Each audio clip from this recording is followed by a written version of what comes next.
Welcome back to the channel. This is Trendy Storm, and you are watching a movie on what if Naruto was betrayed by Uzumaki clan. If you enjoyed this video, please like, share, and subscribe to the channel. Now, wasting no time, let's start the story. This is turning into a nightmare. In the council chamber, one of the Uzumaki clan's elder advisors yelled, "That boy is destroying this clan's reputation." There were whispers about that statement among the gathered group. 15 times in the last month, we've had to request Anbu protection for that failure, another responded. We're losing face as the Uchiha and Hyuga grow in power. At this rate, we'll end up like the Kurama clan, a minor clan that is no longer part of the council group. We must act quickly to address this situation. Not only does the boy show no talent in any of the clan techniques, another voice said, but he doesn't even have our bloodline in his body. In fact, he doesn't have enough chakra in his body to use jutsu at all. He bears no resemblance to our chakra. Someone like him isn't required in our group. We have worked hard to earn the same level of esteem as the Senju and Uchiha clans. We were always compared to them as equals before he came along. But we're losing that power now. That kid is a stain on our reputation. If we keep him around for too long, it will have a significant impact on us. The group whispered to one another about the situation once more. With the new contract offered to us by the Fire Lord himself, the boy's presence would only be a hindrance, said the second voice. Even now, he interferes with his twin sister's training, who is proving to be a genuine prodigy for the clan as well as the Jinchuriki of the Kyuubi. Naruto may not be directly in line for clan succession, but she will undoubtedly be a prize jewel for us in a few years. The elders nodded and turned to face the red-haired woman kneeling before them. This woman was once the prize of the Uzumaki clan. Uzumaki Kushina, a Jonin second only to the Sannin, Sandaime Hokage, and her own deceased husband Namikaze Minato, had become cold and almost unfeeling in recent years after the death of her husband. She only spoke to the council and other clan members when absolutely necessary. She paid little attention to her two children, the aforementioned Naruto and the boy Naruto. You know, Kushina-sama, that the Fire Lord has requested that our entire clan relocate to the capital city of Fire Country. This move provides an excellent opportunity for the clan to reclaim some of the honor your son has cost us. Perhaps they will gain more renown as His Highness's bodyguards. However, you don't need to ask me what you're about to do, Kosuke-san, the cold woman said. You want me to leave my son here in the village while the rest of us go to the city? Yes, that is correct, the old man said. Do you have a problem with it? He kept a close eye on her and waited for her response. If she displayed it this time, he would read it. Reading Kushina had recently been extremely difficult. It felt like I was staring at a brick wall. Maybe she'll show some emotion now subconsciously. Even as she spoke, Kushina felt a tug at her heart. She looked at the elders with cold blue eyes, showing no remorse. No, she said, I'll do what's best for the clan. We will leave immediately so that our reputation is not further tarnished. We're not waiting for anyone, so I hope everyone has packed their belongings. Her decision was met with a smile from the elder advisors. Kushina had clearly demonstrated that she was more than capable of being a clan leader after all. The needs of a clan take precedence over the needs of a single person. The group proceeded to wagons that were waiting outside their compound. They had just finished laying the explosive tags to destroy their village because they intended to return there in the future. Mommy? A small voice asked, taking Kushina by surprise despite her lack of expression. She turned to face the voice, her eyes cold and uncaring on the small child who had called her. The boy was 5 years old, with blonde hair, blue eyes, and fair skin that matched hers. Next to the small child was her daughter, who was a carbon copy of her when she was that age. Naruto, come here, Kushina said emotionlessly, motioning for her daughter to return home. Naruto did as she was told and walked away from her brother. Mommy? The small boy whimpered again, despite his sister's pity mixed with longing, because she wasn't sure what was going on right now. But her mother had told her to do so, so she had to obey. Was I bad? Did I do something wrong? Kushina ignored the boy's questions, though she felt the strange pull at her heart that she had felt when the decision was first made. Aside from Arusha, we're the last ones here, she replied, and he'll act as a proxy for the Uzumaki clan in all civilian and shinobi matters in Konoha. Prepare to leave, everyone. Mommy, Naruto said, tears in his eyes. He approached her to try to hug her to prove that he was a good boy, but Kushina slammed her fist into his gut, causing him to collapse in pain as the intensity of his tears increased due to the pain. Naruto, farewell. Now go ahead and do your mother a favor and fade away.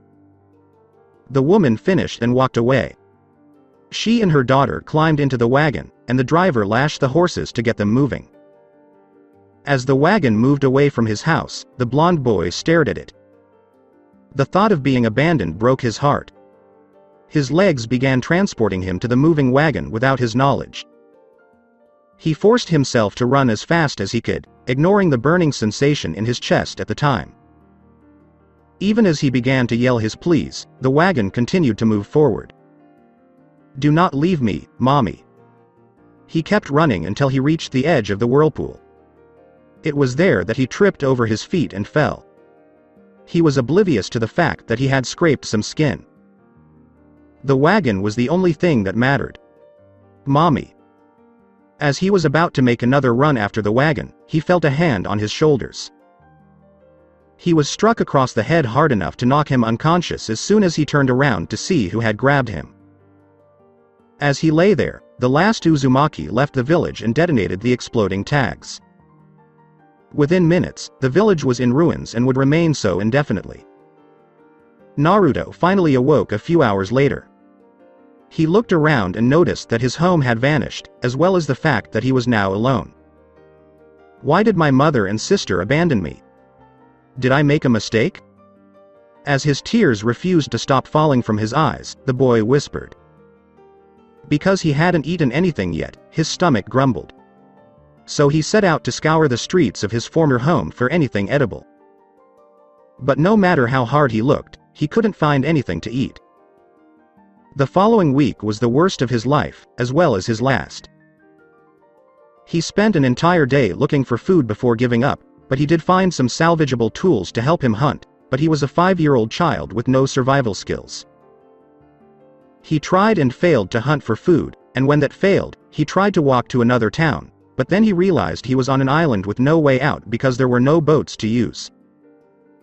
Naruto crawled back towards the ruins of his former home with the last of his strength on his last day alive. He made his way to the tree that had survived the blast in town, but all but one of its leaves had been burned. Naruto cried out with the last of his remaining strength. He felt his sadness gradually transform into another emotion, one he had never felt before, and it was this emotion that he felt grow within himself that stayed with him as his body failed and he died alone. Wrath was that emotion. And as Naruto Uzumaki's body died, the last leaf on the tree fell to the ground and landed at the foot of his dead body. Even though his body had died, his spirit lived on, warped by the increasing wrath he had felt in death. His spirit was reborn in the far future as a being who would defy the gods in his quest for vengeance. Naruto Uzumaki, the boy, had died, and Asura, the demigod, had been born. Asura lived a relatively happy life with his wife Durga and their child Mithra. He and his brother-in-law Yasha were august students who fought in numerous battles against the impure Goma, creatures of corruption who threatened the world. Sergei, Wizen, and Kalro confronted Asura at some point in his life in the Emperor's castle, and Wizen tried to persuade him to join Deus's cause, the Great Rebirth, but he declined. He was outraged later when his daughter was appointed new priestess because he did not want his daughter to be involved in war. Following the battle against the Goma and Vlitra, he was accused of murdering Emperor Strada by the 7 deities, stripped of his godly powers, and thrown into Naraka. Asura is cast down from heaven by the guardian generals after his daughter is kidnapped and his wife is murdered, and he is now on a vengeance quest fueled by pure rage. Asura's spirit awakens while dangling from a pillar in Naraka, an afterlife realm ruled by a mysterious figure known only as the Golden Spider. He begins to ascend the pillar, suffering from amnesia, as the Golden Spider hints about Asura's past and what the mortal world has become in his absence. Asura breaks free from Naraka and inhabits his body, freeing it after 12,000 years in a massive explosion from beneath the surface. Asura wanders Gaya, a vast wasteland plagued by blood-red skies and frequent lightning storms, soon after discovering a human village amidst some ruins that is under attack by the Goma. While Asura is rescuing the villagers, a capital ship arrives and sends Trastrium warriors led by the former Guardian General, Wyzen, to the village. Wyzen explains that after the coup, the 8 Guardian Generals disbanded, becoming the self-proclaimed 7 deities. Wyzen continues to speak, but is cut off by Asura's fist, prompting a duel between the two. As they fight, Wyzen transforms several times, eventually tapping into the Brahmastra's mantra reactor to become Gongan Wyzen, a form that makes him dwarf the planet.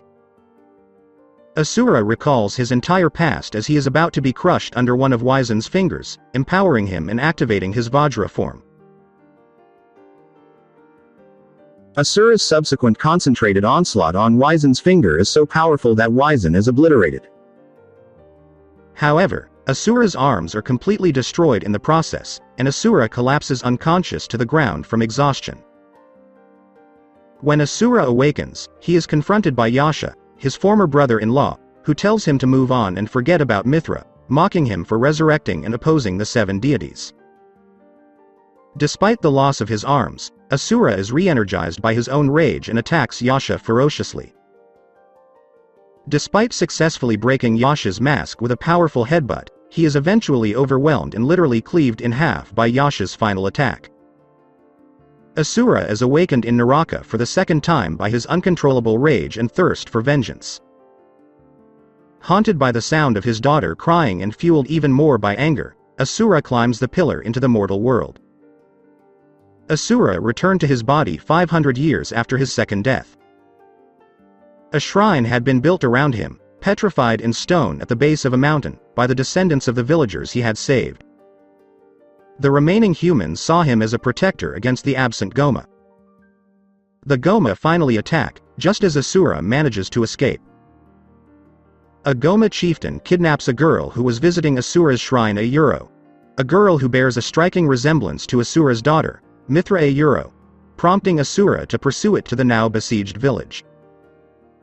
Following the defeat of the Goma, a fleet led by the deity Kalro arrives to investigate. While Kalro taunts Asura's status as the fallen one from the safety of his ship, Trastrium warriors begin harvesting the souls of grateful villagers who believe that being absorbed into mantra is equivalent to ascending to heaven. Asura destroys the fleet after dispatching the Trastrium soldiers directly responsible for harvesting the souls of the villagers, crushing a fleeing Kalro inside his own escape pod. Asura is discovered after crashing into a mountain by his old mentor August, who is now one of the deities. August transports the unconscious Asura to a hot spring, which is assumed to be August's home. August informs Asura of Deus' ambitions. Deus wants to achieve the Great Rebirth, an end to the war of creation that will usher in a new era of peace and prosperity at the expense of billions of humans harvested for the purpose of once and for all destroying Goma Vlitra, the heart of the Goma. After resting in the hot spring with August's personal attendants, Asura and August launch themselves onto the moon's surface for their final showdown. August, who is evenly matched in hand-to-hand combat, draws his sword, Wailing Dark, and proceeds to level the moon with the sheer force of his attacks and the length-changing blade. August impales Asura on the fully extended blade, which is now longer than Gaia's width, pinning Asura to and piercing through Gaia. As August prepares the killing blow, Asura breaks Wailing Dark and kills an impressed August by grasping the broken blade by the hilt with only his teeth. Not long after paying his respects to his fallen mentor, a Goma striker appears on the horizon, followed by a swarm of other Goma. Upon noticing this, Asura prepares for battle once more. A few days later, the girl discovers Asura, who has once again turned to stone but will soon resurrect. She brings him back to the village, presumably to introduce him to her community and family. However, just as they arrive, another fleet led by the deity Olga launches a missile barrage to cleanse the land. Asura survives the attack, but discovers the charred body of the girl in the rubble. Asura, consumed by rage, goes berserk, transforming into Berserk Asura and wiping out the majority of the fleet in minutes. Disgusted that Asura's power has somehow surpassed what the deities spent 12 millennia accumulating, Olga orders the now completed Brahmastra to fire directly at Asura. Yasha tries to halt the firing sequence, but fails to do so before Asura is caught in the blast, merely diverting the blast but allowing Asura to flee. While Yasha and Sergei are purifying the Goma and gathering souls from mortals for Brahmastra, Asura carves through Sergei's ship and disembowels him, his body burnt and broken by his own rage, a form simply called his wrath form. Sergei reveals to Yasha with his dying breaths that he was the one who kidnapped Mithra and murdered his sister, Asura's wife, Durga, to which Yasha responds that he was aware of Sergei's actions at the time but chose to restrain himself for the sake of the cause. Asura then brutally thrusts Sergei to the ground, crushing his head with his foot, before launching an attack on Yasha. At the start of their confrontation, Yasha tries in vain to reason with Asura in an attempt to bring him back to his senses, all the while suppressing his emotions beneath his mask. As the battle progresses, Asura gains the upper hand for a brief moment, interrupting Yasha's pleas with an attack that destroys his mask. Yasha, now free to express himself, retaliates furiously against Asura, knowing that Asura's wrath will destroy his own body if he is not subdued. Driven by raw emotion, Yasha uses his own melancholy mantra to crack open Asura's form, restoring his sanity but putting him in a temporary coma. The golden spider visits Asura while he is in a coma. Despite regretting his loss of control, the golden spider informs Asura that carrying out his revenge and defeating the Goma is his destiny. Asura, enraged but awakened, rises and makes his way to Shinto. When he arrives at Deus' office, he finds him already engaged in combat with Yasha. After a lengthy brawl, Deus flees to the Karma fortress and seizes the Brahmastra, transforming himself into Sakra Divanam Indra Deus, the most powerful being in existence. Yasha and Asura fight their way through the Karma fortress, avoiding being crushed or vaporized by Deus and the security forces. Asura kills Deus in a second, ferocious battle while Yasha frees Mithra from imprisonment. However, before father and daughter can reunite, Asura and Yasha are interrupted by the unexpected reappearance of Goma Vlitra on Gia. Despite the fact that the Brahmastra is depleted, Asura and Yasha leave with Mithra's blessing to confront Vlitra. Asura and Yasha fight their way to Vlitra's face, but are overwhelmed by the beast. Mithra, sensing this, bestows the mantra on Asura within the Karma fortress and heals Yasha, transforming the former into mantra Asura. They manage to force their way into Vlitra's core, the very heart of Gia, where they encounter a colossal monster that resembles Asura's berserk form. Realizing that this is the source of Gaia's wrath, Asura kills Vlitra and flees Gia with the help of Yasha. As the remaining Goma are driven back to the planet below, Asura returns to the Brahmastra to reunite with Mithra, but is cut off by Olga. Olga kidnaps Mithra and threatens to kill her as retaliation for Deus' death and the loss of her fleet. She tries to murder Mithra, but the golden spider appears and kills her, claiming that he cannot let anything happen to his vessel.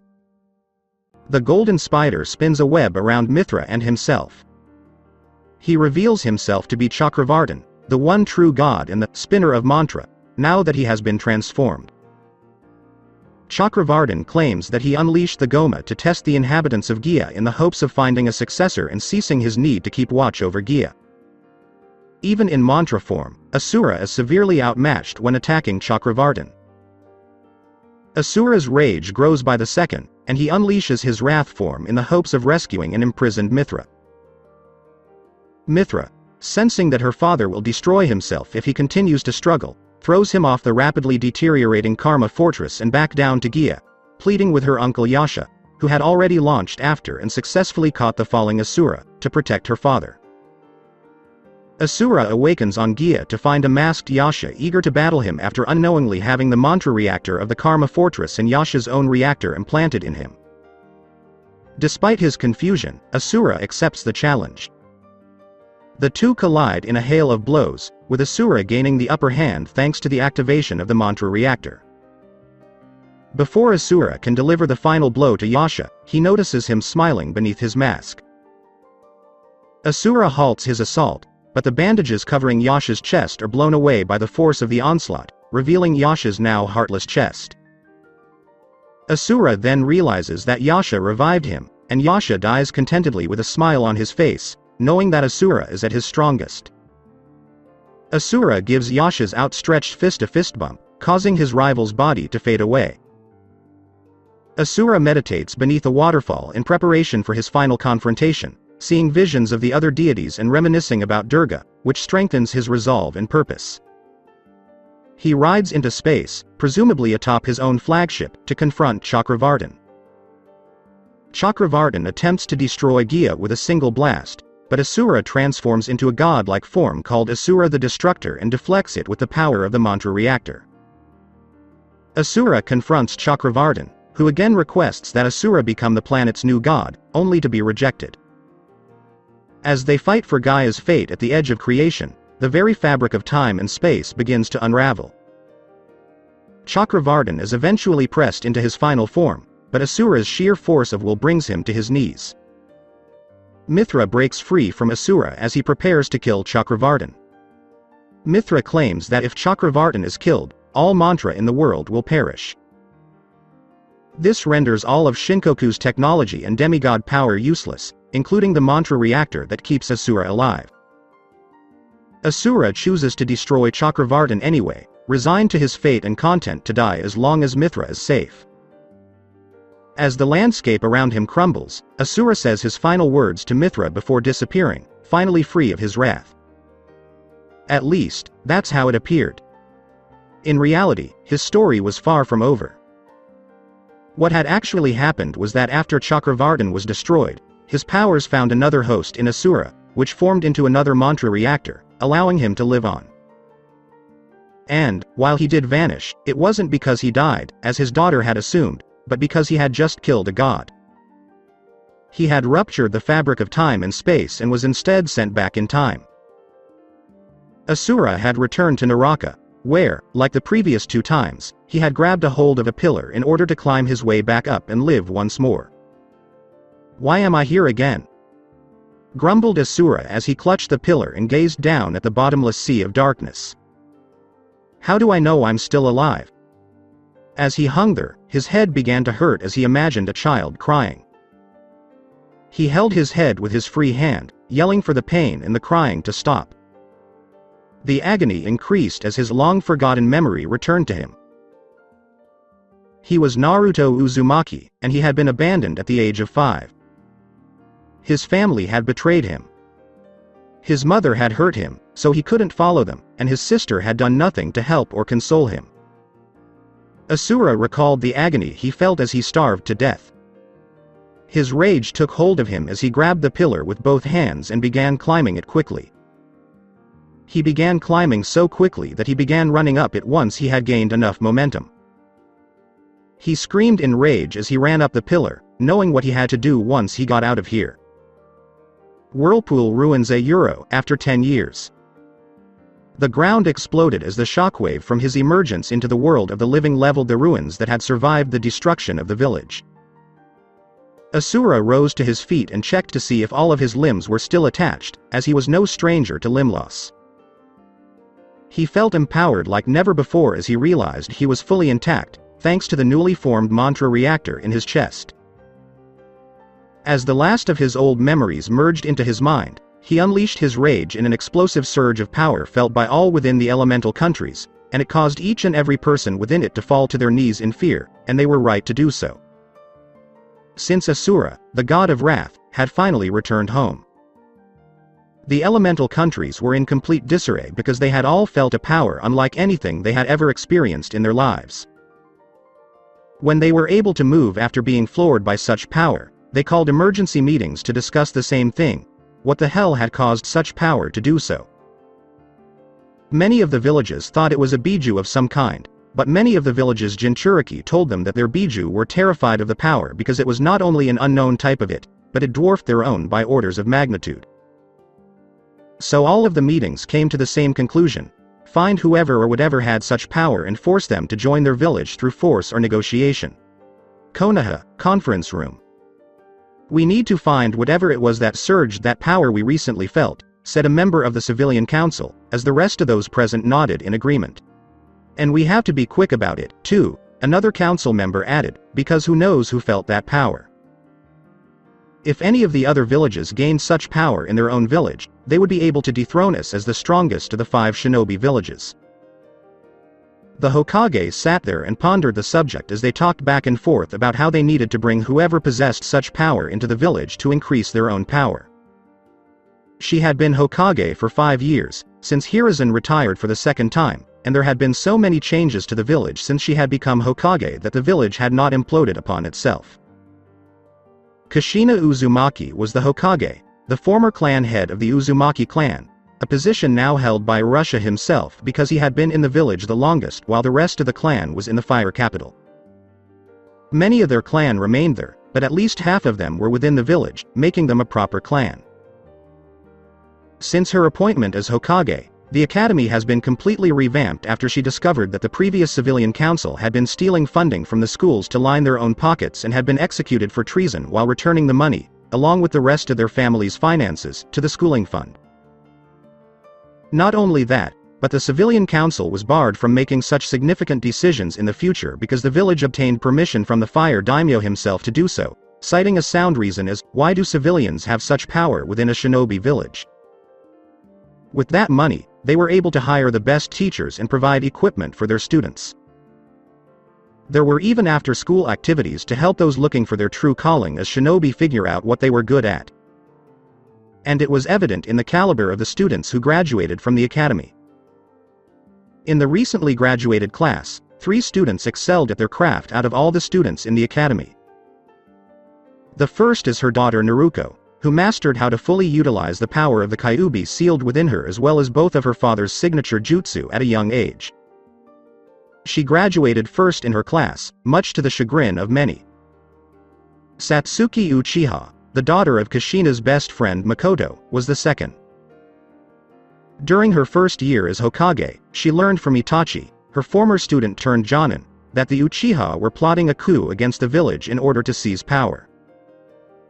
Kushina used Itachi's knowledge to have him kill those in charge in order to put an end to the coup before it began and to serve as a warning to the rest of those who supported it so that they wouldn't try it again in the future. And it mostly worked, with the added bonus of Itachi becoming a spy in the Akatsuki organization, with the backstory of being hunted down for the murder of his family members, with the order to capture alive in order to face Konoha justice. Of course, it was all a ruse, and the higher-ups had no intention of punishing him for following orders. Makoto was well aware of the truth, as was her daughter, and both knew how to keep it hidden from others, so Satsuki pretended to be enraged whenever Itachi was mentioned, but she was simply relieved that he was still alive. Hinata Hyuga, the heiress to the Hyuga clan, was the last of the Kunoichi trio. Years ago, when the Uzumaki settled in the village, branch members approached them in secret and begged them to release them from the caged bird seal that had been in their family for generations. The Uzumaki were powerless at first, but when the son of the fire daimyo married a member of their clan, he wanted to make his wife happy and poke his father about it. The fire daimyo was all for it, and was irritated that such a seal was ever made in the first place because slavery in all senses of the word was illegal in their country, and he wondered why such a thing had not been brought to his attention sooner. When the daimyo himself issued the order for change, the Hyuga elders and clan head Hiyashi were furious. The elders preferred that the branch members die than live, so they began to activate the seals to kill them all, but Hitomi, Haishi's wife, intervened. Hiyashi was furious that his wife disobeyed his orders and attempted to sue her, claiming that he could always remarry. Hinata, who was 7 at the time and terrified of her father's constant abuse, struck him down to protect her mother from him. This ignited a fire within her, causing her to grow stronger in order to protect her family from harm.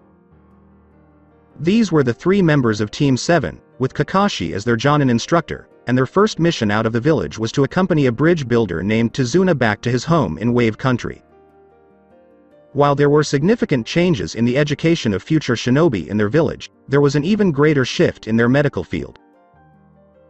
Tsunade had approached Hiruzen years ago, while he was still Hokage, and proposed that they start a field medic program that would allow 4-man teams, one of whom would be a medic, to keep casualties to a minimum in the field. He had shot down her idea by claiming that there was no money in the village budget to start the program she desired. She waited until Kushina was Hokage, a decision made by the fire daimyo himself, much to the chagrin of Hiruzen and Danzo, and had proven to be a capable leader before pitching the idea a second time. Kushina liked the idea and approved the project, but he wondered why Hiruzen didn't want it in the first place. So she had Jiraiya use his village spy network to dig up dirt on his old sensei. What he discovered astounded them.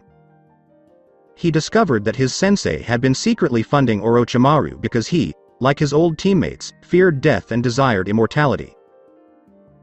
There was even more evidence that he had let Orochimaru leave the day they raided his labs because he had no intention of stopping him and had even killed the Anbu who had accompanied him to capture Orochimaru. He also discovered that Danzo kept Root operational despite the fact that it was supposed to be disbanded on the order of the daimyo himself, and that once he was discovered, the 4 of them attempted to flee to Rice Country, where they knew Orochimaru resided. They didn't get very far because their escape had been anticipated, and a team of hunter nin were already on their way to capture the 4 of them with the necessary seals to restrain them, including Danzo and his grafted arm full of Sharingan eyes. They were brought to the fire capital and publicly executed, with Hiruzen's face removed from the Hokage monument and his term as Hokage erased from history. With those greedy idiots gone, they diverted the funds that were being used to keep Root running to their new medical program. And everything in the village was normal. At least, until the surge of power caused everyone to drop to their knees under the pressure of such power. I agree, Kushina said, finally entering the conversation. We will have Jiraiya use his spy network to find this person of such power and persuade them to come to our village. When he or she arrives, we will offer him or her a position as a new clan head and invoke the Clan Restoration Act to breed new shinobi for the future. Are you all in favor of this motion? Aye, all those in attendance said. Hopefully this man is as handsome as he is powerful, Sume, the Inuzuka clan's clan head, thought. She'd felt the power that forced everyone to submit and nearly creamed her pants because she knew whatever had that kind of power was not only a male, but an alpha male to end all alpha males. She was a woman who liked strong men, and if this man became a part of their village in the future, she would do everything she could to seduce him and have him mount her in the way that only an alpha male like him could. The motion passes, Kushina said as she exited the room, having discussed and dealt with the reason for their visit. She now had to go find Jiraiya and tell him about his new mission, and her forehead grew a tick mark because she was fairly certain she knew exactly where he was because he was always peeping the women in the hot springs to the point where she had her own built with so many seals surrounding it that she was 100% certain he would never be able to peep in on her or her friends who she allowed to use it so they wouldn't be peeped on as so, with a very irritated aura, she went to find Jiraiya. Ruins of Whirlpool. Asura sat down and took deep breaths to calm himself after another outburst of rage. His wife had taught him how to do so, and he was grateful for her lessons right now because it allowed him to think more rationally when his mind was clear. When he returned to this place that haunted his very soul, his first thought was to find and slaughter all of the Uzumaki clan and anyone foolish enough to stand in his way, but he had to think smart about this because, while his knowledge of the clan was limited, he did know that they were strong in their own right, as well as proficient in seals of all kinds. While the strength part of that knowledge meant little to him because they were nowhere near as powerful as he was, it was the seals that made him think twice because if they had the time, they could probably find a way to seal up his power and weaken him to the point where they could kill him. Asura scoffed at the thought, knowing that all that would happen was that he would end up back in Naraka because he was far too stubborn to die. So, with that in mind, he got up and decided to learn more about the world, which he knew very little about. While he desired nothing more than to exterminate the entire Uzumaki clan, he would still need to settle down and restart his life. Maybe even teach others how to become powerful warriors like August had taught him so long ago. Was it in the past, or in the future? Asura simply shook those thoughts out of his head because they hurt his head to process such a thing. Asura looked around at what was left and noticed that the tree he had died beneath had somehow remained standing all this time. He approached it and placed a hand on it, sensing that it was withering and dying, as this was now a place of death and had been since the Uzumaki clan had abandoned him here to die. He carved a message into it with his nails while pumping mantra into it to give it new life and flourish. He smiled as he left it to bloom into a beautiful sakura tree and headed out to begin his journey. He was astounded that he could do such a thing, but it appeared to him that when he killed the god of mantra in this way, he became the new one in its place. So he left the forgotten ruins to continue his journey, leaving only the message he had carved into it. New life emerges from death. Asura walked towards the island's edge, remembering when he was a child and tried to find help in another village but was unable to because he needed a boat to get off the island, as well as the fact that even if he tried, he couldn't swim at that age. So he saw land in the distance from where he was standing, so he got a running start and launched himself in that direction with his hands. Country of the Waves. Tsunami was having a bad week, but her life had been chaotic since she witnessed her old lover's execution by Gado's forces years ago. He had done so in order to kill not only the village hero, but also morale among the populace, as there would be no future attempts to usurp his power over the village. But their hope never truly died, and her father had gone to a shinobi village to obtain aid to protect them while he and his men finished the bridge that, once completed, would mean their salvation. Gado didn't want this and had tried to stop the bridge's construction, but he couldn't just destroy it because that would draw too much attention to him and prompt people to investigate the area. They would then be aware of his illegal activities and would be able to assist the village. So, while Tizuna was away looking for help for his workers, Gado made his move to gain the leverage he needed to completely halt the construction.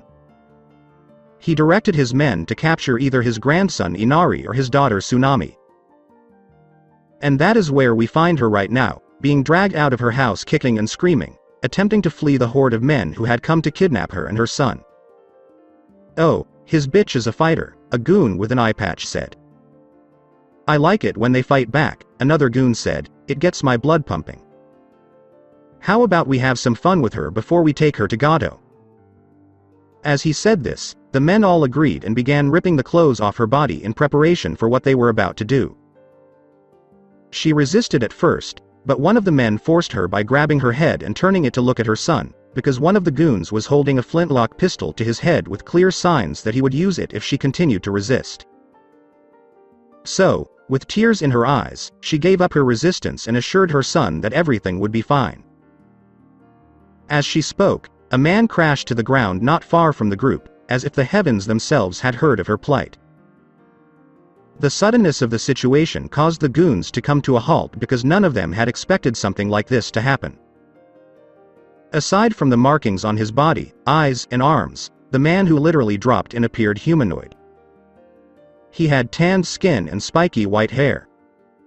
His eyes glowed white, and despite having irises, he lacked pupils. He had red eyes and pupils during his time as one of the 8 Guardian Generals, but they returned just before his death and returned to his old world. He was dressed in torn black hakama trousers with a red flame pattern and a torn golden waist sash hanging from his waist. He also wore golden ceremonial greaves, with one leg of his trousers tucked into his right leg's greave and the other leg covering his left leg. When the man landed and the dust from the impact had settled, he looked around to check his surroundings. He had no idea where he had ended up after his jump, but he was new to this world because he had only ever seen Whirlpool in his youth and had died when he was young. He did, however, notice a group of men standing over a half-naked woman, with one of them holding a child hostage on the side. It didn't take a genius to figure out what was going on here, and their actions only fueled his rage because he couldn't stand rapists. However, the apparent leader of the group yelled at him as soon as he took a single step towards them to put an end to their plans. "Hold it right there," the one with the eye patch said, "if you take another step, we'll kill the boy." "Then I will not take another step," the man said, glaring at the men who smirked, thinking they could carry on with their plans to rape the woman because they had a hostage, but I don't need to end your pathetic lives. And before any of the men could react, the strange man thrust his hands into the air, each punch sending out a small blast of energy that hit their intended targets. The goons were blown backwards, and the man took advantage of this by charging forward and killing the men with brute force alone. They weren't much of a challenge to begin with, and were each killed by a single punch to the head. After killing everyone except the one who was holding Inari hostage, the goon crawled away in fear from this man until he came across his pistol. As he picked it up and aimed it at the man, he smirked. He pulled the trigger, but the bullet just bounced off of him, much to his surprise. The man then kicked him in the chest and kicked the gun out of his hands. "Please have mercy," the goon pleaded as he pissed himself in fear of death. "No," the man said simply before pressing down on the goon's chest and crushing it beneath his foot. The man approached Inari and extended his hand to help him and his mother to their feet. Tsunami wept as she hugged her savior, having just been saved from being raped in front of her son. "Thank you, stranger," Tsunami said gratefully. "May we have the name of our savior?" "My name is Asura," the man said, looking around to make sure no one else was attempting to harm the family he had saved. "So can you tell me why those men were attempting to rape you while threatening your son?" "Yes, but please allow me to get dressed first because my house is right there." Asura was then quickly led into their home, where he took a seat on the couch while she went to change her clothes because hers had recently been shredded. While she was doing this, Inari sat on the couch next to Aura's and asked him numerous questions about his cool powers and strength. Asura smiled as he answered each question the boy had because he could sense the spirit of a warrior within this boy. August saw in him what his teacher had seen in him when he was younger. Asura made a mental note to train this boy in the future, but he would have to wait a while because the boy was still young and needed time to mature. Tsunami soon returned downstairs in a new outfit and made tea for their visitor. Asura would have preferred sake, but he was not the type to demand things from a gracious host. "Thank you for the tea," Asura said, gulping it down in one swig. He didn't even blow on it to cool it down because the heat didn't bother him at all. "Now could you please explain what that was all about?" Tsunami spent the next hour explaining her country's situation and how it was under Gado's tyrannical rule because it was an island and he owned all of the shipping yards leading into it.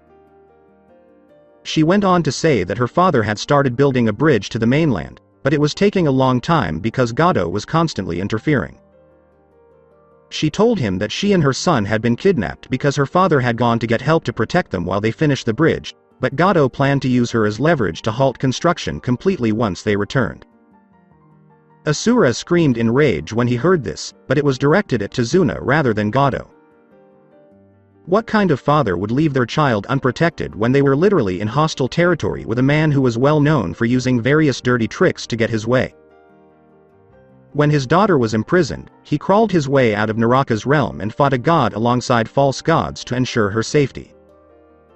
Seeing a man do something so stupid made his blood boil. But he calmed himself and devised a quick solution to help this woman. "So, if this man Gado is eliminated," Asura pondered for a moment, "then you won't have any more men trying to kidnap you?" "That is correct." "Then I'll make a proposal to you. It may not appear so, but I am completely new to this side of the world, with my sudden appearance being the first time I set foot in it. I won't tell you where I came from because the story is too long and I don't have the time or desire to tell you about my old home. So my offer is straightforward. I want you to tell me everything you know about your current world. As much as you possibly can, given that my knowledge is practically non-existent right now. Do this, and I will help your family by eliminating the man who seeks to harm you for his own gain." "You can't attack him," Inari said fearfully, not wanting his hero to die so soon after they met. "He has an army of men at his disposal that will stop you before you get anywhere near him." "I've fought much more destructive things than a simple army boy," Asura chuckled, "so there's no need to worry about my safety." Tsunami was surprised that this stranger, who claimed to be completely new to their country, was willing to help them in exchange for only information. She was not about to let this once-in-a-lifetime opportunity pass her by, so she began to explain how their country worked. Elsewhere, Team 7 made their way towards Wave Country without incident, with Naruto leading the way, Hinata to her right, Satsuki to her left, and Kakashi accompanying the strangely nervous client. The smell of fear had permeated the entire group, and Hinata could see it in Tezuna's movements as they returned to his house, as if he was half expecting some kind of attack. This made Naruto suspicious of the man, and she suspected he was setting a trap in some way. As the group continued down the road, Naruto's eyes narrowed as he noticed the small puddle of water, which Satsuki had unlocked with the help of her older brother before his escape from the village, told her about the puddle, while Hinata noticed her friend tense up, causing her mind to sharpen as well. Within seconds, two figures from the puddle of water charged at the group heading for Kakashi first, and were about to strike when he vanished, leaving a boulder in his place. "The genjutsu!" exclaimed one of the two through his mask as their claws struck the rock, and when they turned their heads, they saw the blonde drawing a sword given to her by her mother, while her two teammates took defensive positions around the client with their sensei. "You two idiots should have tried to hide somewhere with a little more water since it hasn't rained for well over a week around here. Even though you received a F for execution, I believe I should give you a for effort." Speaking of execution, Naruto swung her sword at their legs faster than the two shinobi could see, the two assassins barely able to dodge the attack in time. "She's quick, brother," the first of the two shinobi attackers said. "Then let's see how she handles us combined, brother," the second said before charging at Naruto, who only smirked. When they got close enough, they were stopped in their tracks and tripped over themselves because they hadn't expected this to happen. When they looked down at their feet to see what had caused them to trip, they noticed that their legs were bound with chakra chains. While the assassins were attempting to kill her sensei, she dug her chains into the ground and waited for them to get close enough to trap them in this manner. Once they were down, her teammates rushed forward and struck them in the back of the head, knocking them out. When this happened, they felt the power Asura had unleashed, which was felt by everyone on the elemental continent. As Hinata looked up and saw a huge amount of energy coming from somewhere near Wave Country, it caused them to fall to their knees, as it had done with everyone else. They got up and dusted themselves off after it passed and they were able to move again. "What the hell was that power?" asked Naruto, who had never felt anything like it and felt as if the power was angry in some way. "I'm not sure what that power was," Hinata said, shaking her head, "but I saw it coming from somewhere close to Wave Country." The two assassins awoke again while they were talking because the power had somehow woken them up, but they never had the chance to flee because Naruto quickly made a few restraining seals and used them on the two of them. "Now, why don't you two tell me why you're after us, or rather the very scared old man who is our client, and maybe just maybe I'll consider not sending you back to Konoha to face the wrath of my mother, who just happens to be the Hokage of the village," said Naruto, knowing full well that her mother would tear into the two of them for attempting to kill her child. She was her most prized possession, and she would protect her from any harm. She had made every effort to make herself as strong as possible, as well as to change the seal on her body so that she could easily use the energy bestowed upon her by being the Jinchuriki of the Kyuubi. She had no issues with the Biju herself. Yes, she was a woman, because they got along well and talked frequently. "Why don't you just ask the old man? He knows who hired us because we aren't cheap," one of the two said. "If that's the value of your skills, I seriously think you ripped off your client because the amount he was paying for your services seems way too much, and considering how easily I beat him just now, I think he'd agree with me," Naruto said before smashing the man's face into the tree they were placed against, knocking him out and creating a clone to carry the two back to the Hokage. She could only feel sorry for the men because they were already dead when they arrived. "Would you mind explaining what those two were talking about further, Tezuna?" Kakashi asked sternly, making the man even more nervous than he was before. "He doesn't have to," Naruto sighed, drawing stares from everyone. "He doesn't?" Hinata wondered, perplexed by her teammate's remark. "No, when you think about it, it's pretty obvious. Obviously, our client here is important in some way back in Wave Country, and has become a thorn in the side of some possibly wealthy man, and that someone wants Tazuna dead for some obvious reason that I do not yet know. However, Tazuna's problem in terms of getting the proper protection he needed was that he's dirt stinking poor with only enough cash on hand to afford the protection of shinobi in terms of a C-ranked escort mission, and now that we've taken care of the assassins after him, word will eventually get out that they failed, resulting in more shinobi coming our way with much greater skill. Naruto explained that he had been taught by her clan to think outside the box because things in the world of shinobi were never as they appeared on the surface. I'm afraid it's true. What he just said is correct. Tazuna realized there was no way around it because they were going to figure it out one way or another. Who hired those men to kill you? Kakashi inquired, curious about their opposition. Gato. He's a ruthless businessman who controls all shipping in Wave Country because we're an island with no other way to receive goods than by boat. My people in Wave Country have been slowly suffocating at the hands of this snake of a businessman, who has intimidated them with thugs and other lowlifes willing to do anything for money. I'm currently working in secret on a bridge that will connect Wave to the mainland, removing our reliance on Gato and freeing our people from his leeching grasp. To do so, I need to return to Wave Country. I know the amount I paid for your protection is nowhere near enough, but I beg you to please help me save Wave Country, and I will repay Konoha whatever they want in terms of money for this mission. Tazuna hoped the group would understand his predicament. It's up to the team since this has now been upgraded to a B-ranked mission, which was ironically supposed to get them ready, and now I have to find out just how ready they really are, Kakashi said, looking at her three students and wondering what was going through their heads. Because they were the best that the academy had produced this graduating year, the Hokage had sent them on this mission to prepare them for more difficult missions in the future. Let's get started. People will suffer if we do not assist them because we return to Konoha on a flimsy technicality such as not being paid enough money.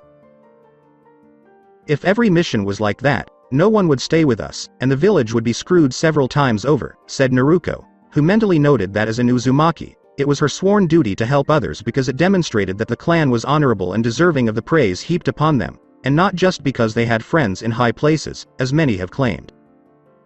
Naruto is correct. Despite the fact that the mission has become more dangerous, it is still not beyond our abilities, which, when combined with our sensei, will make us more than qualified to complete it. Naruto nodded as Satsuki spoke up. Plus, in her mind, there's a chance she'll be fighting someone with skills she can copy with her eyes and train with later.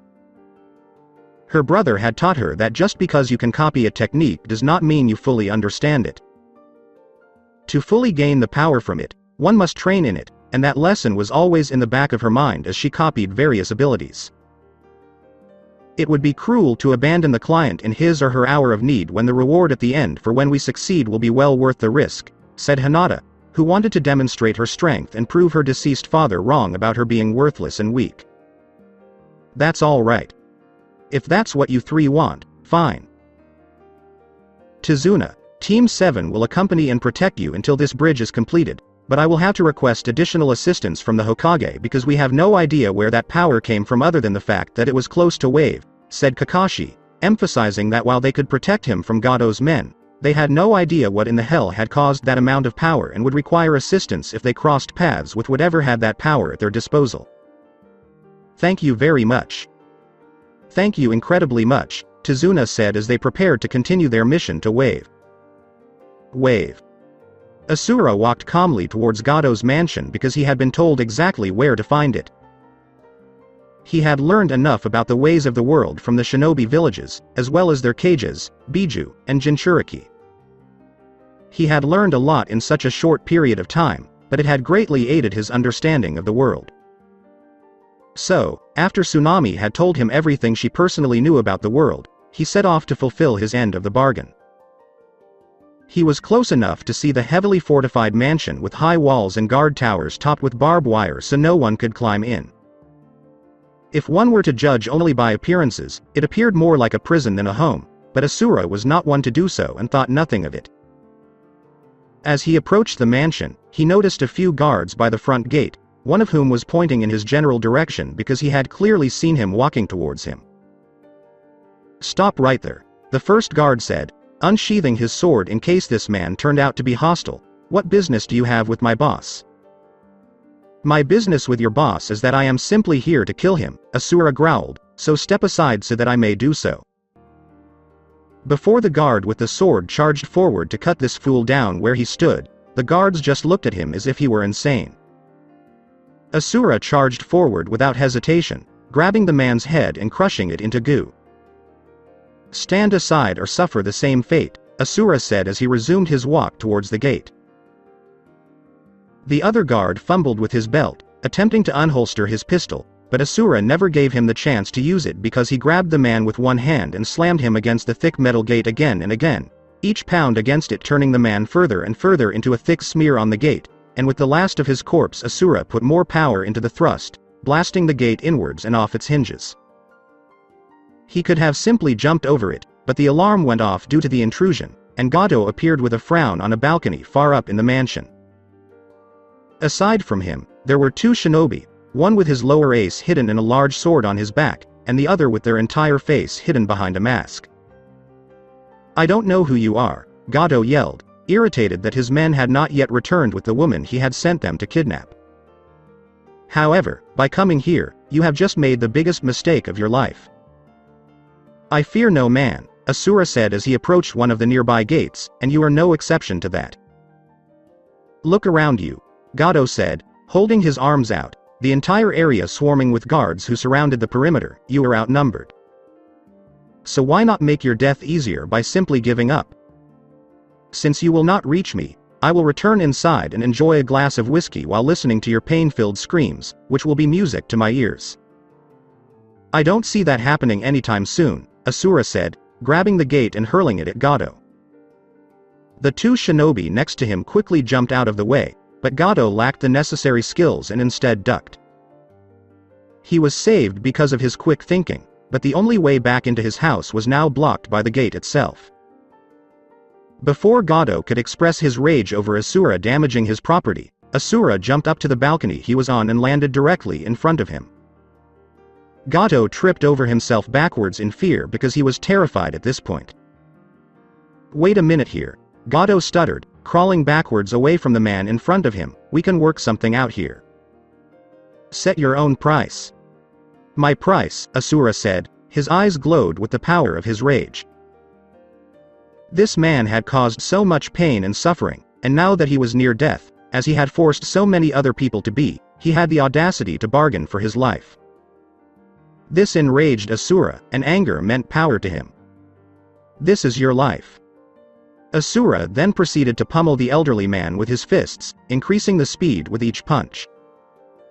He kept doing this until the man was nothing more than a bloody paste on the ground, with only his battered head left. Asura hurled it at the rest of his goons, instilling fear in their hearts after they failed to protect their boss. Asura then jumped down and landed on the head, crushing it and splattering gore into the faces and bodies of everyone nearby. The goons looked at this monster of a man and followed their basic instinct at such a time, beginning to flee the area because they had no intention of dying anytime soon for a man who was now dead and no longer paying them. Despite the fact that the majority of the people fled in terror, two of them remained. These were the shinobi who had accompanied him when Asura first arrived. "Do you realize what you just did?" asked the man with the large sword on his back. "I have killed a greedy man," Asura stated as he crossed his arms. "No, you idiot!" yelled the man this time, enraged that Asura had just murdered his employer. "You just cost us a good job. And why should I care about this?" "Because the Water Country Rebellion requires it, you fucking asshole." "You say that as if I should be concerned."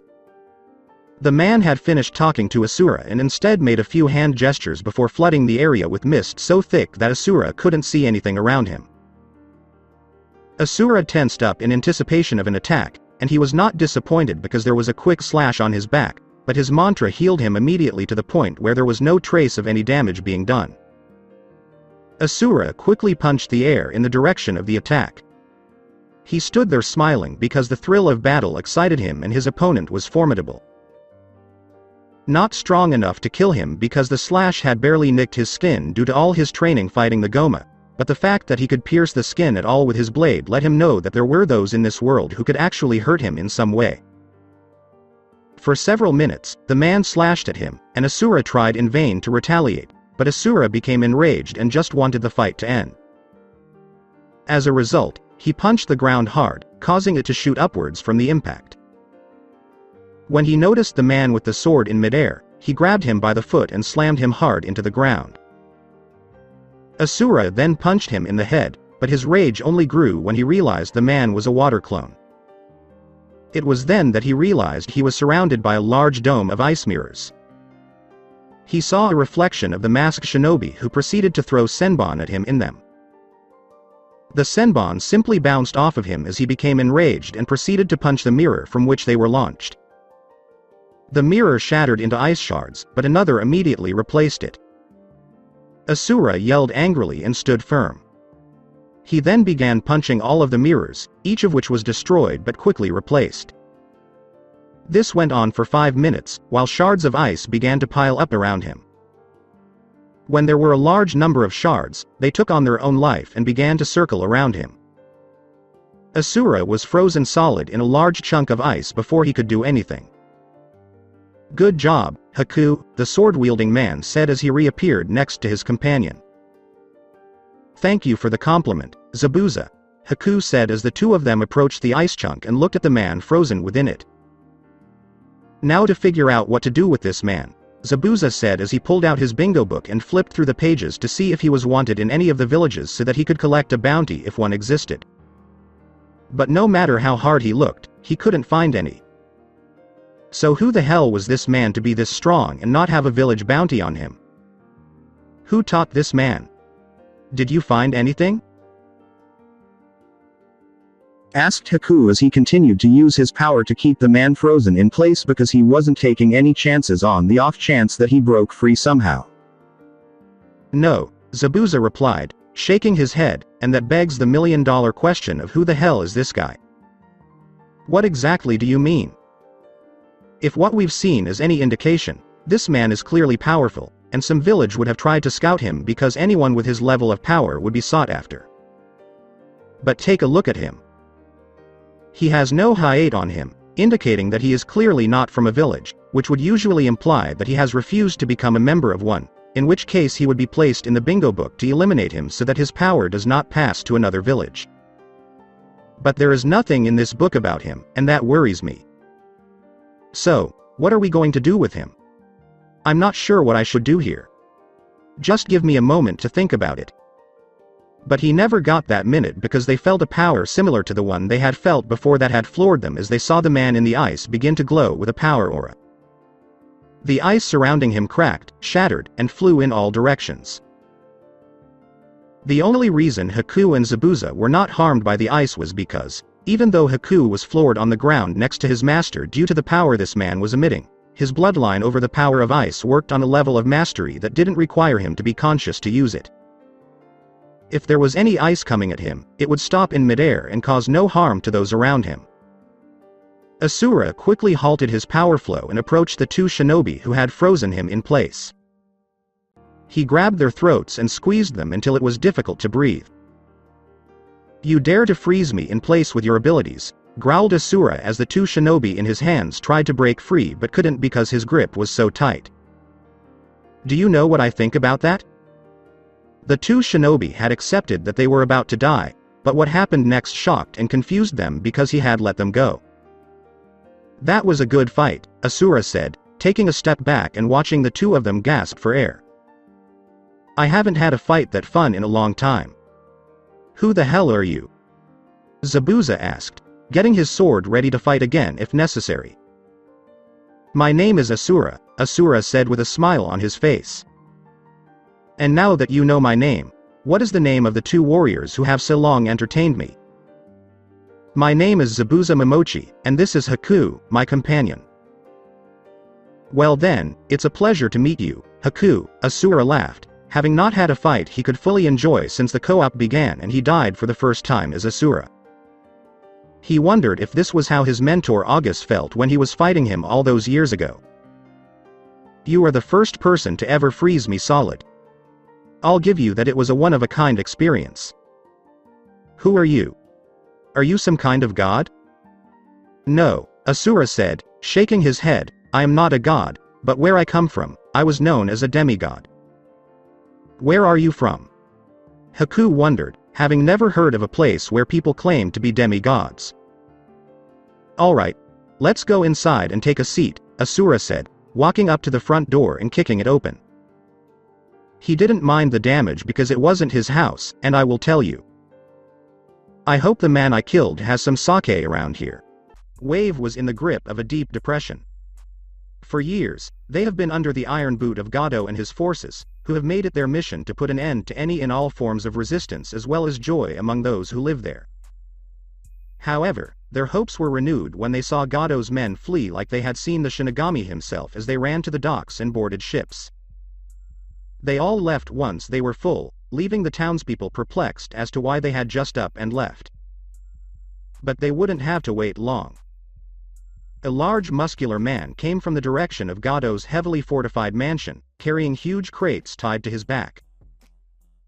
Any normal man would have given up after that long of a wait, but as he approached, they realized he was no ordinary man. His physique was a dead giveaway to the onlookers. Men envied the man because he had a body that nearly all of them would kill for. When they saw this super strong man in front of them, the children had stars in their eyes. What about the ladies? Except for the lesbians, everyone looked at this man with lustful eyes, because this sexy god of an Adonis was perfect in their eyes. I have come to return everything that has been stolen from your town over the years, the man said as he lifted the crates off his back and placed them on the ground. He ripped off the side of one, and the townspeople were surprised to find a large amount of cash inside. Who are you?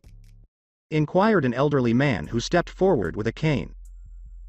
My name is Asura, said the newly christened Asura as he began to walk back toward Tsunami's house to inform her that she and her family were no longer in danger. He continued onwards as he heard the people cheer the name of their country's hero as he left the crowds of people to reclaim what had been stolen from them. Asura smiled as he heard them shout his name because it made him feel warm inside. He had always done what he did to help others and to protect those who could not protect themselves. While the other demigods had done it for personal gain, he was different because he helped them because it was the right thing to do, not for personal gain. He remembered the conversation he had with the two shinobi over some expensive sake as he walked towards his destination. He had drank almost all of it because the others didn't want as much, and unlike normal humans, he didn't get drunk as easily as they would have, so he was not intoxicated. He had sat down and told them who he was and what the world would be like in the future as he drank his sake. While they were skeptical at first because it seemed so unbelievable, Asura grabbed them both by the heads and channeled mantra through them in an impromptu moment. In doing so, he shared his memories of his time as a demigod. He had no idea why that worked, but it was as if a voice in his head told him it would, so he did it. When the process of transferring memories to them was finished, they looked at this man in both awe and fear because he had literally killed a god and broken reality. If you wanted to live, you couldn't fuck with this man in any way. They then discussed what Asura intended to do with his life now that he was here, to which he replied that he would look for a place to call home once he had finished assisting the family he had promised to assist. At that point, Zabuza asked, almost begged if Asura recalls correctly, to join them in their fight against the tyrannical Mizukage of his old village. Asura initially refused to help, but in the end agreed because what else was he going to do with all his free time? Sure, he had plans to avenge his own death, but he had to make plans for the future since his revenge wouldn't be eternal. So, once they agreed on his assistance in their civil war, Asura had them assist in gathering all the money and valuables they could find. They left the large items for the people of the town to come and get them, but the money they found they placed in crates once they were empty. They had discovered the majority of the money in a vault with a door code, and Zabuza had cursed their luck because they couldn't get in. Asura just chuckled as he grabbed the door with one hand and ripped it straight off the wall. He only surprised Zabuza and Haku for a moment, but they had just seen him fight a demigod the size of the planet who tried to crush him with his finger. Asura had killed the man by punching him repeatedly. Asura told them to wait by the water and to stall any and all shinobi teams that arrived because Asura didn't want to deal with anyone else at the moment. But, as they were doing so, he arrived at Tsunami's house. He approached the door and knocked, only to see Tsunami open it with a knife in hand. He wasn't surprised to see her with one, given that she'd been kidnapped and nearly raped earlier that day on her own. She quickly lowered the weapon when she realized it was him at the door and not another group of Gado's men attempting to kidnap her. "You're back," she said as she led him inside and poured some more tea for him. "Does that mean?"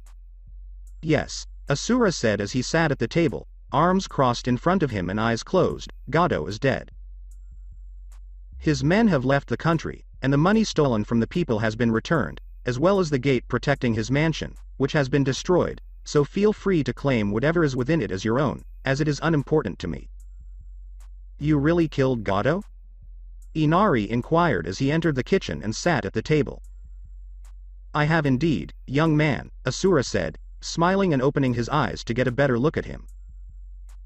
"But with the main source of your problems gone, you must ask yourself what it is that you are going to do with yourself so that it doesn't happen again?"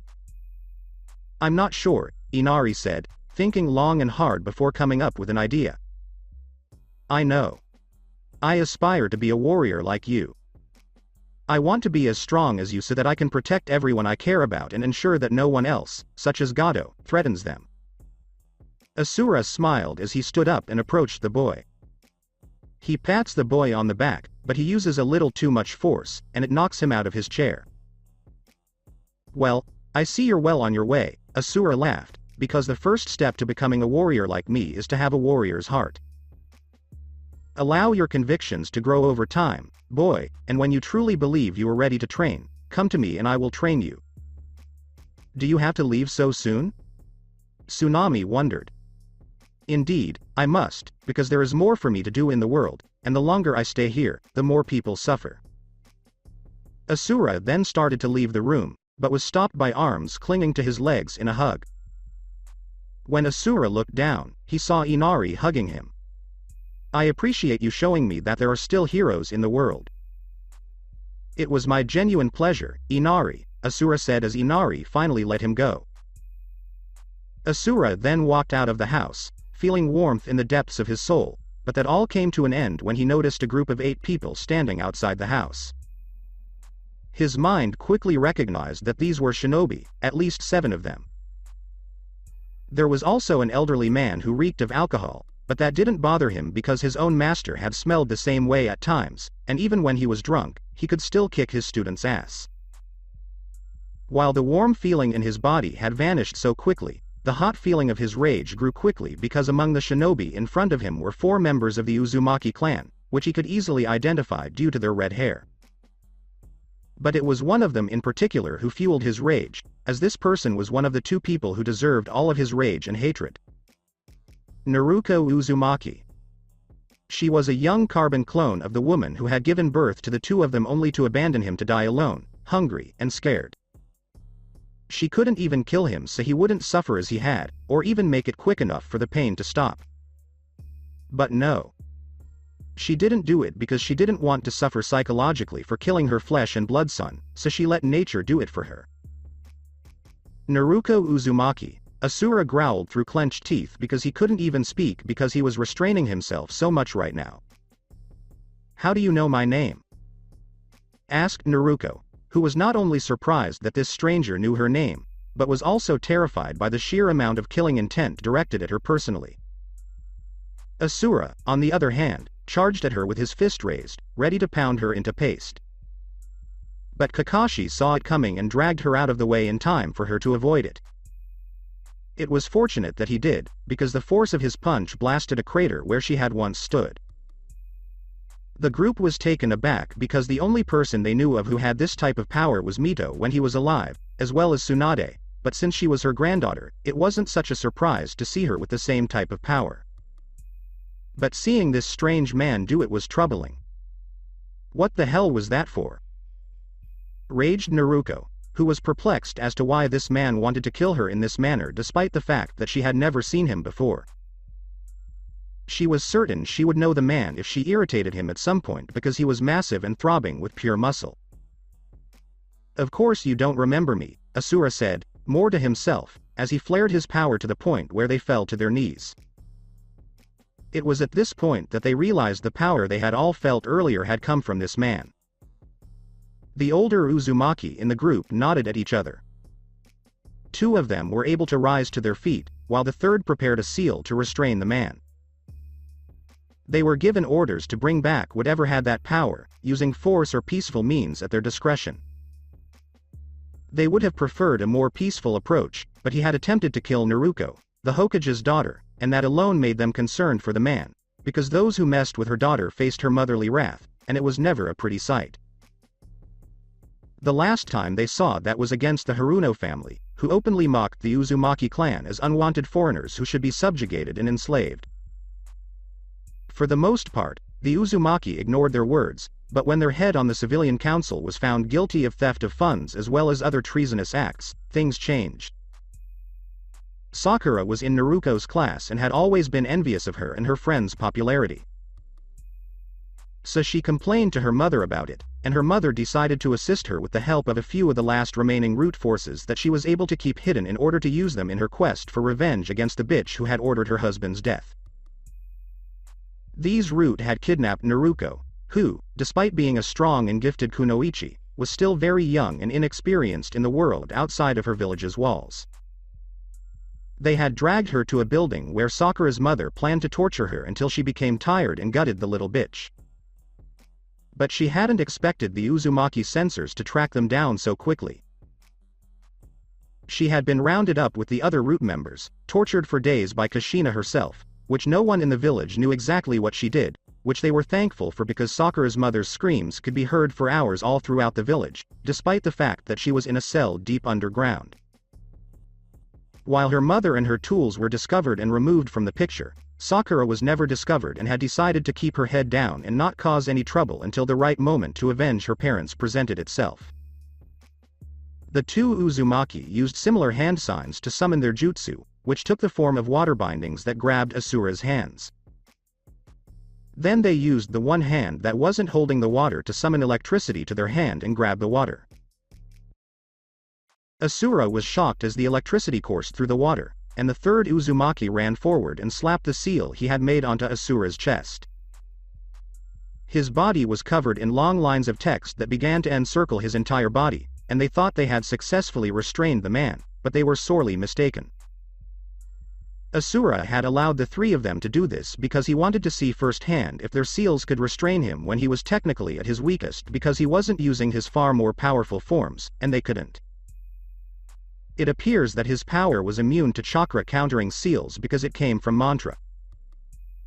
To the surprise of the Uzumaki, who thought he was restrained, he yanked hard on the bindings, pulling the two of them forward. He grabbed each of them by the head and began to squeeze hard, causing them to scream in pain and feel as if their skulls were cracking. As he did so, he flexed a bit of his mantra, and the seal simply vanished from him. "You must warn the village, Arusha," one of them said through clenched teeth. "Go." Asura paused in his efforts for a moment when the name Arusha was mentioned. A memory from his past returned to him as clear as day. "Aside from Arusha, we are the last ones to arrive." Those were the last words he heard his mother say before they abandoned him to die. But as he tried to catch up with them, he was hit from behind by someone he didn't recognize, and it was only now that he recognized the man who had hurt him as a child. Asura remembered that day so vividly that it felt like he was there all over again. He had cried in his memories, and he was crying now. But he came to an abrupt halt, and with a rage-filled scream, he crushed the Uzumaki's skulls in his hand. "You!" screamed Asura, staring at Arusha, who was slowly backing away in preparation to flee. He reasoned that with this monster of a man following him, the others would be able to flee to safety because they were not prepared to fight this man. They had used a seal capable of restraining the Kyuubi himself if necessary, but this man had simply shrugged it off as if it were nothing. How powerful was this man before them? "Why are you going after us?" What could we have done to enrage you so much that you would attack us in this manner? You and the rest of your pathetic clan took everything from me, Asura said as he walked forward, his fists clenched so tightly that the outlines of his veins in his arms were clearly visible, and I will not stop until your clan is nothing short of extinct. To say that the people of Konoha were surprised was an understatement, because this man was basically speaking nonsense to them. Urusha used this opportunity to carry out his plan to entice the man away.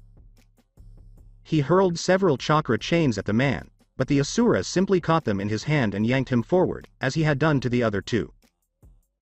Urusha didn't even have time to raise his hands in a futile attempt to defend himself before being pounded to the ground by Asura. He didn't stop and yelled in rage the entire time. By the time he finished punching him, there was a massive crater in the ground, and all that remained of Urusha's body was a single arm. Asura roared to the heavens and jumped out of the crater he had created. He took another step toward Naruto, who was terrified of this man. However, Asura's walk was cut short when his arm was severed at the shoulder by what appeared to be a miniature black hole of some kind. Asura growled in pain, but to be honest, he had felt far worse in his previous life, so this didn't bother him. He looked around and noticed that the one who appeared to have only one eye actually had two. The second one, on the other hand, was red and spinning, so he assumed he was the one who summoned a quick black hole.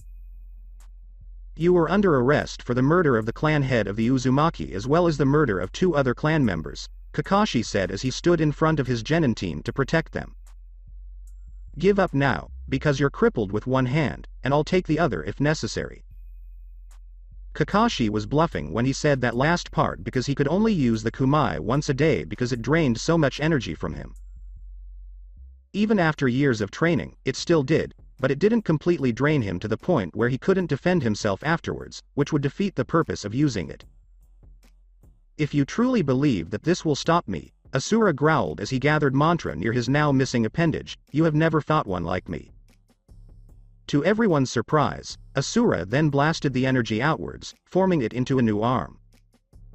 Asura then charged forward, grabbing Kakashi around the neck. He had deduced that the second eye in his body was his natural one because his power levels had dropped so quickly after using the power he used. Asura directed mantra through his hand towards Kakashi, knowing that this man fought alongside the Uzumaki and that an ability like his would be problematic in the future. Mantra was the energy of the universe itself, capable of both healing and destroying anything. Asura had nothing against this man. He simply did not want him to use the black hole on him again. As a result, the energy flowed through Kakashi and into his eye, transforming it into a normal one that matched his other. With his body's impurities expunged, Asura threw the man to the side of him, declaring that he was done with him. Hinata and Satsuki attempted to stop the man from harming their friend and teammate, but Hinata's gentle fist style, as well as Satsuki's clan's style, were ineffective. Asura simply backhanded them both away, knocking them out with the force of it and activating Satsuki's Sharingan due to her near-death experience. Asura grabbed the chakra chains that Naruto had launched at him in a desperate attempt to stop him and ripped them apart with both hands. Naruto felt a deep pain within her as he did this because he ripped a portion of her body from her body.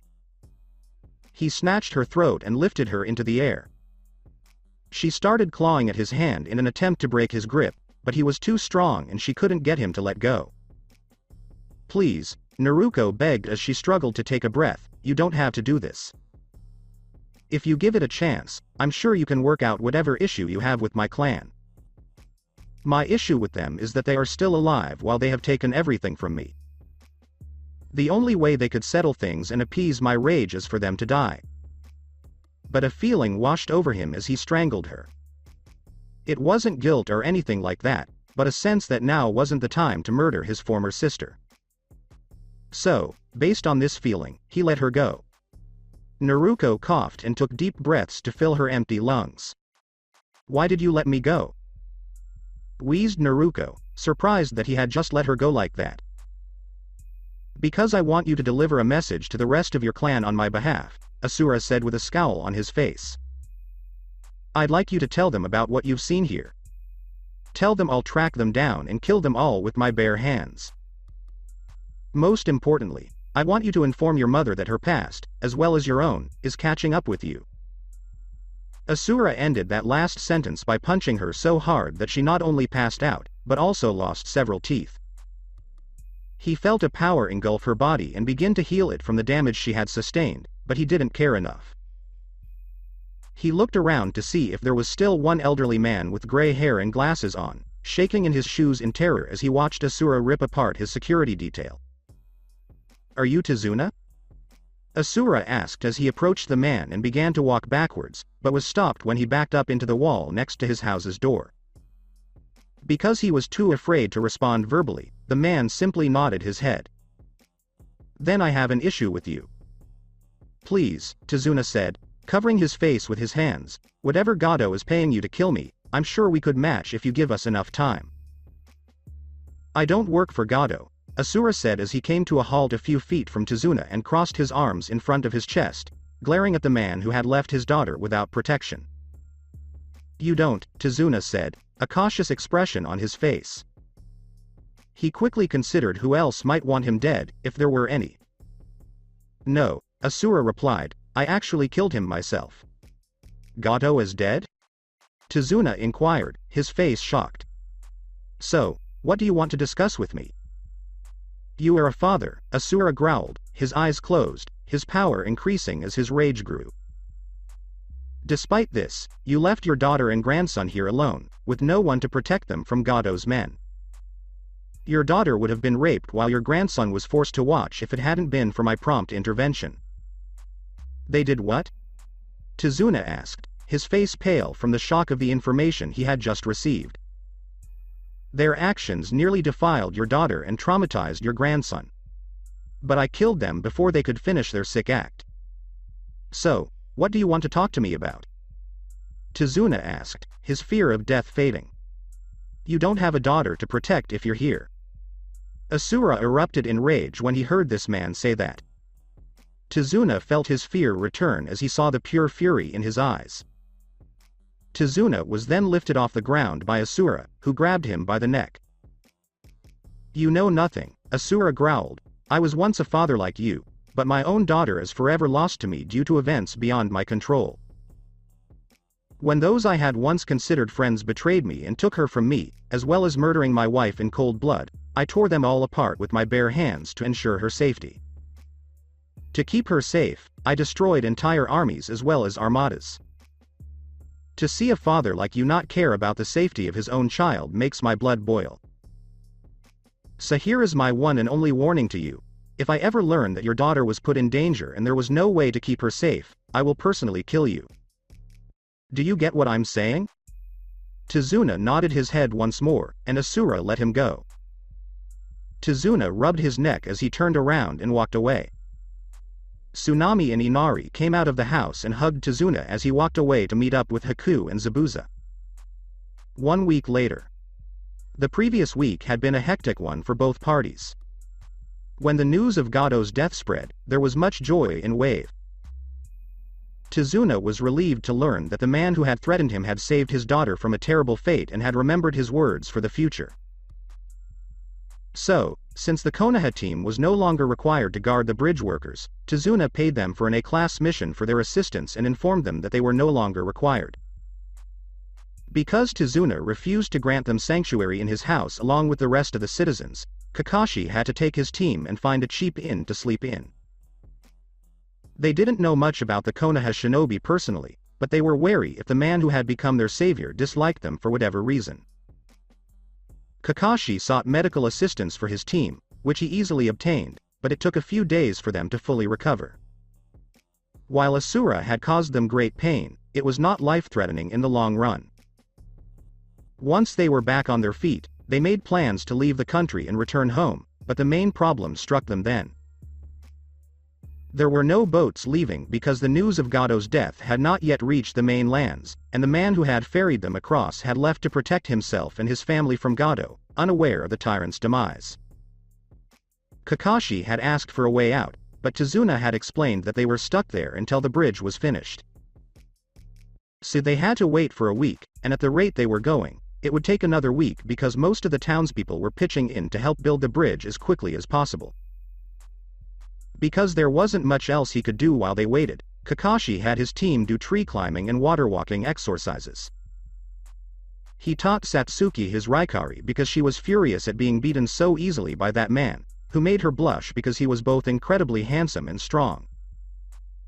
But she'd always shake those images of him out of her head and go about her training, because the Raikari was a difficult jutsu to master.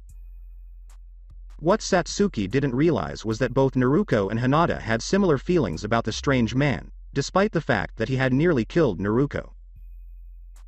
She wasn't sure why her mind was wandering in that direction, but she would put a stop to it because she planned to avenge her clan members and bring this man to justice if it was the last thing she did.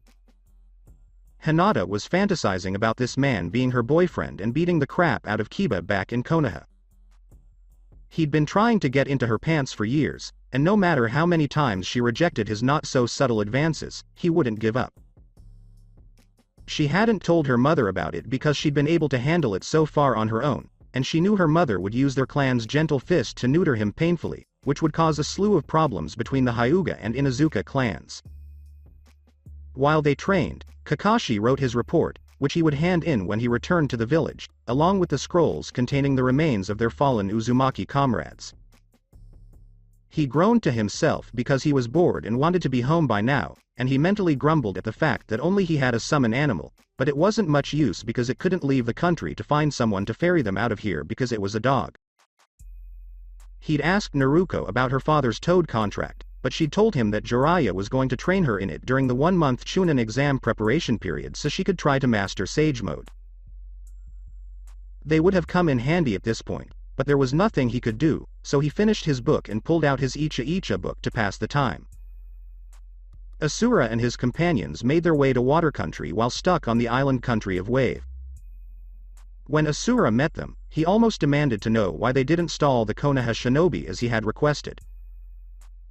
They sweated as he asked that question, and they explained that they were outnumbered by 7-2, and that even though they were strong in their own right, they were no match for 3 elite Uzumaki clan members.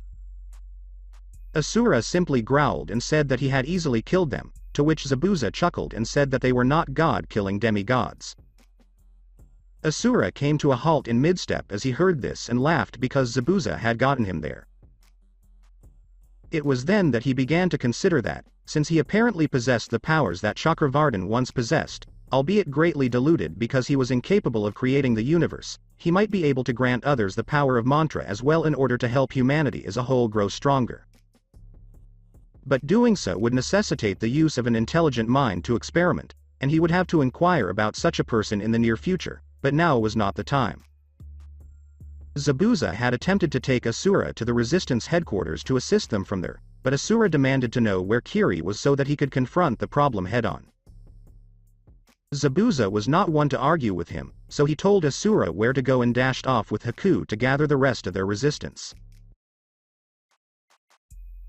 However, by the time they arrived at their headquarters, Asura had reached the walls of Kiri. He flared a portion of his power to alert those inside of his presence, and as expected, they arrived and attacked him because they assumed he had some sort of bloodline and wanted him dead for that alone. If only they knew who they were attempting to defeat. Mei Terumi and the rest of the resistance arrived 30 minutes later on the scene of what could only be described as a massacre, as there were bodies everywhere. The majority of them were in pieces, and the few that were had something caved in or a hole in their chest. "Oh my God," Mei exclaimed, and everyone agreed with her because it summed up everyone's feelings. What kind of beast could have caused such carnage? Al wondered as Mei motioned for her men to spread out and find someone to answer that specific question. Zabuza and Haku had returned to their base not long ago, to which Mei slapped him twice across the face because he not only hadn't brought back any funds to help them, despite the fact that they were in desperate need of them, but he had also left his fiancée copyright-e in a horny mood, and she didn't like being kept waiting like that. Zabuza had redeemed himself, however, by stating that a powerful individual had agreed to assist their cause. When asked where this warrior was, Zabuza replied that he had already made his way towards the village in preparation for an attack. When she asked if he thought this man was insane, Zabuza calmed her down with a quick kiss and told her to trust him in his belief that this man could help them. She demanded to know how he knew this, but he said there was no time to explain and that they needed to leave right away. So they did, and now they're here. And she had to admit that if the sheer number of bodies all over the place was any indication, the warrior mentioned by Zabuza had indeed helped them enormously. May, one of her men, called out from the distance, "We have a live one here." May dashed towards him and saw a man who was pale from the loss of both his arms and a lot of blood. The man had the appearance of someone who had seen the Shinigami himself and was shaking with all of his remaining strength. "Who did this to you?" May inquired, holding the man steady. "Who killed all these people?" All the man could say before succumbing to his fatal injuries was "monster." May and her men were simply left to ponder what he meant by that, but only for a split second before hearing a shout from above them and being shocked to see Yugura himself being launched towards them. The force of the impact caused the man to hit the ground hard and leave a crater line. May and her men surrounded him, but they were cautious because, after all, he was a Jinchuriki, and being so close to him was a safe bet. Yugura rose to his feet, albeit painfully, and quickly assessed his surroundings. He saw the rebels had surrounded him and was furious that this was happening in the first place. First, a monster of a man attacked his village and slaughtered his men, and when Yugura got involved, he was punched with such force that he was thrown out of the village. In a surprise attack, the very people he had been fighting against for years appeared. He put 2 and 2 together at that point.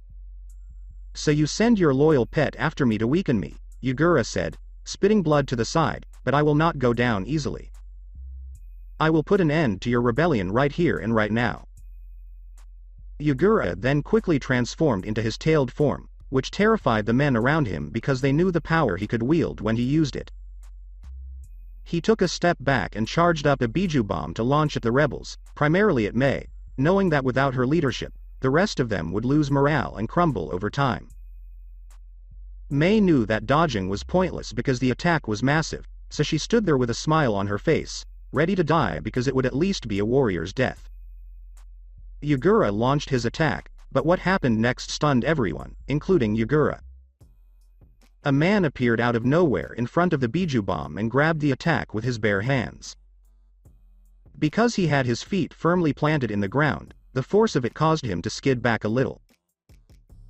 The man yelled as he overpowered the attack and threw it into the air, where it exploded harmlessly away from anyone, resulting in no fatalities. Asura stood in front of the rebels, fists clenched, charging forward to confront his opponent head-on. Yugura was still in shock and didn't move quickly enough to avoid the blow to the gut that threw him backwards. He was only alive because he puked blood from the internal damage done to him while in his tailed form. His power healed him enough that he didn't die from it, but it still hurt. As Yugura bounced several times before regaining his footing, a shinobi loyal to his way of thinking got between them to protect their leader. But they had no effect on Asura because he had done to them what he had done to the others who had foolishly attacked him when he first arrived. The punches were so powerful that limbs flew off or exploded. His fist ripped through the chests of many people, turning their organs into bloody goo. Asura's fists were caked in the blood of thousands of shinobi, but if one looked at him, one would notice that he was unaffected by his actions. Yugura saw his men die in such graphic detail that he launched a water dragon jutsu at the man approaching him. Asura simply grabbed the dragon's mouth with both hands, one on top and the other on the bottom, and ripped it in half. Yugura was even more astounded to see this monster of a man do it with his bare hands. Asura took advantage of his shock and headbutted Yugura with enough force to create a massive crater beneath both of them. He quickly charged up mantra into his hand before uppercutting Yugura once he had enough energy. Yugura felt weak and on the verge of death as he did so, but that was to be expected given that the mantra-infused punch had blasted the three-tailed Biju out of his body. While Asura continued to fight the demon, Yagura fainted due to his pain. The three tails tried everything he could to fight Asura, but nothing he threw at the man could stop him. Worse, Asura's attacks easily cracked and broke his shell, allowing him to feel the pain of his attacks on him. But as soon as the shell cracked, everything returned to normal, and the process repeated itself for what seemed like hours but had only been minutes. Asura grew increasingly enraged as time passed because he was hitting the beast and it healed just as quickly as he hurt it. He wished he had the ability to kill it once and for all, and as soon as he thought that, he realized he was no longer on the battlefield. He looked around quickly to see where he was and saw nothing. He suddenly realized where he was. He was in the same realm where he had fought Chakravartin before returning to his former life. "Hello, son," a voice from behind him said. A man with azure blue eyes and spiky yellow blonde hair stood behind him. He also sported jaw-length bangs on both sides of his face. His outfit was a short-sleeved long white haori over his regular clothes, with a thin orange rope closing the front. The edges of the haori were adorned with red flame-like motifs, and the kanji for "fourth Hokage" was written vertically down the back. "Who are you?" Asura inquired, having never met this man and yet being addressed as his son. "My name is Minato Namikaze, and I am your father Naruto," the man said, a goofy grin on his face. "I am not Naruto," Asura said with a slight glare at the man. "I am Asura." "You can call yourself whatever you want Naruto," Minato said, his son towering over him, "but the fact remains that you are still my son and will always be Naruto to me." "Why are you here?" Asura asked impatiently, not knowing why he was even here in the first place since the god of this realm had died and he had not brought himself here. "I was brought here to talk to you, my son," Minato sighed. "By who?" Asura inquired, but instead of an answer, Minato simply pointed behind Asura, and when Asura turned around, his eyes widened in surprise to see Chakravartin standing there with a smile on his face. "Good day, Asura. How the hell are you still alive?" yelled Asura as he prepared to fight this god once more. "You were mistaken about my death. I simply gave you my power and returned you to time. I told you that only one from Gaia could protect it, but I never said when or where that protection was required. Yet you attempted to murder me. It was simply a test to see if your soul was truly impervious to corruption. And I am pleased to report that you passed my test because you did not give up in the face of such overwhelming odds. So I'm leaving because there are other worlds that need my help to keep the balance. Asura, farewell." He was gone with those last words. "You've accomplished so much in your life," Minato said, as Asura growled at his words. "No thanks to that woman who has the audacity to call herself a mother, or to the clan she belongs to." "Yes," Minato said sadly, having witnessed Naruto's and Asura's lives and being saddened by the pain he was forced to endure in both of them. "I was shown your life, and I am sorry that you suffered in this way. But I'm here to make things right." "And how exactly are you going to make this right?" Asura asked, turning to face the man claiming to be his father. "Because I intend to kill them all, and you will not be able to stop me." "I don't intend to even try," Minato said nervously, "because even if I wanted to, which I don't, I've seen what you're capable of when pissed. I may have been infamous when I was alive, but even I would succumb to you if I tried because all I have on my side is speed, and I have seen firsthand that it is insufficient to stop you." "Then why are you offering to help me?" Asura wondered. "Because I would never have abandoned you," Minato said solemnly. "Even if you didn't have enough chakra in your system to use jutsu like most shinobi, I would have taken the time to make you stronger so that you could defeat those who could. I would never have left you to die alone, my son, and it pains me greatly to see the family I was forced to leave turn on one of their own because they saw him as too weak and a smear on their family name. So, Naruto, screw the Uzumaki. If they don't want you in their clan, you're still a member of mine because you're my son. And I'm proud to say so." Asura looked at this man who had appeared out of nowhere, a father he had never known existed because he had died when he was born and was never mentioned around him or his sister when they were young. Minato stepped forward and placed his hand on Asura's head, and his body transformed back to what it had been when he was 5 years old and simply known as Naruto. Our clan legacy falls to you, my son, Minato smiled, because your former sister is not worthy of my clan name because she abandoned you without even saying a word in your defense. As a result, you are the clan's leader. I leave you with my abilities, which I find amusing now that I think about it. What's so funny about it, father? Asked Naruto, who, despite having grown as Asura and being in the body of his former self, still had the brains he once had. I've never told anyone, Minato admitted, but the Rasengan, one of the 2 signature jutsu used, came to me in a dream. In the dream, I saw a powerful man use it to decimate his opponents, and when I awoke, I set out to replicate that move for myself. And yet, I was never able to recreate it as that man had in my dreams, and it is only now that I realize I was never meant to fully recreate it because that man was you, Naruto. Only you have the strength to make full use of it. I will make you proud, father, Naruto said as he hugged his father with all the love his body could muster. You already have, Minato said as his body faded away. Minato soon vanished, and Asura reverted to his more powerful form. Where Minato once stood was now a ball of energy that he grabbed with his hand, absorbing memories of his father as he did so. Asura smiled as he saw them, knowing that he would make his father proud, and that Asura Namikaze would become just as, if not more, infamous than him. Only a few seconds had passed outside of his mind while this was all happening.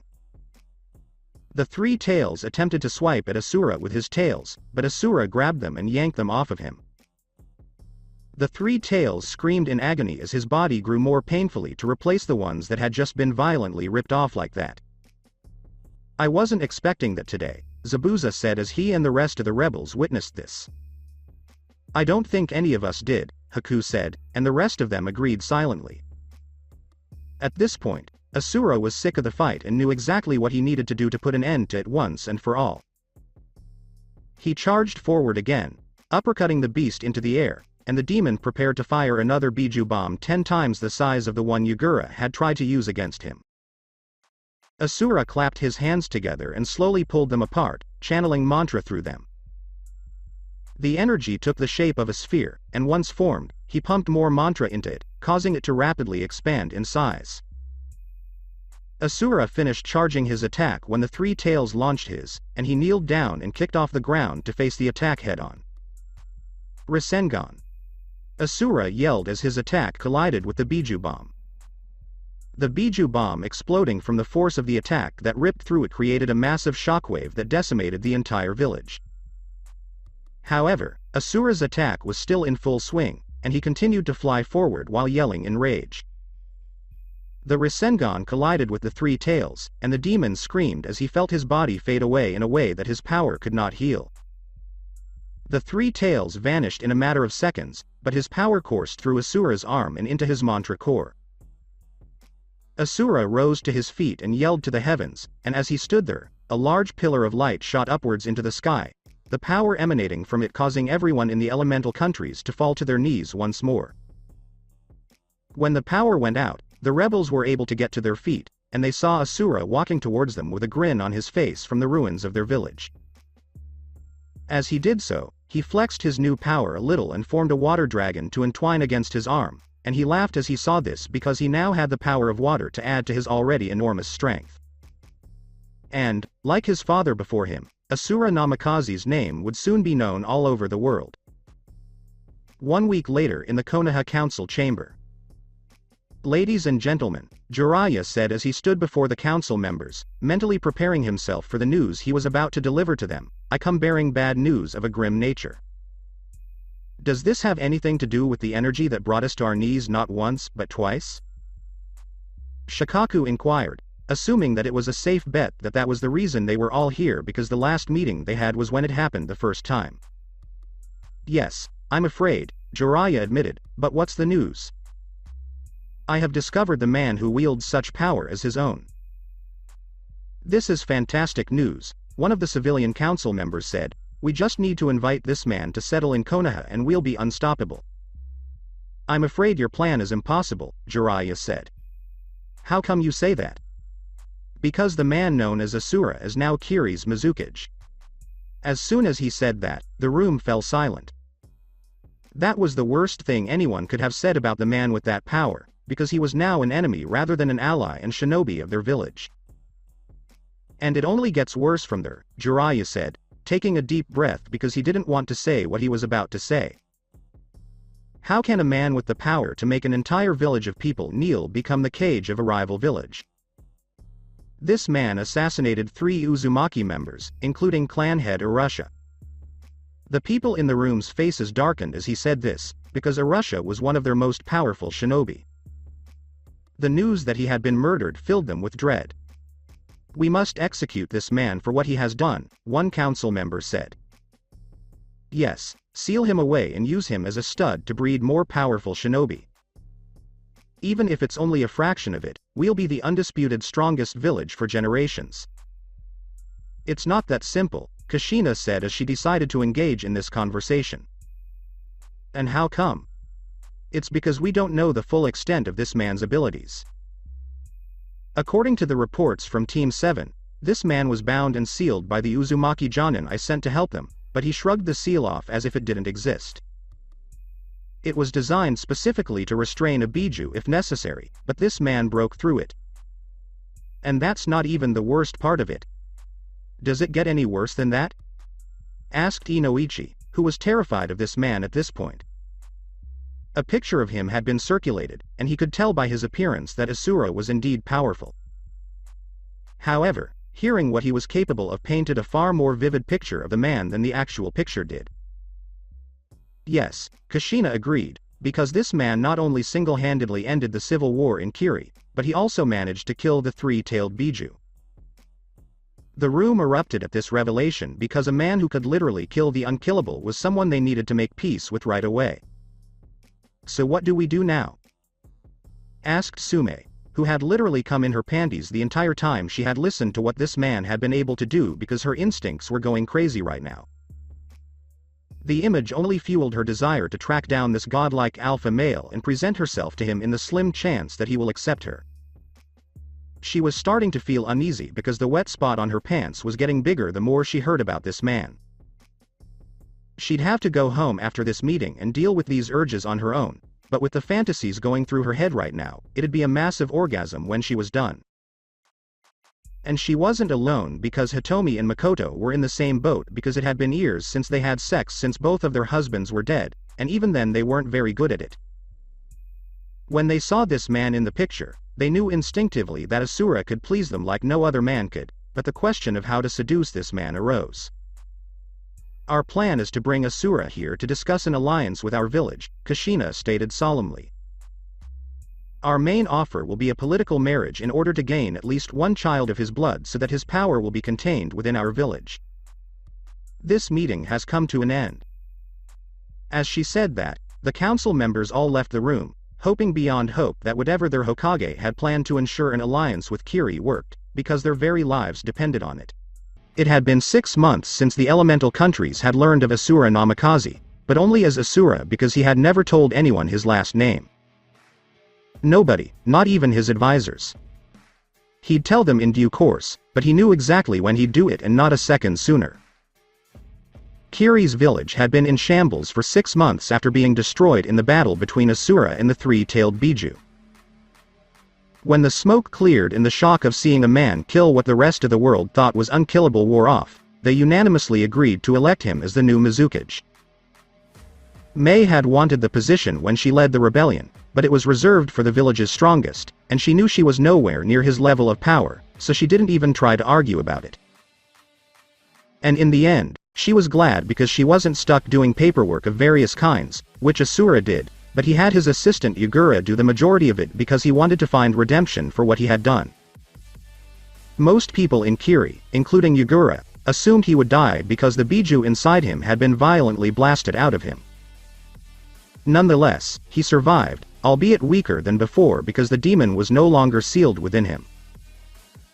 The blow had cleared his mind of the genjutsu he had been, and he could recall exactly what he had done to appear to be a tyrant.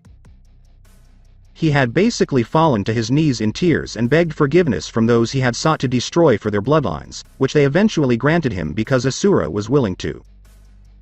Yagura could only recall the Sharingan that were used to control him, but that was all. As Yagura trained to regain his lost strength, he also assisted Asura with the paperwork he needed to complete because he was more familiar with it. Because Yagura did a good job, all Asura had to do was sign off on things. The first thing they did was rebuild the village from the ground up, using materials obtained at a reduced cost from the people of Wave because they owed Asura for saving them from the tyrannical rule of Gato. Even with the discounted materials, their funds were depleted when the village was finally restored to its former glory. A village would normally take much longer to rebuild, but everyone, including Shinobi and Asura, pitched in to help. During their 3 months of rebuilding the village, 3 major events occurred that shook the rest of them, with the third being kept secret for obvious reasons. The first was that Iwa, in their infinite wisdom, conspired with Kumo and dispatched scouts to locate Kiri in its weak state. Asura sent messages to their cages to stop snooping where they were not wanted, but they reasoned that they would irritate him enough that he would attack their scouts, allowing them to justify declaring war on the village and appear to be in the right to others, despite the fact that they had started it in the first place. Asura played right into their hands by killing their scouts and sending their heads back to the villages as a warning. Soon after, war was declared between the 3 villages, with Suna and Konoha sitting out because they had no dog in this fight. While Suna stayed out of it because they were the weakest and didn't want to offend a man who fought an army alone, Konoha wanted to see the outcome so they could plan a way to subdue Asura if the opportunity arose. Kushina was furious when she learned from her own daughter that Asura had nearly killed her by breaking her neck. That she was only spared death to send a message of hatred to her clan for reasons she summoned the entire clan to discuss. Even the woman who was married to the daimyo's son attended the meeting because it was critical that they cover all of their bases. They talked about it for hours, but no matter how far back they went, they couldn't figure out why Asura hated them so much because none of them had met him until Naruto and her group did, which made it difficult to pinpoint where the hatred was coming from. So, since they couldn't figure out why he was so angry, they had their elite seal makers create a seal that could subdue him when the time came, allowing them to get the answers they needed. While the Uzumaki were secretly discussing things, Kumo and Iwa sent out a large group of their shinobi along with their Jinchuriki to eradicate Kiri during what the 2 villages thought was their weakest time, but while Kiri's shinobi remained within it to protect it from attack, Asura walked out to face the combined armies of Kumo and Iwa.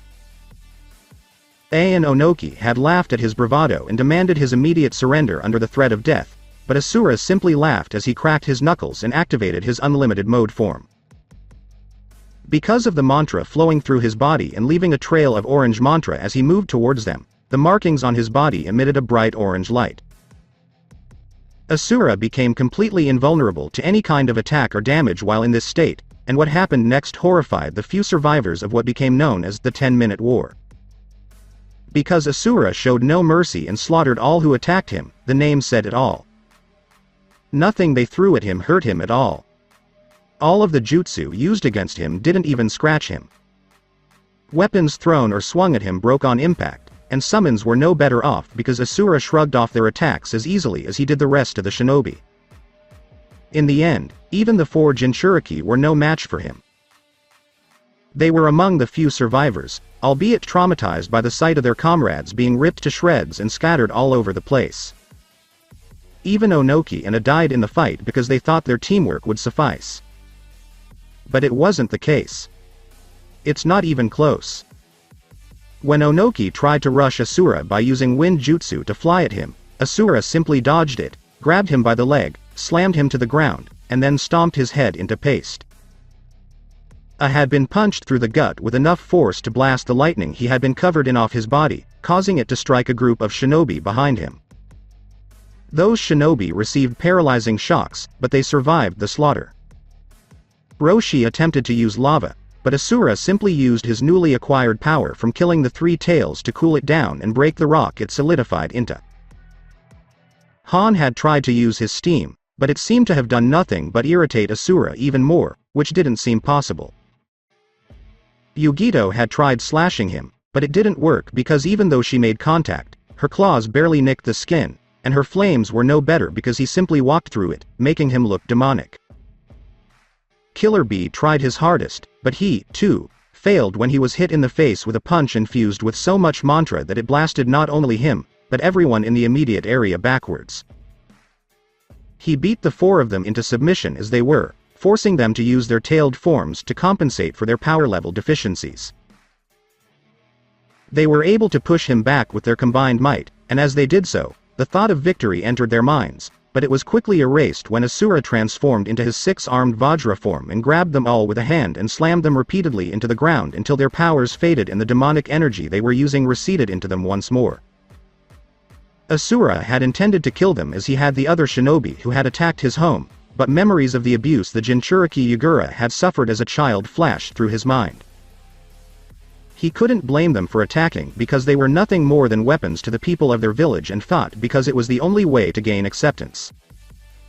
So he spared their lives but imprisoned them in cells covered with mantra-enhanced seals. While Asura's father, Minato, was not as skilled with seals as the Uzumaki, his memories aided Asura in the field. While they were being detained and healed, the remaining shinobi fled the battlefield back to their villages to inform them of what had happened. Each village sent about 45% of their roster to wipe out Kiri because they didn't think they needed to send any more than that to wipe out the weakened village, but their plans ultimately backfired, and only 3% of those sent returned alive to tell the tale. At this point, Asura's name had spread throughout the elemental countries, which aided the growth of his village. Kuretsuchi, Onoki's granddaughter, took over as Kage for Iwa, while Samui, a Kunoichi, took over for Kumo because she had been trained by Killer Bee and was the strongest of those still alive. Both sent non-aggressive agreements to Asura, who agreed, but while he agreed to the simple terms of "don't attack me and I won't attack you," the water daimyo began pressuring them for tributes, threatening to send Asura to wipe them out if they didn't comply. Asura was unaware of that detail because he was preoccupied with other matters. The daimyo was a greedy man who profited from other people's misery. He had helped the village eradicate those with bloodlines because when they died, he could liquidate their assets and take them for himself. He was furious when the civil war ended because his money flow had stopped, but now he had a whole new way of obtaining money that, in his opinion, was far more efficient than the civil war he supported. The second thing that helped the village was Orochimaru himself, which may sound strange to hear, but bear with me as I explain how it all happened. When news of Asura reached him in one of his many hideouts, he salivated at the prospect of acquiring a godlike body like his. So he tried to infiltrate the village while it was being rebuilt and security was lax. He made it all the way to Asura's personal meditating room, which he built in honor of his wife, who had always said he should have one to help him relax at home. Orochimaru had attempted to use his infamous curse seal on him, but Asura was fully aware of his unexpected visitor and easily avoided the attempt to bite down on his neck. He was meditating, but he was always aware of what was going on around him. Something his old master had instilled in him by pounding it into his head. It took him a while, but he eventually got it. Asura easily defeated Orochimaru, who dissolved in his hand because he was a mud clone, and all the other 24 attempts to curse him. Asura was amused by this man's sheer determination to keep trying, and he expressed it by requesting that the real Orochimaru appear so that they could discuss a deal that would satisfy both of them. It took a few more mud clones for Orochimaru to finally give in because he couldn't curse him. Asura surprised him with a bottle of sake when he finally appeared. Orochimaru accepted it with reluctance, wondering why it had been offered in the first place. Asura simply stated that sake was ideal for a conversation between enemies of any kind because any man deserved a final drink, but that wasn't why he summoned him. Asura had looked into finding someone who could assist in the research of transferring mantra into others so that it could empower them all as the village was rebuilt from the ground up. His plan was to give it to everyone, but he had to be careful because he didn't want another group like his old comrades to get carried away and slaughter so many innocent people in order to harvest their souls for power. When he discussed this with his advisors, Haku, Zabuza, Mei, and Ao, the name of Orochimaru came up, but then the list of things he had done in his not-so-secret attempt at obtaining immortality. He was said to be one of the world's brightest minds, if not the brightest, and Asura was genuinely intrigued because the man could help.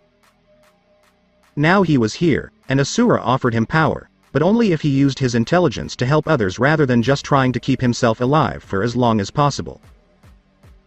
Orochimaru laughed at first, but he grabbed him by the head and, like Zabuza and Haku, showed him memories of a future that had happened to him before he traveled back. When shown this, Orochimaru paled to near transparency as he realized that his life goal of learning all the jutsu in the world after achieving immortality was ultimately futile because the power of chakra was overshadowed by mantra. So, in the end, Orochimaru agreed to assist him in exchange for power, knowing that if he went rogue, Asura would hunt him down and personally kill him. He fashioned a mantra core in his hand and thrust it into Orochimaru's stomach. He needed 3 days to recover from the surge of newfound power, and his intelligence increased tenfold. He ordered that all of his research into preparing new bodies be destroyed, and that all of his hideouts be abandoned. All of Sound Nin became part of Kiri, which helped bring the village's population back up to where it once was. Even though those in Kiri who knew of him despised him, he stuck to his research, which Asura backed up, so they left him alone. With the knowledge of the future revealed to him, he was able to easily make numerous breakthroughs, with Kabuto being the first to volunteer and successfully gifted the power of mantra via a pill. The mantra that was given to him was like a muscle in that it required time and effort to strengthen its use. When the others saw how successful he was with Kabuto, they gradually began to take the pill as well, with more taking it as the numbers grew because they saw that it wasn't a trick or an attempt to take their bodies, as Orochimaru was known to do. So not only was the village's population restored, but it also began to swell with mantra users, whose power grew over time, though it would be some time before it became truly relevant to the world. It primarily aided those who could use chakra, primarily shinobi, by increasing their power. It also aided civilians because it eradicated sickness, made the elderly feel more alive than they had in years, and appeared to extend lifespans while also enhancing physical strength of those who were now imbued with it. The last thing that helped their village grow even more was a messenger personally approaching Asura and requesting his assistance in protecting an actress from harm. While he initially refused to assist, he quickly changed his mind after learning of Koyuki's true origins and decided to assist a princess in need. He brought Zabuza along with Haku to assist him, and as expected, there were attempts on her life while they were protecting her. Since they were ambushed by a large group of snow shinobi, he seemed to be in his right mind to bring them. It never ceased to amaze him that, despite the fact that word of his deeds had spread widely, he still faced those who truly believed they could kill him and become famous for it. He wasn't vain or arrogant about it. He simply found it amusing. The cameramen accompanying them captured the fight, which was surprisingly one-sided and not in the way you might expect. While those they were guarding expected Asura to do the fighting, it was Haku who did it after noticing a few of the enemy shinobi using a fake version of his bloodline. This enraged him greatly, and he was able to demonstrate his newly acquired power. He demonstrated the power of his bloodline by summoning a massive blizzard that surrounded the enemy forces like a tornado. When he was surrounded, he collapsed it on them all, crushing them beneath it and killing them. The group moved on after their main forces were decimated, but Koyuki refused to go because she felt it was all for naught because her tyrant of an uncle would continue to send people to hunt her down until she was captured. Asura only sighed at her, but he understood her predicament. He may be a demigod fueled by rage, but he could understand the pressure of leading so many people because failure was traumatic. When he and his former comrades attacked Vlitra, he felt the same way because the fate of the world was literally at stake. So he spoke to her and encouraged her, which helped to lift her spirits. Finally, his words worked, and she felt confident that she would be able to lead her people once this was over. She continued with the scheduled movie shoots because there wasn't much danger to her person with Asura and his companions nearby. It took a day and a half, but her uncle finally arrived on a train to pick her up. He boasted about his power like any other villain, but Asura silenced him by punching the cars behind the main train into scrap in seconds. Doto was terrified when he saw this and fled quickly using the airship he had on hand. He thought he'd escaped in time, but Asura simply summoned several tendrils of water to hold the airship in place while Zabuza climbed the ladder that Doto hadn't pulled up. He grinned as he climbed up, glad that he was finally able to accomplish something this mission, and he slowly walked towards Doto's control room, doing everything he could to free the ship from the binding that was holding it in place. Doto never heard Zabuza open the door, but the man was a master of the silent kill, and he was completely caught off guard when his head was cleaved off of his body. As soon as Zabuza descended with Doto's head as proof of his demise, Asura transformed the tendrils into hands and crushed the airship into a metal ball.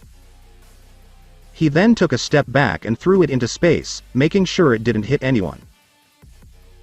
Within a week, the filming was completed, and Koyuki was sworn in as the daimyo of the newly renamed Spring Country, thanks to the device her father had created. An alliance, a political marriage, was formed with Kiri. The surprising thing was that, while many expected Asura to be asked, it was actually Haku who was asked because Koyuki was attracted to him. Asura and Haku both agreed to it. This alliance aided his village because they gained access to blueprints of long-forgotten technology, allowing them to expand their own village and upgrade their defenses and buildings. With Asura's assistance, the village was able to recover in 6 months what would have taken years otherwise. Since Asura's reputation had many people wanting to use his village for their mission, the village's economy was slowly returning to what it once was, which helped because there were plenty of funds to aid the village.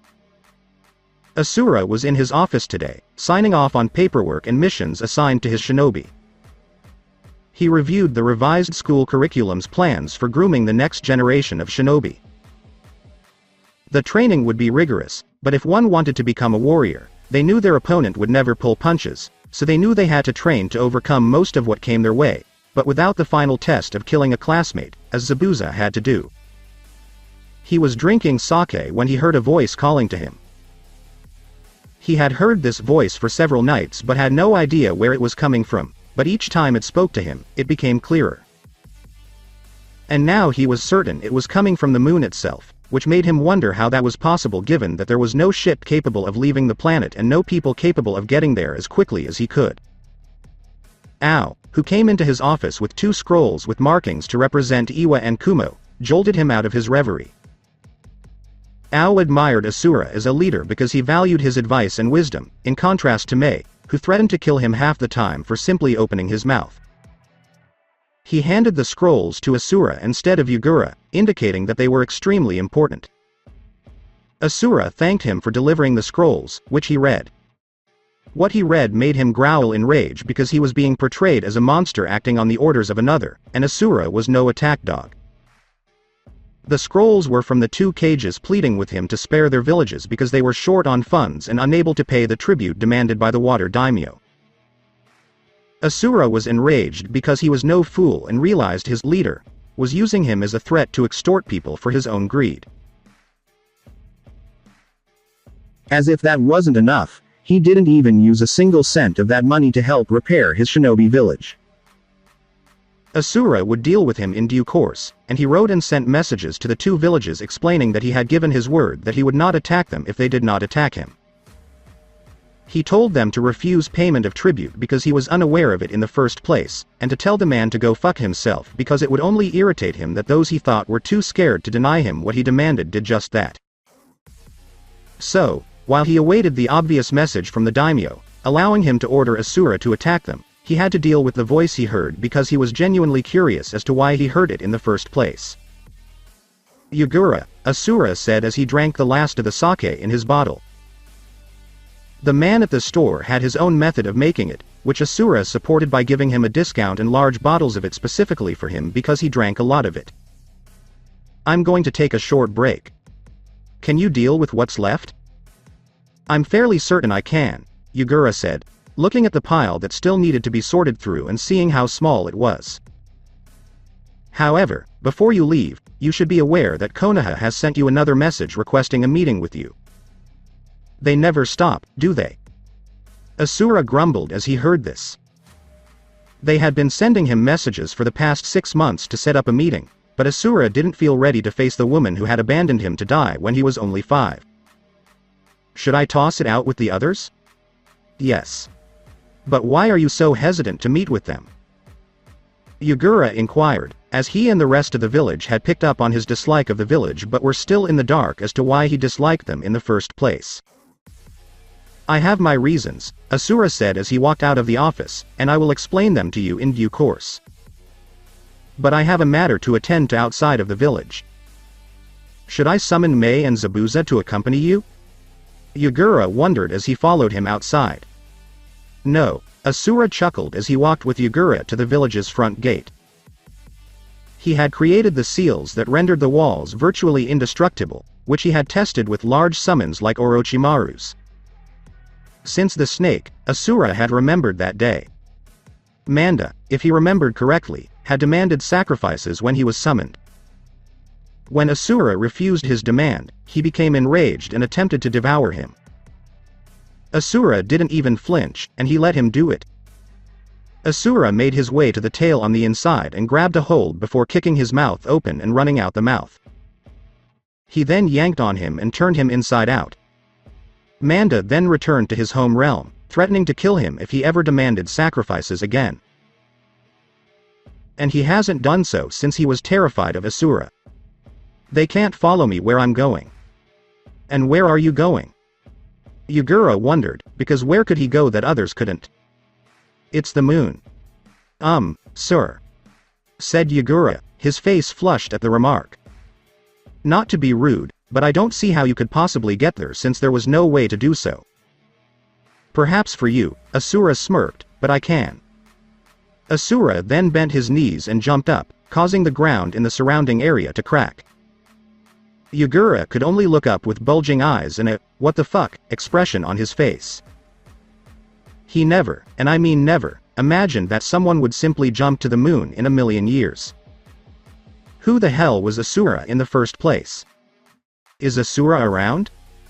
Mei inquired as she and Zabuza arrived with a scroll in hand. We got an invitation to Koyuki and Haku's wedding. Kind of hard to believe I met that boy on the streets, Zabuza remarked with a smirk.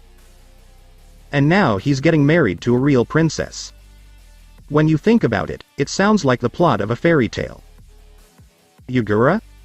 Mei inquired, concerned because she noticed him standing there with a shocked expression on his face.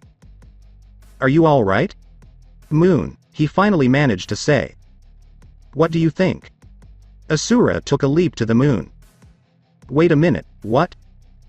In the same state of surprise as Yugura, Mei inquired. Zabuza wasn't surprised because he had seen Asura's memories, including his fight with August on the moon. They had jumped to the moon back then, so he could obviously do it now. From the moon. Asura landed on the moon, leaving a crater in its wake. However, there were many craters on the moon, so it was just one of thousands. He jumped out and began to hop along the moon towards the source of the voice calling for help. The closer he got to it, the louder and clearer he could hear it. It took a while to find the source, and because he was on the moon, it was difficult to tell the time, so he wasn't sure how long it took. What he discovered made him raise an eyebrow because it was a massive seal he had never seen before. He saw something that was clearly meant to seal something fairly powerful away, but he wasn't sure what it was. So he walked to the center of the seal and activated mantra in his hand. When he'd had enough, he punched the ground so hard that it cracked the moon for miles around. The seals on the ground began to vanish, and the ground rumbled beneath his feet as they did.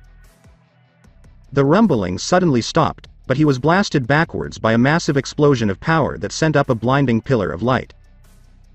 He saw a female figure within it scream in joy at being freed from her prison. "I'm free!" exclaimed the woman. She had light skin and delicate facial features. Her white hair was extremely long and sweeping. Her eyes were white and clear, and her brows were cut very short and round, a symbol of nobility, and she wore a red lipstick shade on her lips. The most noticeable feature was that she had 2 brown horns protruding from her head and a third eye formed in the center of her forehead. She was dressed in a high-collared hime kimono with tomo running down the center and edges adorned with intricate gold and purple lines. "And who are you?" Asura inquired, intrigued by the person he had just released from prison. "I'm Kagaya," the newly named woman declared, "and now that I'm free, I'm going to finish what I started and reclaim all the chakra in the world. Do you realize that doing so would kill everyone because it is so deeply ingrained in their beings that they would die without it?" "I am aware of this," Kagaya said, her gaze fixed on him. "Well, that makes my decision even easier," Asura said, clenching his teeth and tightening his fists in preparation.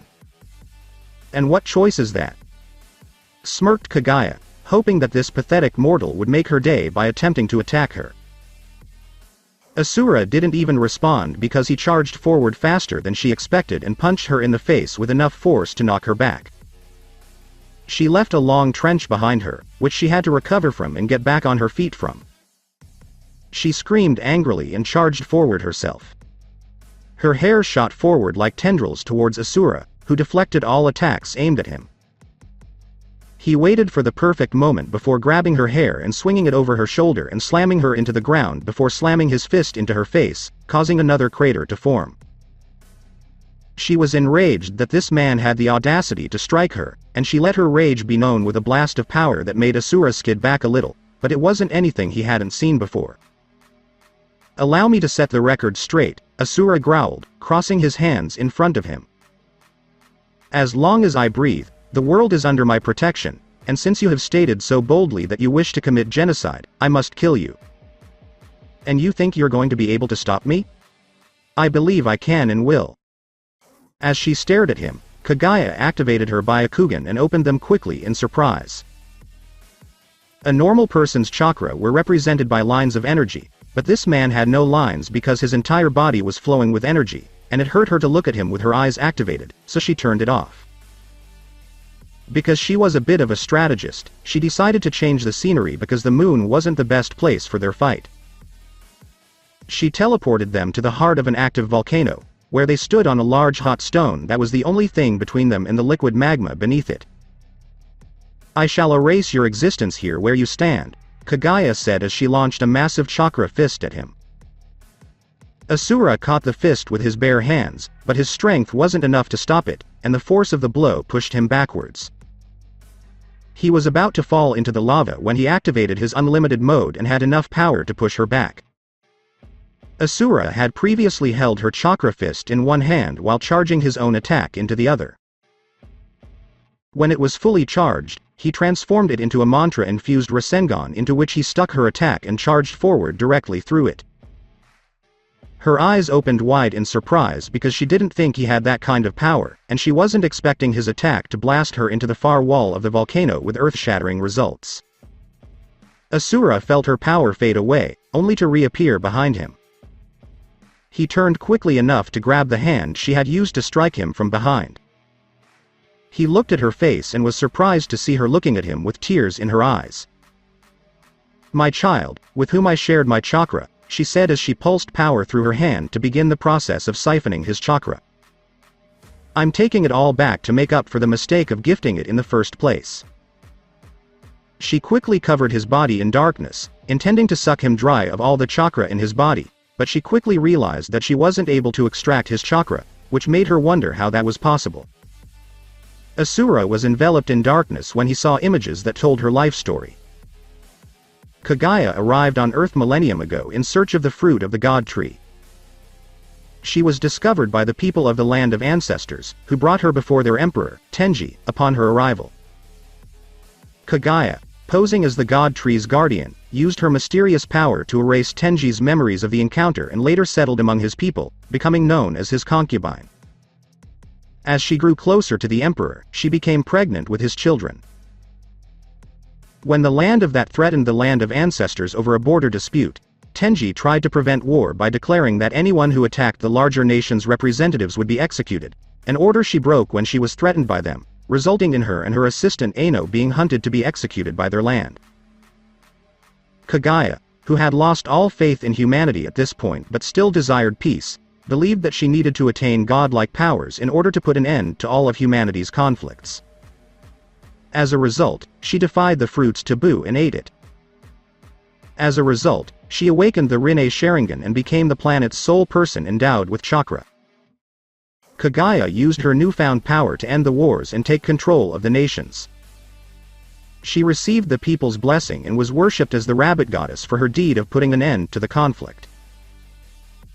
After establishing peace and changing in some way, Kaguya used the infinite Tsukuyomi on humans for many years to transform them into an army of white Zetsu in order to protect her chakra from being stolen by other clan members. Not wanting humanity to perish, she freed some genjutsu victims and erased their memories. She distributed chakra to her twin sons Hagoromo and Hamura while giving birth to them, making them the first people born with chakra. Ruling alone and frequently resorting to cruelty because people rebelled when she tried to rule peacefully, her dojutsu and jutsu were regarded with fear, awe, and reverence by humans. Due to rumors spread by her own children, the rabbit goddess had become known as a demon at some point in the past. Eventually, Kaguya was betrayed by those she loved after she overheard her own children plotting to kill her and take her power to rule the world for themselves, which turned her against her sons. She integrated with the God Tree and became the 10 Tails after devising a plan to absorb their chakra as easily as possible. She then challenged the twins to a battle. Assuming the 10 Tails was an incarnation of the God Tree that attacked them in order to recover the chakra from its stolen fruit, Hagoromo and Hamura sealed the beast's chakra within the former's body while using its husk as the core of 6 paths Chibaku Tensai, resulting in the moon. Hamura later took command of the Sutsuki clan and went to the moon to guard the beast's remains because he was the one who created the seal that Asura had destroyed, while Hagoromo stayed on Earth to spread chakra and teach people how to use it. But, just as her sons were about to completely seal her, Kaguya manifested her will in the form of an artificial human named Black Zetsu.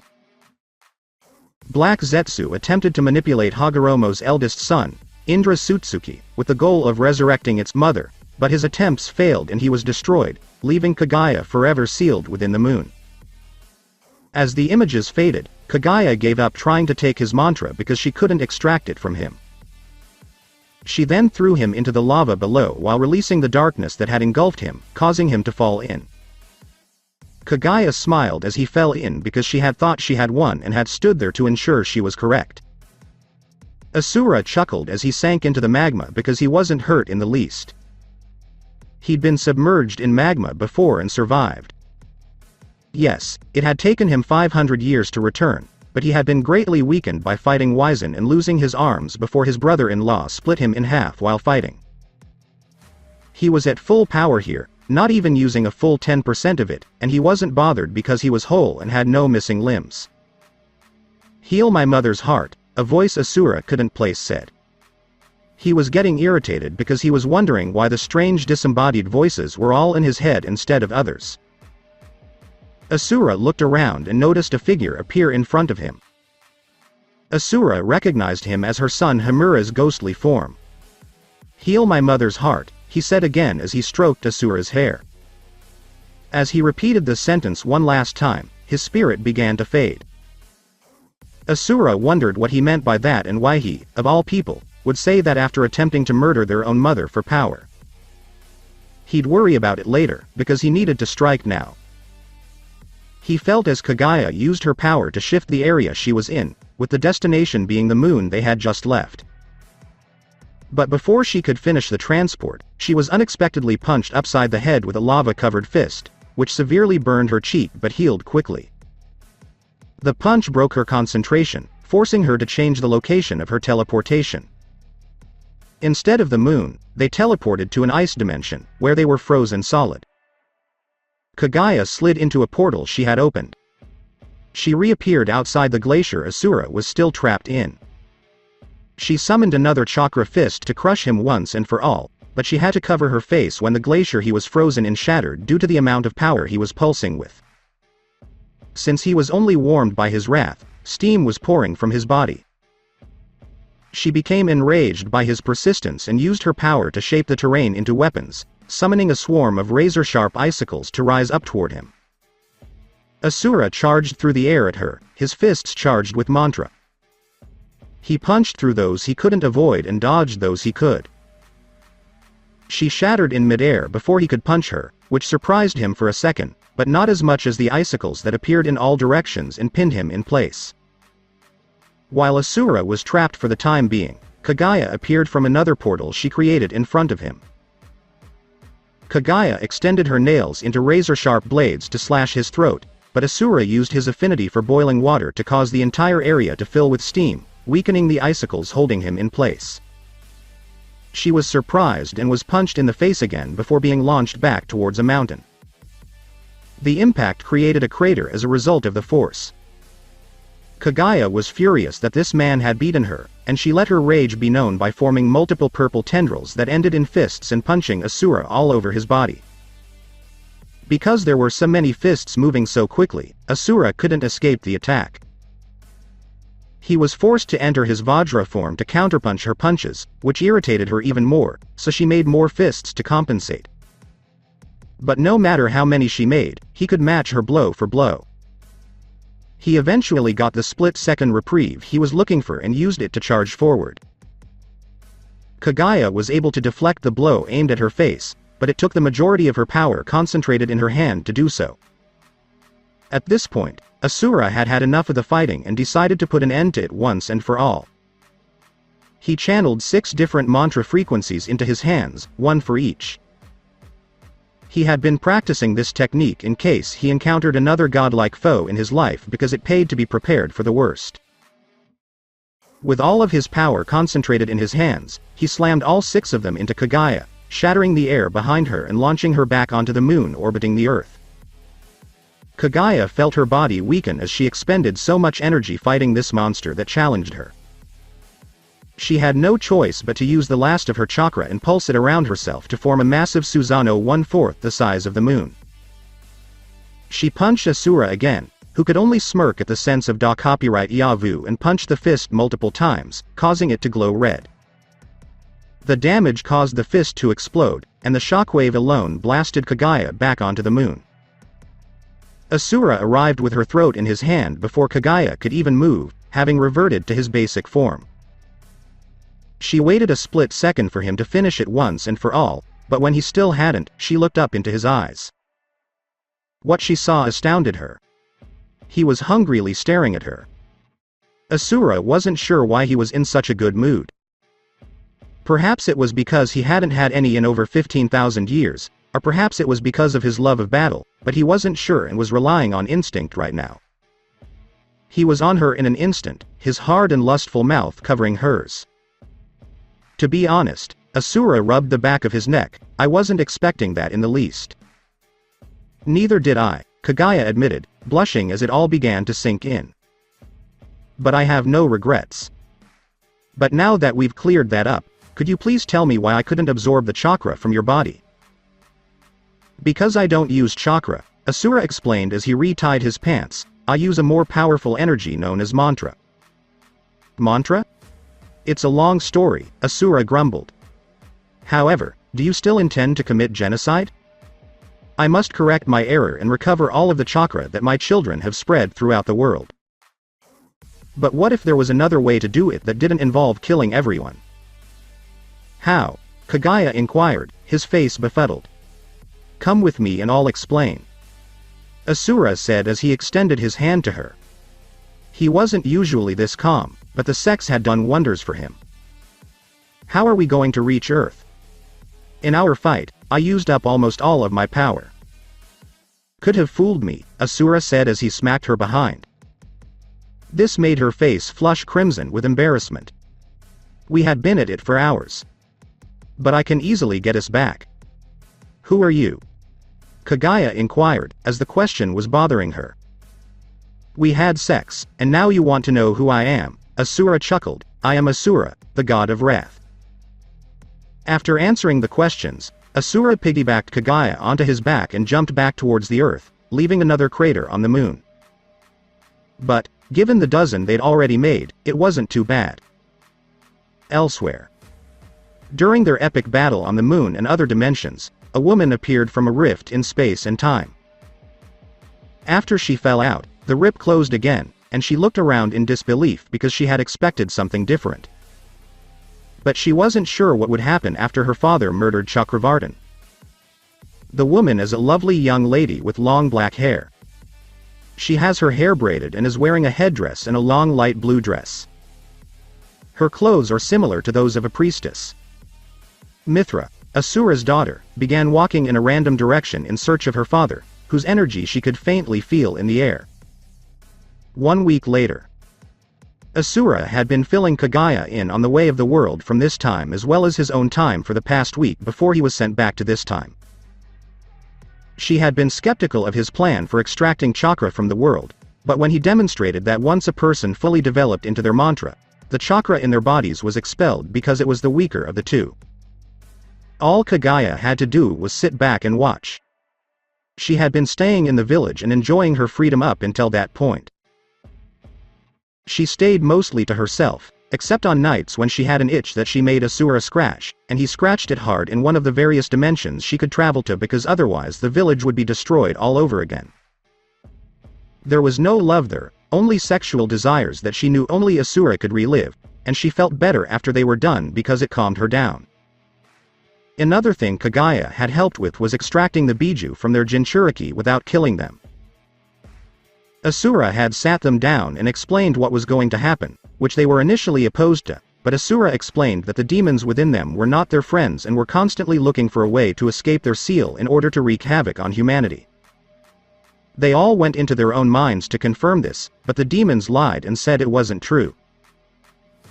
They were eventually extracted and consumed by Kagaya to help her regain her lost strength, which was still insufficient to defeat Asura, who had yet to go higher than his Vajra form in their battles. The four of them were then given the option of returning home or remaining in the village, where he would personally teach them alongside Inari, who had come to attend their academy when it was rebuilt. Asura tutored him in his spare time, as promised, and he showed promise, as Asura predicted. The four former Jinchuriki had exchanged glances before getting down on one knee and requesting to be trained. Asura did this as their bodies became accustomed to the mantra given to them. He expected to receive a note from the water daimyo a week after he returned home. He informed his advisors that he would be meeting with him and that he was sorry that he would be forced to miss the wedding due to the meeting. While his advisors, with the exception of Ao, who volunteered to stay behind and do the paperwork in their absence as a temporary Mizukage, went to Spring to celebrate Koyuki and Haku's wedding, Asura traveled to the capital. As he approached it, he noticed the obvious signs of fear they displayed because he was a fairly intimidating man. His own shinobi were the same way at first, but after a month of learning that he wasn't going to go out and kill people, they stopped fearing him and instead respected him. Asura made his way to the water daimyo's palace, where he was stopped by guards at the front gate. Asura mentally laughed as they shook in their boots at his presence, putting up a tough front that they weren't really selling. He handed them the message, which they read before moving out of the way to let him pass. It took some time, but Asura eventually made it to the throne room. "Welcome, Asura," said the daimyo, smiling. The room was full of samurai he'd been able to hire with all the money he'd amassed over the years, making him feel invincible. "Do you understand why you're here?" "No," Asura said as he crossed his arms, "so enlighten me on the necessity of why I am here." "Watch your tone, boy," the daimyo said angrily, referring to his weapon's tone of voice. "Boy," Asura said, raising an eyebrow, "I assure you that I am much older than you. Regardless, I've summoned you here because of the disrespect shown to the villages of Iwa and Kumo. They must be taught a lesson, and I want you to personally teach it to them." "No," Asura said simply, looking this man in the eyes. "Please excuse me? I declined. You don't have much of a choice." "You honestly thought you had control over me," Asura growled as the samurai around him placed their hands on their sword hilts. "I am not subject to anyone, especially a greedy pig like you." "You dare!" yelled the water daimyo, but he was cut off as he was slammed against the wall with Asura's hand on his throat. A single samurai advanced from behind to slash him, but the sword broke on impact, and Asura punched him in the head with his free hand. The rest of them came to a halt because they didn't want to die in such a gruesome way. "I promised the villages that if they didn't attack me, I'd leave them alone," But now you, a man who sat and watched as your country's village tore itself apart and did nothing to stop it. You sat in your home, surrounded by all the expensive items you purchased with the money you stole from the clans who died under your rule. You used me as a threat to extort money from the countries whose armies I decimated in order to fill your already bulging wallet. And now you think you can command me to slaughter innocent people simply because you sit in this chair. Asura growled as his grip on his throat tightened. Please. The daimyo mumbled, but those were his final words before Asura crushed his throat and tossed his dead body to the side. You just killed our daimyo, exclaimed one of the samurai as Asura exited the room. I killed a tyrant, Asura said after a brief pause, and now you can put a better leader in charge. And with that, Asura left the room and walked out of the capital, the news of the daimyo's death causing massive hysteria because the upper class were upset because their lives were now in chaos because the daimyo was no longer alive to protect their interests because they had bribed him to do so. The poor rejoiced because there was a chance that their lives would improve in the end. Only time would tell, and they could thank Asura for that. 3 days later, Asura walked towards Konoha village with Zabuza and Mei. He'd carried them a little because he jumped the majority of the way in a single bound, but he didn't want to cause too much trouble, so they walked the rest of the way to keep things simple. Asura had finally had enough of Konoha's constant messages, so he decided to put an end to it once and for all. Because the death of the water daimyo had not yet been made known to any other country, he decided that now was the best time to deal with it. When he and his escort arrived at Konoha's gates, they were let through immediately because his reputation preceded him and they were under direct orders to let him through if and when he arrived. Once inside, he told his escorts to do whatever they wanted but not to get too comfortable because they wouldn't be there for long. Asura went to find something to eat, while one of the guards went to inform the Hokage of his arrival. Asura walked to find a place to eat, and the entire time he saw people go out of their way to avoid him. He could feel the Anbu following him, and he would bet a year's worth of sake that the majority of them were Uzumaki, as they would most likely want to observe him in order to figure out how to defeat him. He also sensed another presence before it left, and based on what he sensed, the person was extremely horny. He just shrugged and went back to looking for food.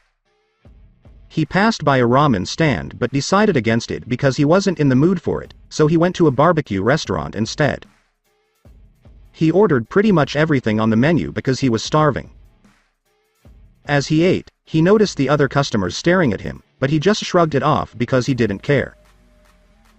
When he was finished, he left the money he owed and a good tip because the food was good, and as he left the restaurant, he was met by a half-dozen shinobi who were there to accompany him to the meeting he was there for. They'd arrived earlier, but they'd been gracious enough to let him finish his meal first. He told them he knew the way, so they dispersed as he approached the tower. Along the way, he noticed two girls arguing about something he didn't know or care about, one of whom was his former sister Naruto and the other a loud pink-haired young woman. Asura wanted to walk past them, but they were blocking the path he was taking. Naruto saw him approaching them and had a flashback to their last encounter, with his hand nearly crushing her throat, and she lost all color in her face. Sakura noticed this and looked around to see who had scared her so much. And when she saw Asura standing there, she became terrified because she had heard what he had done. "Move," Asura yelled. With that simple word, Naruto bolted in the opposite direction, terrified for her life. She was terrified of him because she remembered his threat to her clan. Sakura looked at him in fear and wonder, having just made her most despised foe flee as she nearly pissed herself. She was perplexed as to why she was so terrified, but what she heard next clarified things for her. "Fucking Uzumaki family. I'll kill them all if it's the last thing I do," Asura mumbled as he walked past her, unconcerned about anyone overhearing him. Sakura heard him say that and smirked to herself, realizing she had an unexpected friend who despised that clan as much as she did. And now she was thinking about how she could put that information to use. Asura quickly arrived and entered the meeting room. The meeting was attended by members of the civilian council as well as clan heads. Asura noticed a chair available for him to sit in, but he pushed it to the side instead, preferring to stand. Kushina Uzumaki, the person he despised the most, sat at the head of the table. Tsunade was nearby, as was Jiraiya, who was carrying 2 toads on his shoulder. "Wouldn't you be more comfortable sitting?" Kushina inquired. Her clan had spent days crafting a seal for it that would analyze anyone who sat in it, as they needed the data to create the perfect seal to restrain him in the future if necessary. But it was now going to waste because he refused to sit. "I'd rather stand," Asura stated, glaring at her. She couldn't figure out why he was staring at her. "So, why have you been sending me messages to meet with you all the time?" "Despite the fact that I ignored them all, you continued to send them." "We just wanted to talk about forming an alliance between our villages," Kushina explained as she pulled out a scroll she had prepared. "Because you are a strong warrior and we are the strongest village, it would be mutually beneficial." "Mutually beneficial," Asura said, "because the last time I checked, not a single damn one of you had been able to fight off 3 separate armies or kill a Biju since the Yondaime Hokage himself. How can it be mutually beneficial if I am the one who does the majority of the work?" "You wouldn't have to fight our battles," Kushina said as she tossed him the scroll in her hand, which he caught without turning his gaze away from her. Asura examined the scroll and noticed the proposition written within. The 2 villages formed an alliance, but it was through an arranged marriage with one of several candidates, 3 of whom happened to be clan heads at this particular gathering. "Of course not," Asura said as he slammed the scroll down onto the table, cracking it slightly from the force. It made those in the room jump because they knew what he was capable of. "You simply want me to sire children for you. Do you think I'm a fool? A man who only knows how to fight and knows nothing about politics or the like." "We just believe that," Kushina began, but was cut off before she could finish. "You just assumed I'd agree to this because you used some clever wordplay to make it appear to be beneficial to both my village and your own? I'll tell you the truth because I don't want to be here any longer than necessary because being around you fuels my rage. I wouldn't mind an alliance between our 2 villages, but there's one thing that prevents it from happening." "And what would that be?" Kushina asked, hoping that this alliance could still work out in some way. "You," Asura growled through clenched teeth, holding back his rage so he didn't just attack her. The same feeling that kept him from killing Naruto told him to hold his hand again. "Me?" Kushina asked, surprised by his response. "You and the rest of your clan," Asura said, clenching his fists, "so let me be as clear as I can. I will have no dealings with you as long as you and your pitiful clan live in this village or Fire Country as a whole. Why do you despise my clan so much?" Enraged Kushina as she rose from her seat, "What have we ever done to you?" "You took everything from me," exclaimed Asura, slamming his fist into the table so hard that it shattered. In fear, the civilians backed up against the wall as the clan heads took a defensive position in front of Kushina. "And I'm going to make you all pay. We will not let you attack our cage," Hitomi said, taking a more aggressive gentle fist stance.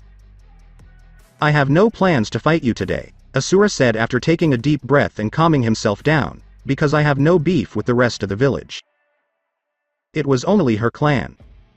"Why do you despise her clan so much?" Inoichi inquired, curious as to why this man was so upset with their leader. "I can only despise a clan that would sacrifice one of their own simply because they were weaker than the others and saw them as a blemish on their image." When Kushina heard this, her eyes widened. Other than her clan members, no one knew about Naruto's death because they had abandoned him on the island to die. Kushina had returned several months after they had left and discovered his body at the foot of the tree in the center of their old village. She had taken the time to bury his body beneath the same tree where she had discovered him, because he deserved a proper burial. While he was too frail for her clan's future plans, he was still in Uzumaki and deserved to be buried. "Now I'll give you the same piece of advice that a woman once gave to me in my youth," Asura said as he turned to walk away. "Please fade away from me." Kushina's face turned completely white when she heard that single line. Everything made sense to her now. The hatred for her and her clan, the obvious, the attack on Naruto without any provocation. "Naruto," she said, her voice shaking with terror. "I am no longer Naruto," Asura said with malice, "you killed him when you left him to die alone. I became what he was. My name is Asura Namikaze." As he said that, the room fell silent, and he used the silence and shock to leave. He left the tower, and Mei and Zabuza appeared beside him as he left the village. But, as he stormed out of the village through one gate, a young woman entered through another, looking for any information on her father's whereabouts. However, he is unaware that an ominous figure from the sidelines has been watching Asura ever since he defeated the Three Tails. Cloaked in a veil of darkness under some trees, a horribly mangled leaf ninja is held by a blackened gauntlet with intricate designs on it from behind. Interesting. So this is the one that has been detected causing massive power fluctuations? I haven't felt such grand power in a long time. I'm looking forward to meeting Asura, or should I say Naruto Uzumaki Namikaze. After all, he found out who the man was and where he was in the multiverse from him, the figure says in a deep demonic voice as a quick snap is heard, ending the life of the near-death ninja. The process broke the man's body in ways that were not medically possible. And just as quickly as he appeared, he vanished into the shadows, leaving nothing but a mangled corpse to prove that someone was ever there in the first place. Asura and his two subordinates left the village. The higher-ups of Konoha demanded answers from Kushina about what had just been told to them.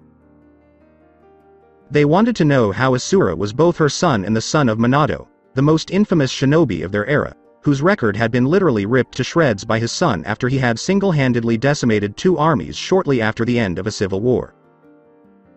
The clan heads demanded answers to their questions, which Kushina did her best to provide. Their first question was, of course, why she would abandon her son, as he had claimed. Kushina explained that Naruto had a genetic deformity that caused him to be born without the ability to shape chakra, but with only enough to survive. This caused problems within her clan because he was picked on by others, and his condition was the equivalent of being a hemophiliac because his wounds healed so slowly. There was no treatment, so when they moved, they decided to leave him there as a form of mercy killing because he wouldn't have survived here because there were more problems than in a secluded island country. Her explanation satisfied their curiosity, but it left a bad taste in their mouths because the Uzumaki clan had always preached about loving one's family, but hearing that they so easily abandoned one of their own only made that image crack, if not shatter completely. Sure, she explained that she had returned to bury him because he was still an Uzumaki and deserved it, but that didn't help repair their image of their clan. She then excused everyone from the meeting so she could be alone with her thoughts in her office. She summoned her clan elders to discuss this with them, and as she waited for them to arrive, she knew they would be upset in every way, shape, and form. Her clan's future plans were going so well until Naruto, or Asura as he liked to call himself now because he claimed Naruto was dead, and seeing as she literally buried his body, she believed him, complicated things to the point where the plans they had been working on for generations were jeopardized. "So what is it that is so important that you summoned us here today?" inquired the only female elder among the trio as they entered the Hokage's office. "Please sit," Kushina said, taking a deep breath and mentally preparing herself to explain things to them. "I have news about Asura." "Oh good," one of the male elders said, interrupting her mid-sentence, "so I take it he's agreed to the terms of the alliance. With his genetics, we will be able to accelerate our plans by a generation or two in the next generation of our shinobi." "Before you continue with that line of thought," Kushina said as she reclaimed control of the conversation, "I have to stop you and say that the alliance did not happen. In reality, the situation is far worse than we could have imagined."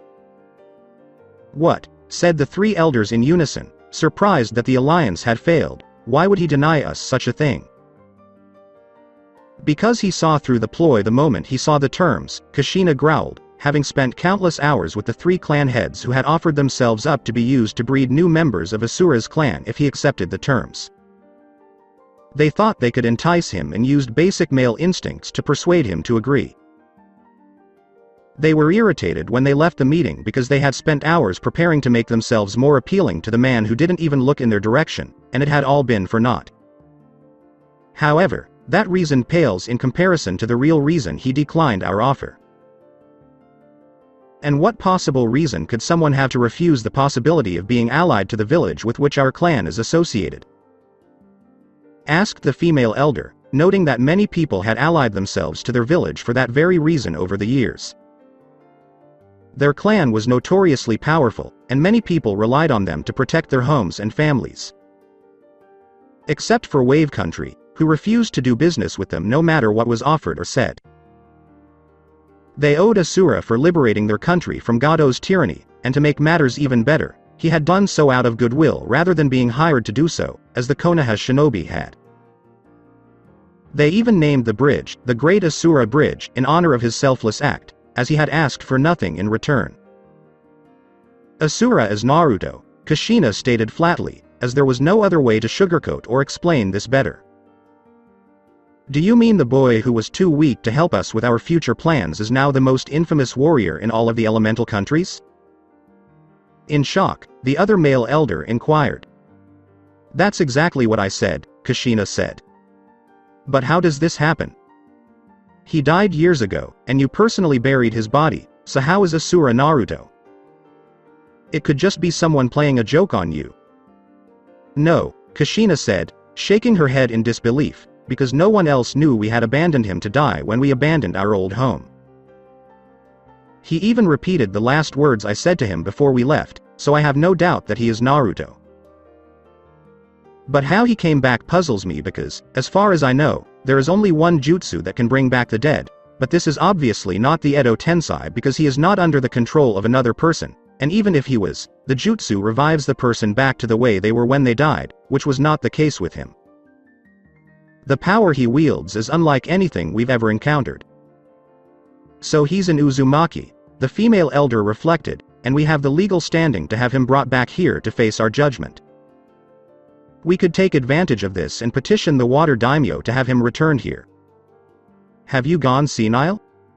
Kushina asked, her face serious, because that wouldn't work in any way. The water daimyo would never give up a powerful warrior capable of fighting armies, and even thinking about it would make him laugh before sending Asura to attack us. Asura has no love in his heart for our clan, only hatred, and has told my daughter that he will kill off our entire clan for what we have done to him. He's even dropped our clan name in favor of going by Asura Namikaze now. So, as you suggested, there is no way to force him to bend to our will. There must be a way to control him, grumbled one of the male elders, knowing that Asura was a formidable foe who would need to be subdued or eliminated if their clan's plans were to be carried out in the future. Because every man has a flaw. We just need to find him and make him submit. You have a good point there, Kushina agreed, so I'll send out some scouts to see if they can dig up anything that could be used against him. And with that, the elders left the Hokage's office to dispatch their elite scouts in search of such a thing. However, the moment the door is closed, a ripple in the room appears, followed by a figure who appears to have been there the entire time. Well, Lord Fear would be delighted to hear this piece of information. The Shadow says with a small chuckle as he merges with the shadows, leaving no trace of a third party being present. While all of this was going on, Mithra was walking around the village looking for her father. She had a feeling he was or had recently been here, so she went to find him, filled with joy that her father was still alive and that they could be a family again without people trying to separate them. She had last seen him after Deus had been defeated. Mithra had been freed from the machine that had been imprisoned her in order to harness and extract her power by Asura and her uncle Yasha. Before they could reunite after 12,500 years apart, Asura and Yasha were interrupted by Vlitra's unexpected re-emergence from Gia, now at the pinnacle of its power. Despite the fact that the Brahmastra weapon had been depleted not long ago when it was fired upon Asura, Asura and Yasha had left with Mithra's blessings to face Vlitra. Asura had returned to the Karma Fortress after Vlitra's death to reunite with her. But, before they could embrace as a reunited family, Olga appeared behind Mithra and kidnapped her. As she was about to kill Mithra, the Golden Spider, who had repeatedly urged Asura to climb out of Naraka, appeared and killed Olga, claiming that he could not let anything happen to his vessel. The golden spider then spun a web around himself and Mithra, revealing himself to be Chakravartin. Asura had attempted to save Mithra in his wrath form, but in order to save him, she had sent Asura falling down to Gya with Yasha. Asura had freed Mithra while fighting Chakravartin, and she urged him to abandon his plan to kill Chakravartin. Mithra had stated that if Chakravartin was killed, all mantra would stop working. This would render all of Shinkoku's technology and demigod powers, including those that keep Asura alive, useless. Despite this, Asura chose to destroy Chakravartin, resigned to his fate and content to die as long as Mithra is safe. Asura had spoken his final words to Mithra and then died, or so she thought, but years later she had fallen asleep and then entered a new time that she was unfamiliar with. All she knew was that she felt her father's energy, which made her happy because she still had the opportunity to be with family. So she arrived in this village and began asking around for any information she could find about her father. Many people could only tell her the rumors they had heard as well as what they had heard from the shinobi because they had never met the man personally and knew nothing else about him. Despite the fact that she was hearing the same things from different people, she did not give up hope because she knew he was alive and well. He happened to come into contact with the 3 Uzumaki elders a few hours into her search, who had heard that a visitor to their village was looking for Asura himself. They had other things on their minds at first, such as why such a person was seeking out the man they were attempting to control, but their curiosity piqued and they sought her out. "Excuse me, young lady," the female elder said as they approached Mithra in a friendly manner, "but we've heard from others that you're looking for Asura. May we ask why you're looking for him in the first place?"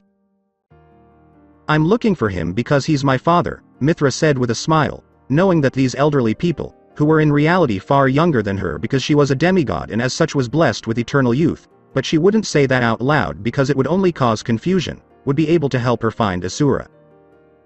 "You are Asura's daughter?" the male elder inquired, raising an eyebrow. They had just dispatched the elite scouts to find anything that could be used to blackmail Asura into submission, but the fact that the very thing they were looking for was literally within their own village astounded them. And they would use this divine gift to force him to submit in the end. "Yes," Mithra confirmed, "and I've been looking for him for quite some time." "Did you happen to see him?" "Yes, we have," said the other male elder, smiling. "He is here for a meeting with our leader. If you stick with us, we'll take you right to him." They then began to walk towards their clan's home, which she would not leave once she entered. Mithra smiled with genuine happiness on her face, believing that her search was coming to an end. But, as she smiled in delight, the elders smiled sinisterly and prepared to write out their demands to Asura once his daughter was properly restrained. And as the clan elders led her away to their home for their nefarious plans, none of them were aware of Sakura, who had overheard them talking and knew she had to tell Asura because if he didn't, he was sure to kill the Uzumaki clan and nothing would please her more than that. On the outskirts of Fire Country, Asura walked back towards Mist with his group in rage, having just confronted the source of most of his rage. He could have simply jumped back towards Kiri, as he had done to get here, but he chose to walk back to help calm himself down. In addition, he had stopped in a town on the way here that had some good sake. He had purchased what little they had, but he asked if he could make more and paid in advance. He walked back towards town to pick up his order, but as he approached the location, he came to a halt because he smelled something he was quite familiar with. It smelled like charred flesh and smoke from burning buildings. He told Mei and Zabuza to return to the village and then went there himself.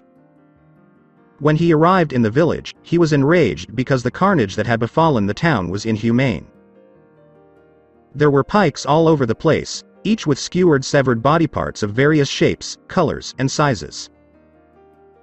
The majority of the buildings in the village were on fire, and there was no one around to put them out, so they burned unabated. Asura approached a large pile of bodies still burning in the center of town and saw that it was nothing but children who had been gathered in one place and burned alive. He saw several women skinned on crosses, their ribs exposed and ripped open, the stillborn children within clearly visible still inside of them. Asura screamed in rage, because he would never wish something like this on his worst enemy, not even the Uzumaki clan, whom he wanted dead, but not in this manner. "Do you like my art?" A deep and dark voice inquired, causing Asura's spine to tingle slightly. Asura turned around to see who had said that, but to his surprise, there was no one in the area. "Where are you?" raged Asura, wanting to find and inflict massive amounts of pain on the person responsible for the carnage he saw before him. "Exhibit yourself as you see fit." It says that before a great unsettling aura filled the entire area, it was felt across the planet as the skies gradually darkened from the oppressive aura, to which a spiral of clouds is seen above the town before a pillar of red energy shot down from the sky before landing in front of a burning town hall that was decorated with the corpse of the mutilated mayor, to which a great shockwave is felt, rippling the fires and demolishing nearby houses in its wake. Asura was hit by the shockwave, but instead of being blasted backwards, he stood his ground and was sent back about 10 yards because he had dug his feet into the ground, leaving 2 small trenches that showed where he was standing in the beginning. Asura stood there, feeling something he never thought he could feel in his entire life: fear. But he wasn't the only one. Others felt it all over the world, but they felt it far worse because they weren't demigods like him. The elite Uzumaki scouts had sensed this and had rushed to whatever was causing it to affect them. The pillar of energy then shatters, completely covering the entire area in a dust cloud, and a large tall figure is seen where the beam was, and as the dust cleared, his appearance is revealed. And this figure appeared to be straight out of a nightmare. Right there was a large muscular and bulky bearing being wearing armor that appeared to be meticulously crafted as if by a master artist or several, an intricate design on the breastplate in the shape of a twisted face between a demon and dragon with glowing crimson gems as eyes that bore through the soul of whoever laid eye upon it. His arms are covered in small spikes, and his shoulders have stubs that look like they could bulldoze through an army and keep going without stopping. His leggings had movable shin guards with a large spike in the middle that was long enough to pierce through anyone, but his boots appeared to be heavy-duty judging by the size, and can practically crush anyone under them, while his gauntlets are flawlessly crafted with small stubs on the knuckles. However, the only part of his body that was not covered in armor was his head, which was black, indicating that the being's color was black. He had 2 crimson-black eyes with a deep evil in them, 4 sharp teeth poking out of his mouth, and 2 horns protruding from his head with no hair in the way. However, it is what he has on his back that catches the viewer's attention, not his appearance. On his back was a massive heavy sword about half the size of the being. If he looked behind it, he would see a war-torn planet with demons, skulls, and other creatures on one side, and a battlefield on the other, where the blade pulses with a powerful energy that makes him believe the sword could slice the entire planet in half with a single swing. "I guess I proved myself." With a mocking smile, he says. "You got what you wished for." He says this as his power manifested itself in waves. "Who the hell are you?" Asura demanded, clenching his fists and gritting his teeth in rage. This being had made him feel fear for the first time in his life, and he despised the sensation. He had no idea who the hell this person was, but he would use his power to avenge the fallen citizens of this town. However, a cry distracts him before he can even speak, to which he has an annoyed look on his face and looks down so that Asura notices one thing. He is carrying a baby in one of his hands which is crying uncontrollably, wanting its mother, while also crying because it felt evil and cried in fear of it. TCH, vexing pest. He growls, and then does something that would make Asura's rage erupt. He crushes the infant's head in his hand, forever silencing its cries as blood drips down onto the ground, which he tossed to the side as if it were a waste of trash. Asura noticed this and felt his body flare up as his rage reached new heights. Seeing this monster of a person kill an innocent child in such a way enraged me beyond words.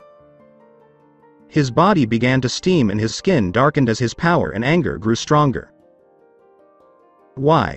Asura said in a demonic voice, attempting to maintain control of his person as his rage grew into a state he would not be able to control. "Who the hell are you?"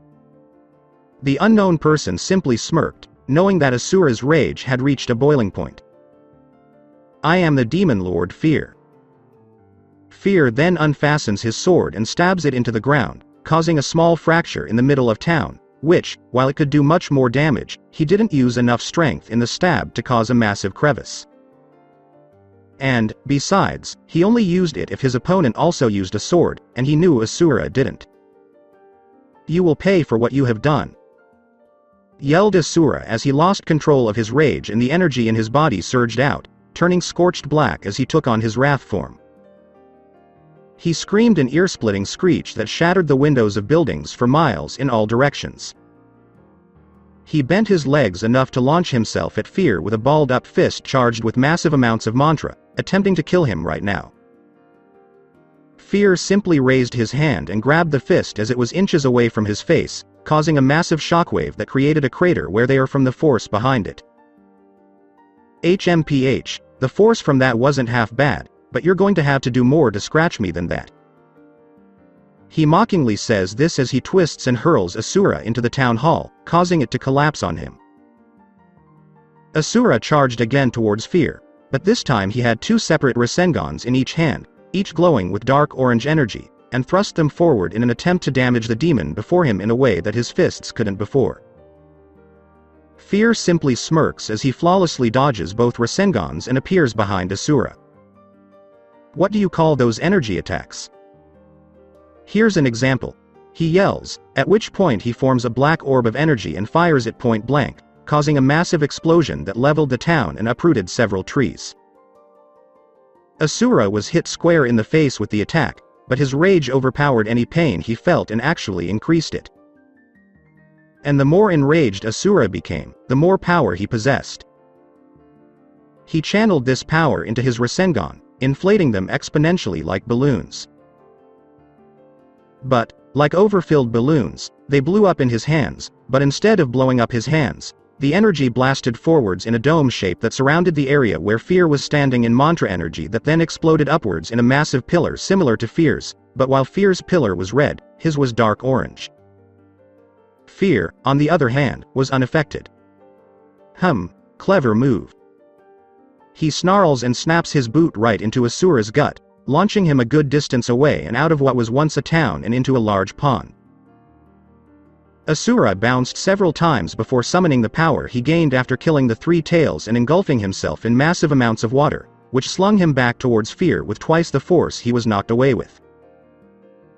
He roared in rage as his fist collided with Fear's face, the power behind it unleashing a deafening shockwave that did exactly that to the group of scouts who were still heading in this direction after feeling all the power surging from this direction. The punch propelled him quite a distance. Unfortunately, despite such a powerful attack, Fear rose from the ground and cracked his neck with no visible injuries. "I'll give him that he can punch," he mutters, after which he uproots and launches a nearby tree like a bullet, which Asura easily blocks, but he then appears before him and slams both fists into Asura, making him cough up spit and a bit of blood before Fear smirks and decides to grab Asura's leg and slams him repeatedly on the ground with such brute force that all the trees for miles around shake their leaves off before throwing Asura. Asura perceived that his body was broken in several ways, including broken ribs and one of his arms and legs bent in the wrong direction. He simply ripped them off and regenerated a new set to replace them. The discarded ones melted away as he tossed them to the side for some reason, but he wasn't paying attention. He roared as he summoned all the water in the pond nearby, forming a massive dragon out of it, and launching it at Fear. Fear held his ground against what was nothing more than a massive amount of water, but it did its job of distracting him long enough for him to charge up his fists with enough power to break through Fear's guard and punch him with not just one punch, but several thousand from the shadow clones he conjured up while he was slightly dazed from the initial punch. While he had free time in the past, he had learned about clone techniques from various shinobi in his village, and while he preferred to face his opponents one-on-one, it still appealed to him because such a technique could help him in the future if necessary. He had experimented with various types of clones and had somehow stumbled upon the shadow clone variation by pure chance, as only a select few from Konoha knew how to use it in the first place due to the energy requirements to fully utilize such a thing being something that few could do. To make matters worse, his clones were far stronger than even normal shadow clones because they were powered by mantra rather than chakra. And now he was using the technique to attack fear from all directions with massively mantra-charged fists. Yet, in the end, the only thing he had managed to cause was fear's annoyance, to which a great roar from him with dozens of needle-like energy kills the clones before fear blocks Asura's attacks and proceeds to pummel him relentlessly, shattering his bones, breaking his arms and legs before slamming a fist into him with the power of a meteor, obliterating the forest and sending Asura flying across half the continent. This blasted him into a group of scouts who had approached their location, and the force behind it killed half of them because it was like being hit by a bullet traveling at the speed of sound. The other half, stunned by the bodies of their comrades, quickly agreed to return home to report this. Asura was slammed into the side of a volcano, causing it to begin the process of erupting. Asura knelt as his body began to lose its scorched black coloring due to weakness. While this was a good thing because his wrath form hurt him just as much as his opponents, it was still a bad thing because he was so damn weak. And if there was one thing Asura despised more than fear, it was weakness. I'm surprised you made it through that attack. Fear speaks from a portal he used to get here, which closes once he steps through it. You've got some energy there, I must say. As the volcano rumbles, Fear says with a cruel grin. I will never stop until you pay for what you have done, Asura said as he shambled to his feet. He clenched his fist and attempted to punch Fear in the head, but all he managed was to lightly tap him on the chest before his legs buckled and he fell to his knees. The volcano rumbled behind him before exploding in a huge explosion. Large molten rock chunks began to rain all around them, pelting the ground with fire-covered rocks. You're pitiful. I've seen and fought gods far more powerful than you. They fought until the bitter end and earned my respect. I have slain trillions of races and destroyed planets, but you are the worst god I have ever seen, groveling at my feet and attempting to hit me with little to no strength. You're not worth even a single energy blast. Fear sneers as he socks Asura in the jaw, causing a tooth to fall out. Weak. Another blow knocks him to the ground. Worthless. Another knocks him off the small cliff and into the lava. Pathetic. He roars higher, cutting him and pushing him closer to a lava stream. Fear stomps his foot onto Asura's head, pushing it down and holding it in the stream as he tries to get up. I believe I will destroy this planet once I have finished with you.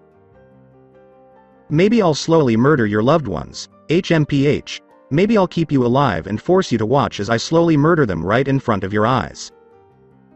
It wouldn't be the first time I've caused a god to collapse from insanity. I might even break your precious Kagaya before gutting her like a worthless animal. Fear cackles as he presses down even harder. Asura felt the skin on his face begin to melt, but despite this, he could still hear what was said. Asura knew that if he couldn't defeat this monster, the world would end up like the village where he first met Fear. But his body was so exhausted that his eyes began to close. You must continue to fight, my son, said a voice Asura recognized almost immediately. He opened his eyes to find himself back in the realm where he had confronted Chakravartin. He looked behind him and saw his father again. But he wasn't sure how that was possible because his spirit had moved on since the last time he saw him. Father, Asura asked, surprised to see him again, how are you still here? I never left you, Minato smiled, because I placed a piece of my soul within you along with my memories so that I could keep an eye on my son. And I must say that I am quite impressed with what you have achieved. I could only ever defeat one giant demon and one army. But you killed what I couldn't and destroyed 3 armies. I'm blown away. But why are you here now? Asura wondered, as he wasn't sure why he was. I'm going to tell you the words you need to hear, Minato said solemnly. He is too strong to beat, Asura said through clenched teeth in a growl, as saying that hurt his pride. From what I've seen in your memories, so were many things, Minato said as he patted his son on the shoulder and smiled. Nonetheless, you rose to the occasion and defeated them. So, what makes this any different? It's because I had assistance in gathering the necessary mantra to combat those threats. Because the people who helped me in those fights are no longer alive, I will never be able to achieve such power again, and this monster has defeated the most powerful form I am capable of obtaining on my own." Minato looked at his son for a moment before bursting out laughing. Asura growled as his father did so, becoming increasingly enraged as it went on. "And what is it that is so goddamn funny? You are unaware of the full scope of the power bestowed upon you." "And what exactly do you mean by that?" Asura inquired, perplexed. "Chakravartin bestowed his power upon you.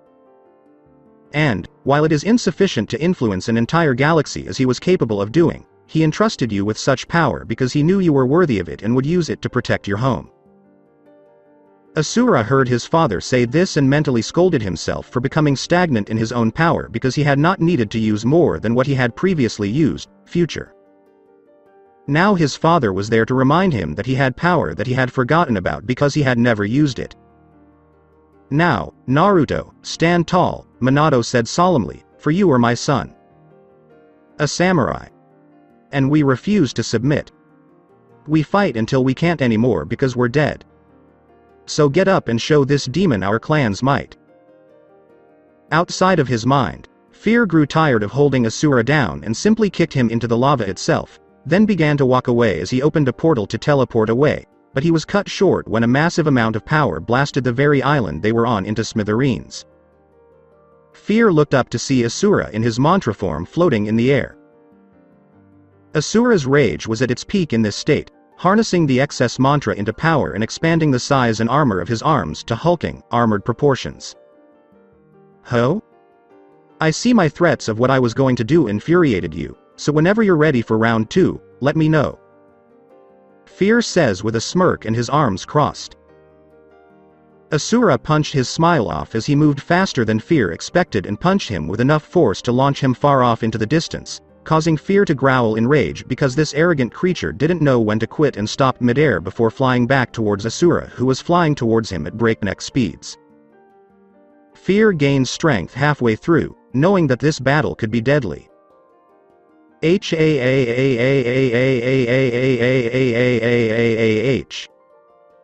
Fear screams, cocking a demonic-infused fist back.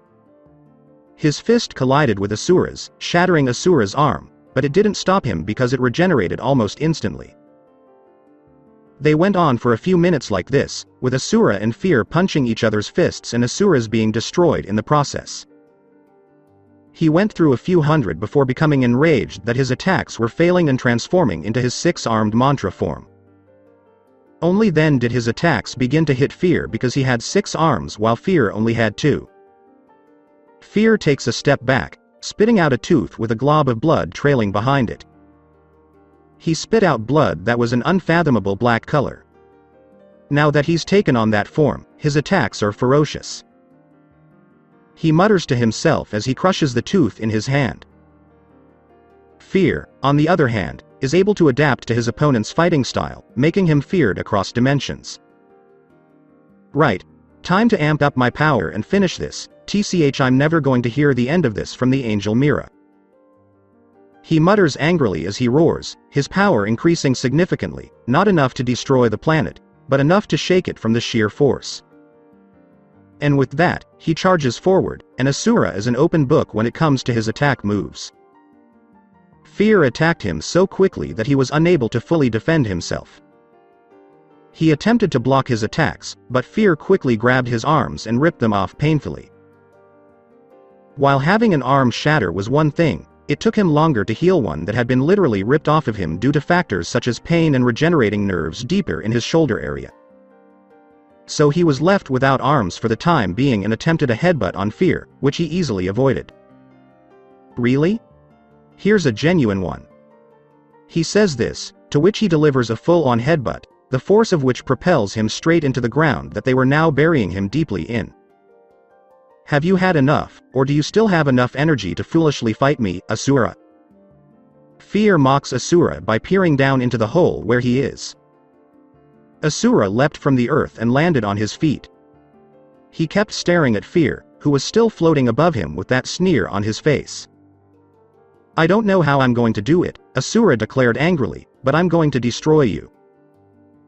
PFF as if. All gods say that, and in the end, they died pathetically, honorably but pathetically. He disappears before a fist plants itself in Asura's gut, causing him to bend over in pain and kneel on the ground. Asura finally regenerated his arms all at once before trying to punch Fear again, but Fear was expecting this and dodged it like the others before roundhouse kicking him back about 20 yards. As he approaches, he destroys his arms before grabbing Asura by the head with his hand. Don't you understand?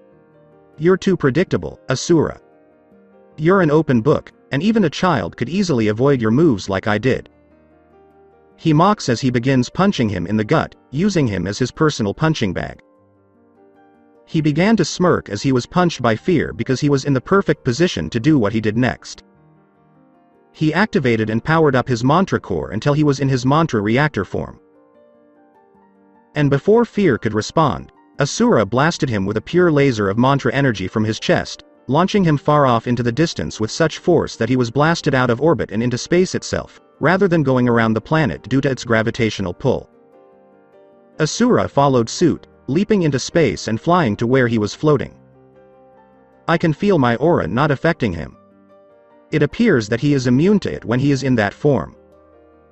I guess I'll have to get physical. It's been a long time since I was designed to go full power in this form. He mutters as, with a roar, he powers up to the point where even reality itself shimmers, with nearby rocks breaking into atoms as he bursts forward to Asura, his strength and speed truly immense. And, in a strange turn of events that surprised Fear for a split second, Asura did what he had done at the start of this fight and grabbed his fist before socking him hard against the head. Your power over darkness will not help you here, Asura growled as he slammed a Rasengan that had been darkened and empowered with the force of a black hole into Fear's chest. Fear growls before deciding to tap into something that can help, but he won't go into that form. No way, not yet. He hasn't enraged him too much. What he's using is demonic multiverse energies, a secondary energy source. True, he uses his main energy, but he has been forced to do so as a result of the outcome. The only time he used these energies was during the multiversal wars against Paragon, who beat him by dumb luck so long ago. Asura, get ready because you're about to see me on a whole new level. Fear says as a massive red aura engulfs him and energies from all over cascade onto him, with screaming and evil laughter heard as reality itself becomes somewhat distorted around him. Asura took a defensive stance, bracing himself for whatever Fear had in store for him. Be prepared, because I'm about to unleash one of my most powerful attacks. I'll admit it's difficult to control in my base form, but I'm getting better at it. Fear says as he raises one arm to the sky, revealing a small ball of energy with a black outside and a red center, which enlarges enormously until it's the size of the moon. But Asura can feel the sheer power of it in every fiber of his being. That energy ball appears to be capable of destroying an entire planet, and Asura knew he had to stop it somehow or the planet would be destroyed. Asura has arrived. My most potent attack. Fear screams as he moves to the opposite side of the ball and points it directly at Asura. The Dark Core. He yells as he launches the devastating attack towards Asura at breakneck speeds. Asura tried to stop the attack with all 6 of his arms, but it only slowed it down slightly. He attempted to destroy it, but nothing he threw at it was effective. Asura knew what he had to do at this point, and he knew it would hurt like hell when he did it. So, while holding the Dark Core with 5 of his hands to slow it down, he directed the energy in the core in his chest towards his free hand to form one final Rasengan with the power to destroy almost anything it was launched at, and as he charged it, he grew weaker because most of his energy was going into this attack. He had no idea if it would work or not, but if he didn't try, the world would perish, so he had no choice but to try.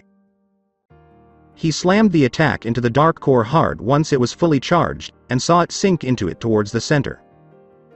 The attack imploded upon itself once it reached the center of the attack.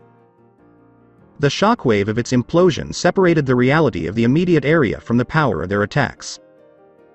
Its force sucked them both into what was essentially a black hole that sucked reality itself. They were both sucked in and then spit out onto a large mass of rock that was simply floating there with thousands of others who were the same. Continent-sized rocks float indefinitely. The hole that brought them here closed almost immediately after they passed through, leaving them stranded. Where the hell are we? Asura wondered, perplexed as to how they could have ended up in all of this. Fear's voice says, "The void," as he looks angrily at Asura. "I'm quite impressed that you could destroy my attack. But, from the looks of it, Asura, you're in a bad way and can't fight any longer." Fear says with a smirk, seeing as all of his limbs were blown off and wouldn't heal because small bits of his energy clung to the stumps, preventing healing. "As long as I live, I will fight you," Asura said, attempting to break free from the power that was preventing his limbs from regenerating. "Don't even try. That energy is difficult to break unless I allow it to dissipate. You put up quite a fight, I must say.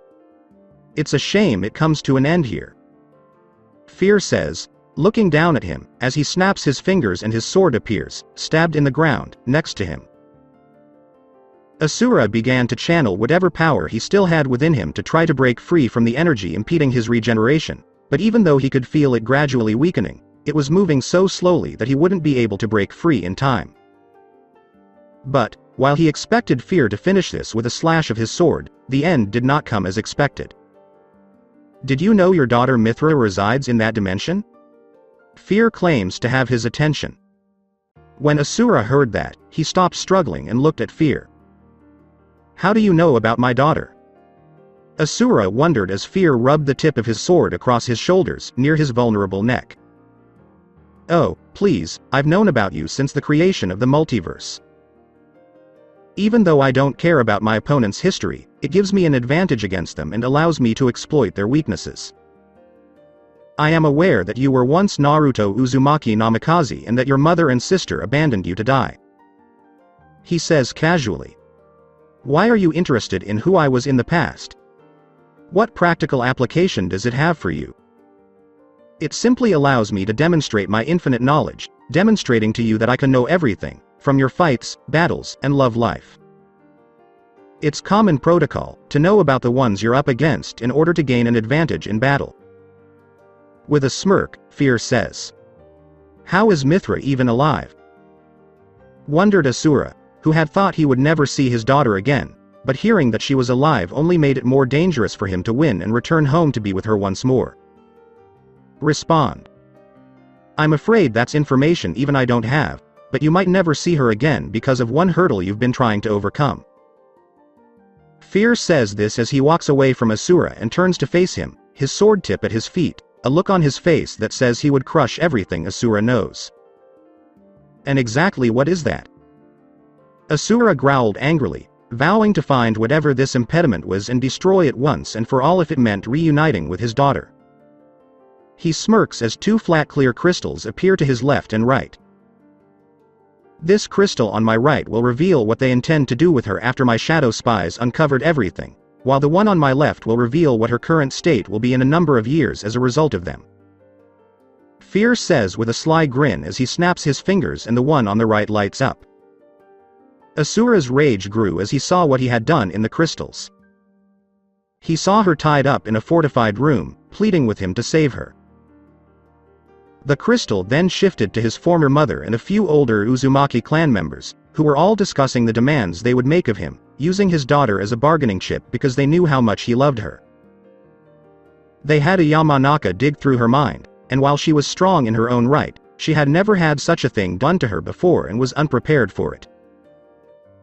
They learned the history of what Asura had done to save her, and while it terrified them, they also knew that he wouldn't risk her health if he didn't know where she was. The crystal on the left irritated him even more because it contained his daughter bound and pregnant with a child she did not want. And, based on the charts in her room, this wasn't the first time they raped her and forced her to bear a child to term. To make matters worse, they used a slightly improved version of the cage bird seal to control and enslave her children. Asura could only see red when he saw that last one and screamed out with such force that the massive rock they were on shattered to the very center itself. Shit. Fear curses as he leaps away, scattering the crystals and landing on another rock to watch the spectacle. Asura screamed in rage, pulsing with more power as he did so, until he finally broke free from the power, halting his regeneration. His size increased until he was larger than Gia herself. His skin turned gray, and he manifested 6 arms that resembled those of his mantra form. He roared with ferocity as he punched Fear with a fist the size of the moon, sending him flying off into the distance. Thuck. It felt like Paragon smacked me there. Fear curses, rubbing a nasty bruise on his cheek as he looks at the enraged Asura. TCH. Don't become arrogant because you're bigger and in a new form. As he charges forward, Fear yells. Asura was unfazed by his charge and simply slammed his hands together in an attempt to squash Fear like a bug. Only for Fear to spread his arms out, preventing that from happening, but with difficulty, judging by the sweat on his brow, to which he snarls and kicks Asura's face with a boot, but is surprised to see it didn't faze him in the least. Asura only growled and tried to crush him with one hand. Yet he felt Fear was still alive, so he channeled power capable of destroying stars and planets into his hand in order to exterminate this demon once and for all. Suddenly, a beam of red light escapes his hand, followed by more red light, which scalds Asura's hand as if he were holding a miniature sun in his hand. Asura threw Fear away from him, refusing to let him do whatever he was doing at point-blank range towards him. Fear is sent flying, and a dome of red energy engulfs him before he roars loudly, shaking even the void. As a cascade of demonic powers pools off Fear in vast quantities, the skies of the void warp surprisingly, showing a red sky with small black dots to which Fear's power skyrockets past the roof to no end. The rocks evaporate as if they were in front of the sun. Searing hot energy from Fear's unleashed power hits Asura before a massive explosion erupts, engulfing the void in a bright red flash with a deafening sound. Asura shielded his eyes from the bright light of the explosion by raising his hands. However, because he couldn't cover his ears, he got a nasty headache before the healing properties of the mantra within him took effect. He had thought that once he had transformed into his most powerful form, he would be able to kill this demon once and for all, but that thought had died in his mind when he saw Fear again. As the bright light fades, a whole new level of power emerges, and Fear is revealed, but this time it is more vicious. Although his armor appears to be cracked in a few places, it has changed. The emblem on his breastplate glows eerily with it opening as if it's roaring at Asura. On his back are 2 gigantic protrusions in the form of 2 large draconic wings with fierce fire coming from them. His horns have grown longer with small cracks on them with the same red energy. His knuckles have changed to show small spikes while his boots have a flaming visage to them while there is a "Prepare yourself, Asura, because this is what happens when I don't hold back. You are the second person to see me in my demonic form. I hope I don't move on to the next form." Fear says with a sneer, surrounded by a fiery aura. When Asura heard this, he only grumbled and used his power to summon all the scattered rocks scattered throughout the void and condensed them into one solid mass before charging it with mantra. This caused it to heat up and turn into magma. He threw it as hard as he could towards Fear at this point. Fear takes a small step before appearing in front of Asura, and the ball explodes as if Fear just blew it up when he came over. "Wasn't that your best?" he asks, his eyes flashing with fires. Asura screamed in rage, summoning a dozen shadow clones of himself who encircled Fear with their hands and channeled power into them. They created a massively condensed Rasengan with Fear at the center in the hopes that it would destroy him down to the atomic level, so they poured as much power into it as they could to put an end to this once and for all. Unfortunately, a single glance caused all of the Rasengans to explode, taking the clones with them. "My turn." He says this as he fades away, and then a foot appears in Asura's face, knocking him back a good distance. Asura grew tired of this and quickly unleashed a barrage of energy blasts while punching the air in rapid succession. Only for Fear to vanish, after which he brutally beats Asura. His punches are like comets, each one launching him around like a pinball.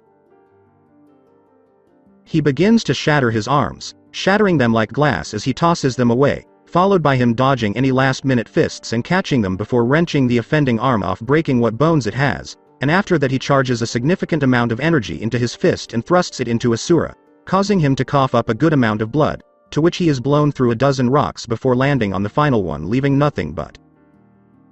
Asura struggled to regain his footing, but before he could, he felt excruciating pain and a significant decrease in power flowing through him. When he looked down, he saw that Fear had ripped the mantra core from his chest and held it in his hand, smirking. "I'm not taking any risks," Fear says as he throws the core away, summoning his sword, which is glowing brightly. He slashed the core in half with a single swipe of his weapon, destroying it. "I admit you caught me off guard, but this time I'm going to end it." As he raises his sword to end his life for good, he says. As he held his bleeding chest, Asura's size shrank like a balloon with a hole in it. He roared in rage as he shrank, knowing that Fear was simply waiting for him to return to normal size before killing him, and his death grew closer by the second. "Goodbye," he says as the blade swooped through the air, straight for his head. Asura closed his eyes as the blade swung towards his neck, his life flashing before his eyes.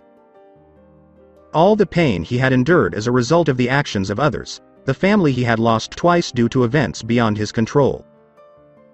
As his death approached, he shed a single tear because he knew that in death, he would be unable to protect his daughter from the visions shown to him, and she would suffer as a result of his absence. And, while he knew there was no way to avoid it, he could only hope that he ended up in Naraka again so he could one day save her, assuming she was still alive. But his death never occurred. And he opened his eyes to see why. What he sees is the blade just inches away from his head, wrapped in a chain that prevents it from moving. "Wah! What are you doing, Gana?" Fear is silenced as a dull thump is heard, and the blade falls to the side with its master. "Honestly, I should have sent Mira if I asked you to sort this out and you go on a massive god battle and slaughter a village." A new voice says something that is clear and not rough like Fear's. Asura just stared at this new figure with wide eyes, having just beaten the monster he had tried to beat with all his might with a simple chop to the back of the head. How in the world did he do that? "You appear to be still alive. Fear battered you, but you're still alive. Listen, I'll get back to you soon with answers to your questions." As a wave of his hand is seen, a portal appears beneath Asura, whisking him back to the dimension he was in when the fight began. "I'll talk to you soon, and best of luck in your battle." He says this as a bright light engulfs Asura's vision, and when it fades, so does he. Asura reappeared in the space above the planet and was launched at full speed towards the planet.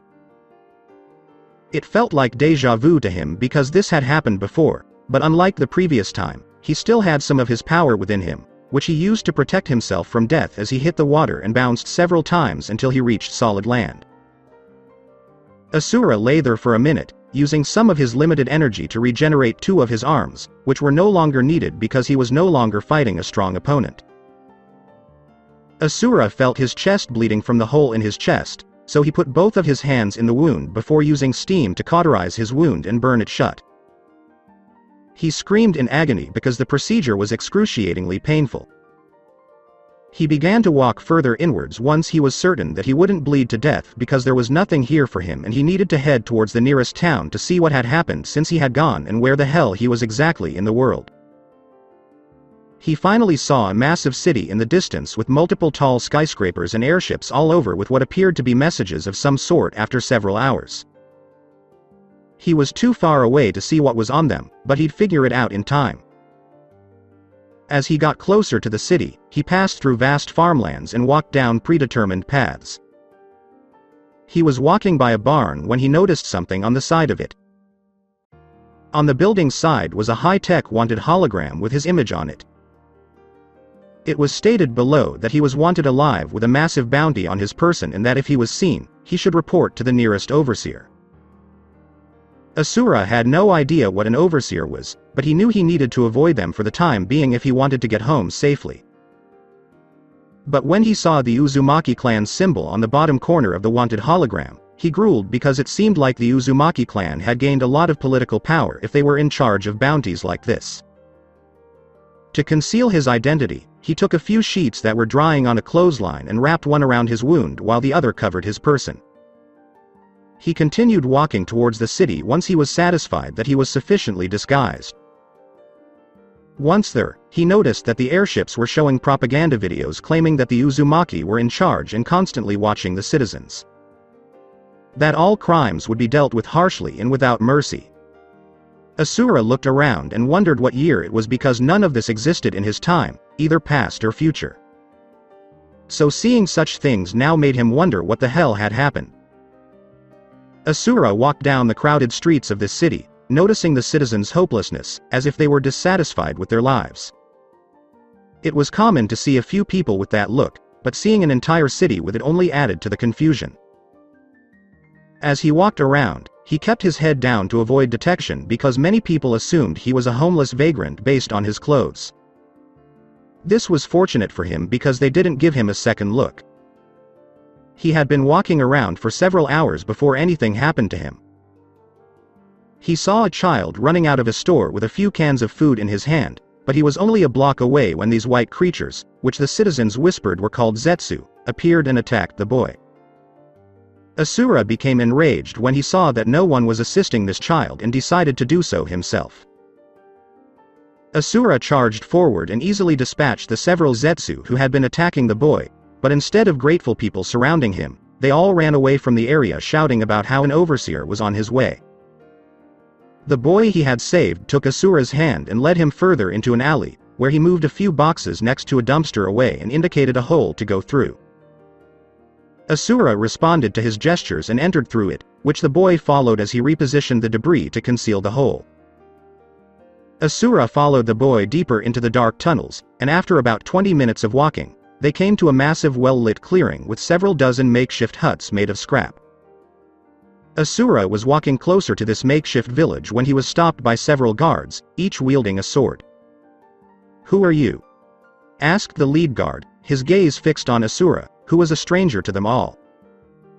"Father, don't," the boy said as he stood before Asura, attempting to appease the guard's hostility. "Inari, get out of the way," said the leader, and Asura's eyes widened slightly as he recognized the name. He gave the kid a good look, but while he shared the name of the boy he trained, he didn't share his appearance, so it wasn't the same person. "Dad, he rescued me from a swarm of Zetsu." When Inari said that, the guards all lost their faces because this information was very bad for them. "Inari, step away from this man," the leader, who was also the boy's father, said as he drew him away. "Do you realize the consequences of your actions? The city's overseer will now tear the city apart to find you, and you have arrived. If we are discovered, we will be tortured, our minds altered, and we will be enslaved." "What the hell are you?" "My name is Asura Namikaze," Asura said, pulling his disguise down to reveal his face.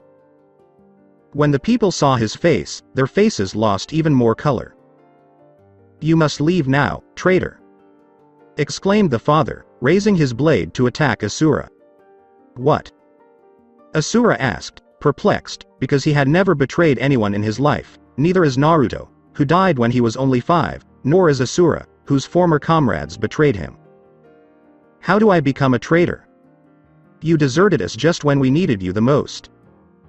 And as a result, the fucking Uzumaki clan now rules the world as false gods with an iron fist of tyranny. How did they gain such power?" Asura wondered, mostly to himself because he was surprised to hear this. "Leave now," the man growled, "I will not tell you again."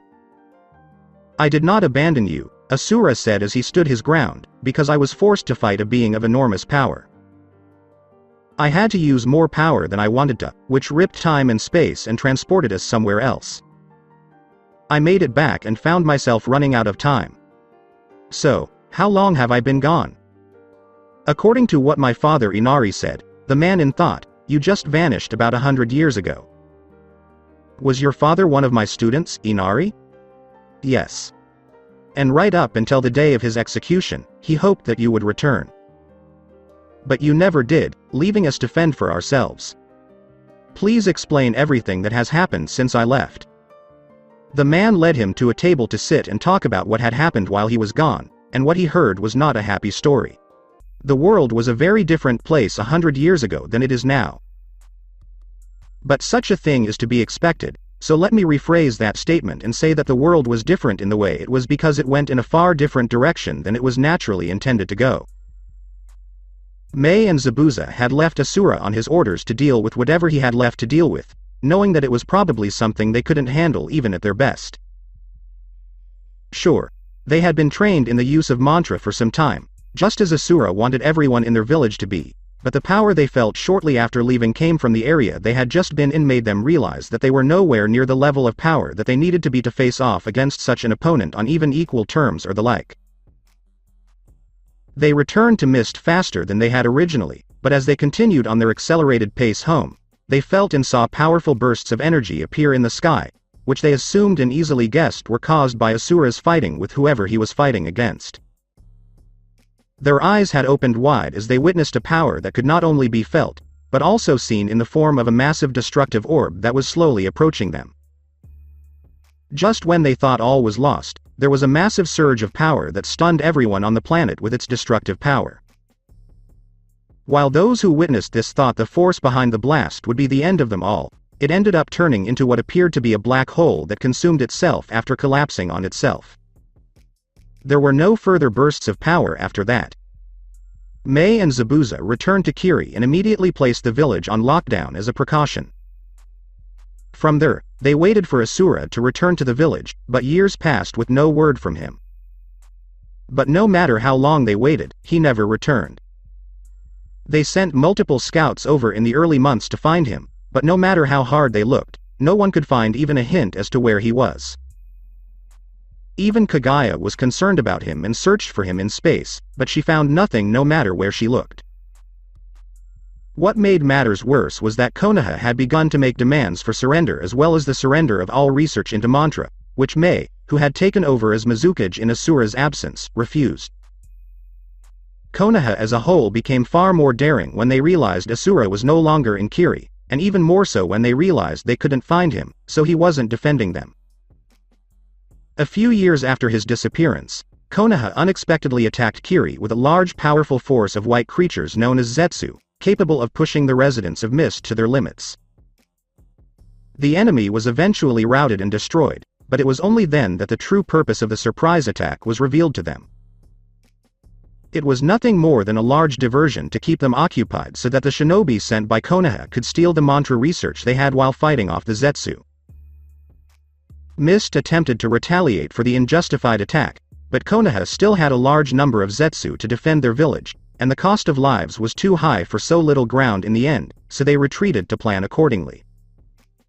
Mist rallied the other villages in preparation for the war that was unavoidable. The other villages agreed to help them in exchange for Mantra's ability to level the playing field.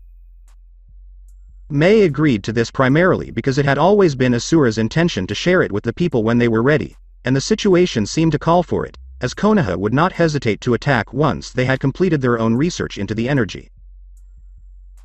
They began to swell into a sizable force after being gifted with mantra and trained in its use to increase their numbers. And yet, for the next 20 years, the world was in a dull stalemate of inactivity with one another because they were all preparing for the inevitable battle that would come at any moment. The land was nothing more than a barrel of gunpowder, waiting for someone to light the match that would set it all off. And, much to the surprise of the Allied forces, Konoha made the first move with their long-worked-on secret weapon. Their weapons were the sons of Asura's daughter Mithra, who were brainwashed and beaten into submission from the moment they were able to think for themselves. There were only 7 of them at the time of the attack, but they tore apart the main army of the Allied forces. When they were finished, the rest of Konoha's forces joined the fight to continue their conquest. The 7 children were eventually killed by the former Jinchuriki who lived within Mist, but it cost them their lives because they were greatly weakened after their exhausting fights, and Konoha took advantage of this and quickly killed them off before they could recover and fight again. Those who were too weak to fight this enemy fled the elemental countries to warn the rest of the world, with Inari leading the largest group. He had attempted to fight alongside the rest of the army, but was forced to flee after losing an arm and being left for dead. He knew he had to get his family to safety, so he went back home and did so. And as they sailed away from the elemental countries in search of a new life, Inari told his son August, whom he named after Asura's teacher, stories about Asura and how one day he would return to make things right with the world. Once those who resisted their invasion were killed, Konoha began to mine for resources all over the various countries and began to build up their army with the goal of world conquest at this point. The operations went smoothly because there was no one left to keep them off their former territory. They were even able to obtain the airships from Spring, and they greatly improved the design because they now had nearly limitless resources at their disposal. Those from Konoha clans who were not Uzumaki began to question them because this was not what they wanted from all of this at this point, and they secretly planned to rebel against them to end their tyrannical ways, but the Uzumaki were one step ahead of them there. They knew that by this point, the other clans would see through their charade and had prepared accordingly for if and when they reached this point in their plan. They quickly executed those who opposed them, but kept the women alive in order to breed more of their bloodline for future use because it would be beneficial to them. And, like the children born from Mithra, these were beaten into submission and brainwashed into total submission to the Uzumaki clan. For the Uzumaki, those who serve them should not have free will because it would lead to rebellion, and in their delusory minds, everyone would serve them. For the next 50 years, they prepared their army for their plan, and during that time, the clan made themselves godlike in power with the research they stole from Mist, along with Mithra, who was used as a battery to siphon mantra from for the second time in her life. They conquered the land of the sky and took control of their floating fortress. They built a vast palace on the massive chunk of floating technology they had upgraded over the years, and as they built it, they upgraded the systems that made it fly to include barriers to protect from attacks or invasion, as well as an armada of airships to protect it and decimate those who did not submit.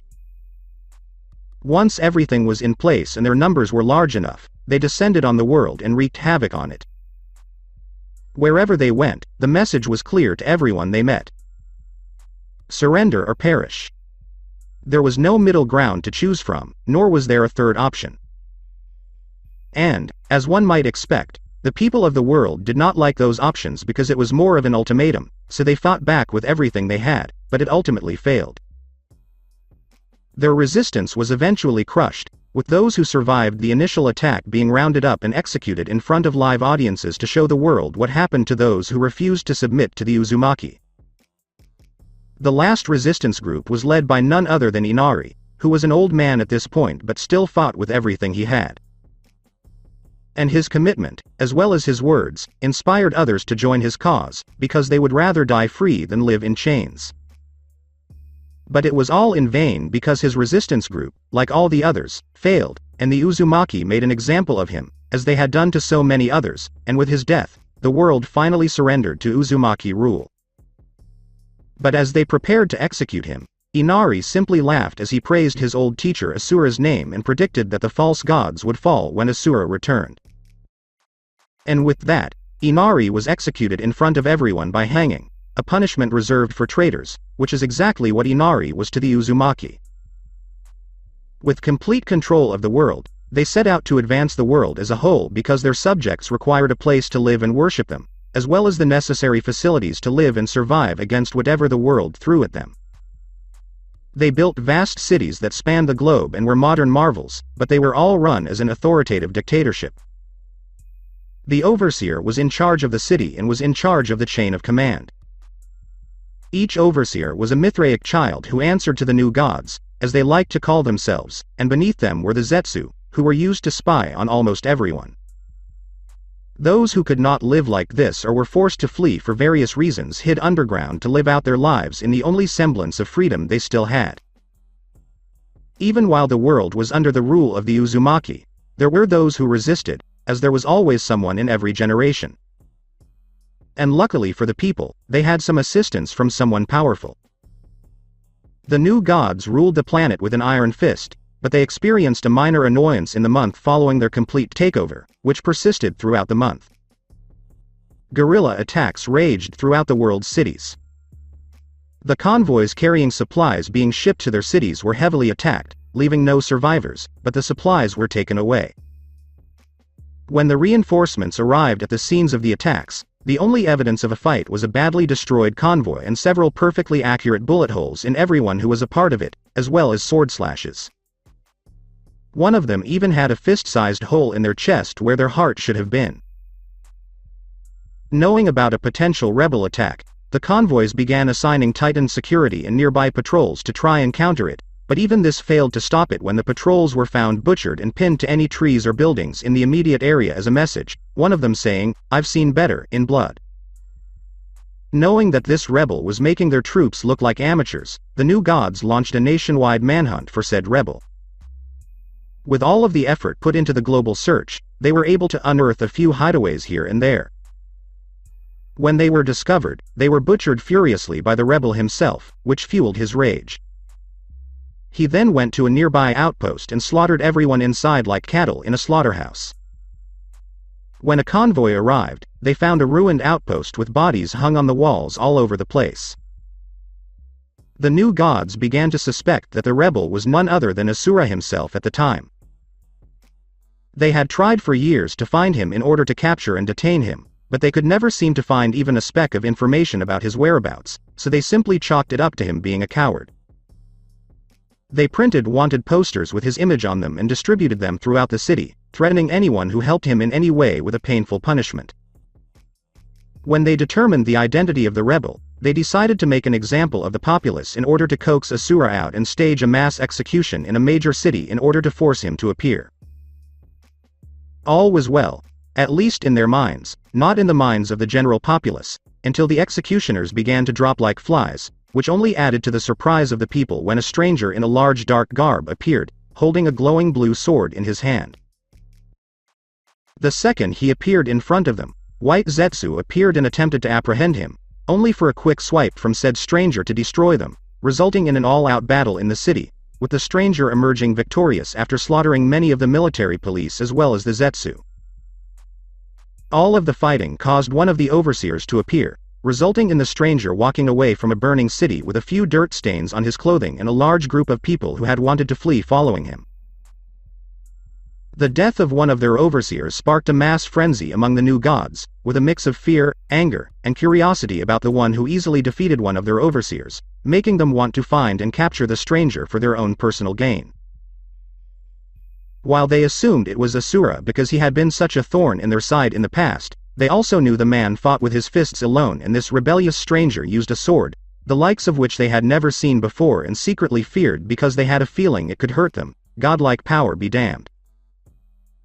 A few months had passed since that day, and the stranger was now known as the Unchained One by the populace because he was assisting in breaking the chains of slavery that the new gods had imposed on them with their army. Their savior had been preoccupied with minor espionage against the new gods. However, it was insignificant in comparison to what he did to the flying village. He had recently learned of their experiments with spacetime jutsu combined with improved mantra energies in an attempt to branch out from their own universe and obtain more subjects for their empire, as gods such as themselves were thought to rule over everything because their egos had inflated to godlike levels and they wanted all to bow to them. That drew his full attention to their plans. Messing with space and time in such a way was a major problem in his book, and he decided to call a halt to this small experiment before it grew into something bigger. The man broke into the flying palace one day. He arrived by crashing straight through whatever defenses were in place, as if they were made of paper, and breaking through the front gate. After that, he was assaulted by security forces, whom he quickly dispatched and proceeded to slaughter anyone in his path as he made his way through the palace. Scientists, workers, and anyone else who might continue the project were all destroyed, as were any research notes on the subject in labs. Experiments that appeared to have the potential to cause a large explosion if destroyed were sent away to be properly disposed of. He eventually made it to the heart of the palace, where the head of research was terrified, but when the Unchained One stepped forward, a trap, a barrier, and seals were placed on him, and the researcher smiled because the man who had dared to defy the gods was now captured. But his smile faded quickly when the seals fizzed away and he shattered the barrier like glass, to which he immediately grabbed the researcher and crushed his throat. Once he was sure all research was gone without the means to replicate it because those who had the idea and the knowledge were dead, he broke through the roof and hovered outside the palace that was now on fire. Although he could destroy it, he simply smirked and flew off sinisterly. Only after he was gone did the Uzumaki emerge from their hiding places, as they were terrified of what the man could do with his blade and the power they sensed him pulsing with as he made his way through their palace. However, the sensors now showed that the man no longer lived on the planet, so the Uzumaki worked even harder to force the people into submission following this unexpected turn of events, and as they did so, they began to experiment to find ways to empower themselves so that they would never feel such fear again. And, while there were rumors of this mysterious savior appearing from time to time, as well as random disappearances from various cities over the years, there was never another attack on the new gods.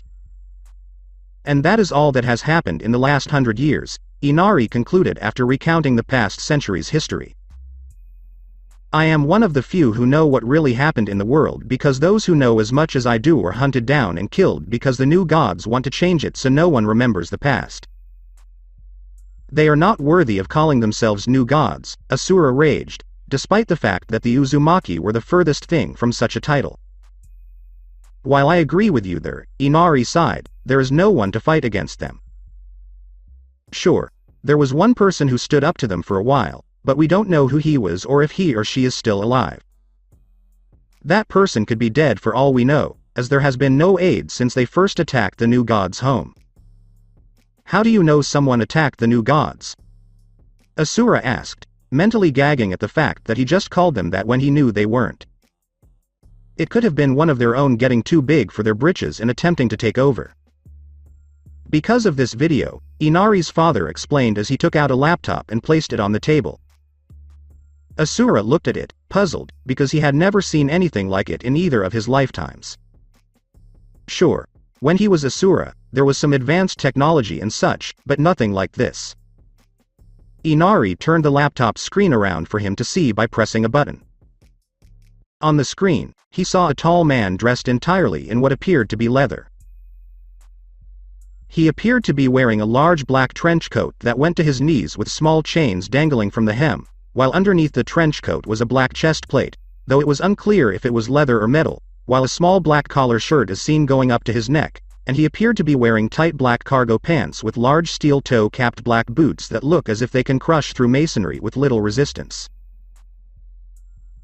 His hands have thick leather gloves with shiny metal plates covering the back of his hand and fingers as if to add more pain to his opponent if he wishes to switch to hand-to-hand combat, but the noticeable difference is that his clothing has a chain embroidered all over it while his face has a mob of black straight hair and a handsome face that has no signs of a war or battle, while his eyes are a distinctive feature of one being red the other being blue.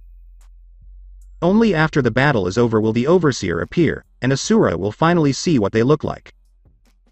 The Overseer were muscular like him, but they wore a helmet that covered their entire head.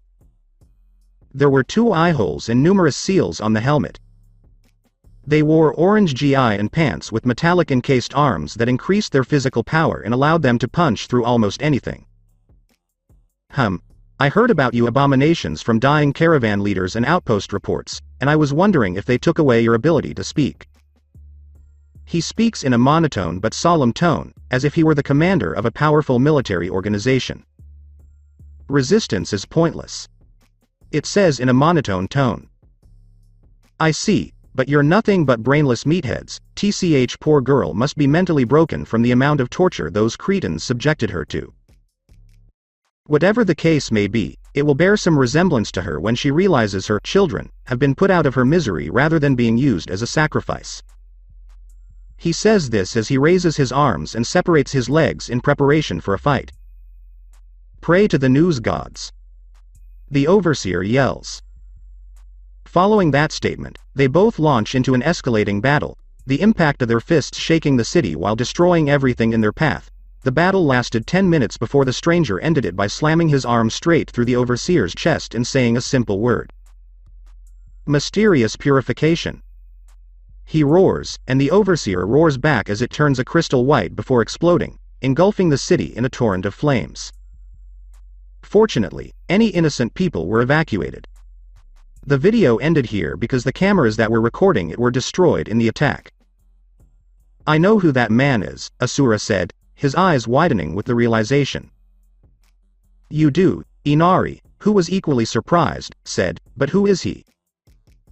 I only saw him for a split second, but I heard the demon I was fighting call him Paragon. He was the one who sent me back here from wherever I had ended up in the first place. Those who lived underground were unaware of what was slowly moving into position above them as the two of them talked about such things. Earlier, there were several of them who lived in a room in the palace of the new gods because they were the best of their sensors. They had spent the majority of the day here meditating after being attacked by someone they initially mistook for Asura, but some deliberation convinced them otherwise. The energy output from Asura's return from the void had alerted them to his presence because it was the same type that had attacked them years ago. When they reported this, they were told to track down the individual and eliminate them once and for all so that no one would ever oppose them again. So they meditated some more and discovered that the person they were tracking was within City 17 and had killed one of their Zetsu before disappearing, but his energy remained within the city, so they would have to do something drastic to get rid of him. For the past 3 years, they had been developing a weapon on the underside of their palace to use as a deterrent to any future rebellious city. It was simply a cannon capable of eradicating a city without leaving a trace, but it took a long time to charge, so they countered with a core that the new gods could charge themselves to greatly accelerate the process. So, with a destination in mind, they set sail for City 17. Kushina sat on her golden throne, one of hundreds, each designed to suit the person who sat on it, Kushina's being golden with rubies all over it. She smiled as she watched the three-dimensional map in the center of the room move closer to their destination. She couldn't believe her clan's good fortune when they discovered Asura had a daughter. And they couldn't believe what a coward the man had been to simply flee when they demanded his unconditional surrender with his child's life on the line. They were eventually able to extract mantra energy from her grandchild, whom she refused to see as such because Naruto was pitiful and weak, as well as unworthy of the Uzumaki name. And with that energy, Tsunade was able to perform miracles by bestowing eternal youth and power on them. And now they'd arrived as the gods of the new world. Mother, Naruto said as she entered the room. She, like everyone else, wore a regal-looking toga to demonstrate their godlike status. Is it really such a good idea to decimate such a large population for the purpose of killing only one man? That man has to be destroyed, Kushina declared coldly. In her eyes, anyone who was not of Uzumaki ancestry was pitiful and expendable for them to dispose of if they so desired. And who was going to stand in their way? Without him, our power and control over the world will be unquestionable. Now that I think about it, we could restart our dimensional project. I usually argue about this, Naruto said, shrugging her shoulders, because she didn't care about the people beneath her. It was simply a matter of retaining some people to worship them, because what was the point of being a god if no one worshipped you? But if it means killing the man who dared to attack us, so be it. It took about an hour for their palace to get within firing range of the cannon, but now all they had to do was charge it. The entire Uzumaki clan entered the palace's core and took their assigned positions. They then extended their hands and began to channel power into the weapon's core, charging it to fire. As they charged it from within the palace, a massive orb of energy appeared outside of it, growing in size as more power was applied. Current time. So you'll help us in our plight? Inari's father inquired. I'll do my best, Asura said as he stood up to leave. He realized that the longer he stayed here, the more likely it was that someone would find them and kill them. So, for the time being, stay put to avoid being caught in the crossfire. But could someone please escort me out of here? I have no idea how to get out of here. I'll go, Inari said as he stood up and began walking towards the underground haven's exit. Asura walked back in silence with the boy, but as they exited the tunnel through one of the many hidden entrances they had, Asura thanked the boy before walking away. When he turned around, however, he saw the massive ball of energy that had just been launched from the floating palace above them. He yelled at Inari to run to safety, but it was too late by the time Inari returned to the tunnel. Everything within a 100-mile radius was completely destroyed in a single massive flash of light, leaving nothing but ruins for everyone to see. It took some time, but Asura was finally able to regain his footing as he threw the rubble that had engulfed him off of himself. He looked around and saw the devastation that the city had suffered, as well as the still charred remains of the people who had once walked these streets. Asura looked around and noticed massive holes in the ground, one of which contained the dead bodies of the people he had just spoken with. He jumped down to see if there was any sort of survivor, but there was no one there. He heard a weak voice down one of the tunnels as he prepared to jump out of the hole. He ran as fast as he could to try to help whoever was in pain, but what he saw only saddened him because it was Inari himself who had been impaled through the heart with a pipe during the attack. He whimpered in agony with the last of his strength before succumbing to his wounds. Asura screamed in rage when he saw that this innocent boy had died as a result of the new gods, but even though he was furious, his power wasn't rising as dramatically as it would have in the past because he didn't have a mantra core to call his own. So he jumped out of the hole and back into the ruins of the once great city, looking up at the floating palace above him. As he looked, he noticed something fly slightly away from it before descending towards where he was standing. Naruto herself was on the moving platform, accompanied by several overseers under her command. "Well, look who it is," Naruto said with a haughty tone and a snobbish smirk on her face. "If it isn't my brother Naruto, or Asura, as you boldly declared a century ago. It's incredible that you were hiding here of all places in the world." "Naruto," Asura growled, all the rage he could muster within him. "I'm glad to hear you remember your goddess's name. You aren't a goddess. You're nothing more than a costumed monster." "I am a goddess," Naruto said with a frown because she did not like being challenged like this by anyone, especially the one who had rejected her clan when she was young, and you will admit that by the time I'm done with you. Naruto then simply snapped her fingers, and the overseers who had followed her rushed forward to attack Asura. Asura easily dispatched the overseers who attacked him. Asura killed 3 of the 4 who attacked him by simply punching through their chests, but the 4th he ripped in half and tossed the 2 pieces to the side like he was trash. "You do realize the men you killed were your grandchildren, right?" Naruto joked. "You just murdered your whore of a daughter's sons. You have no right to call her that after everything you put her through," growled Asura, clenching his fists so tightly that the veins in his muscles could be seen.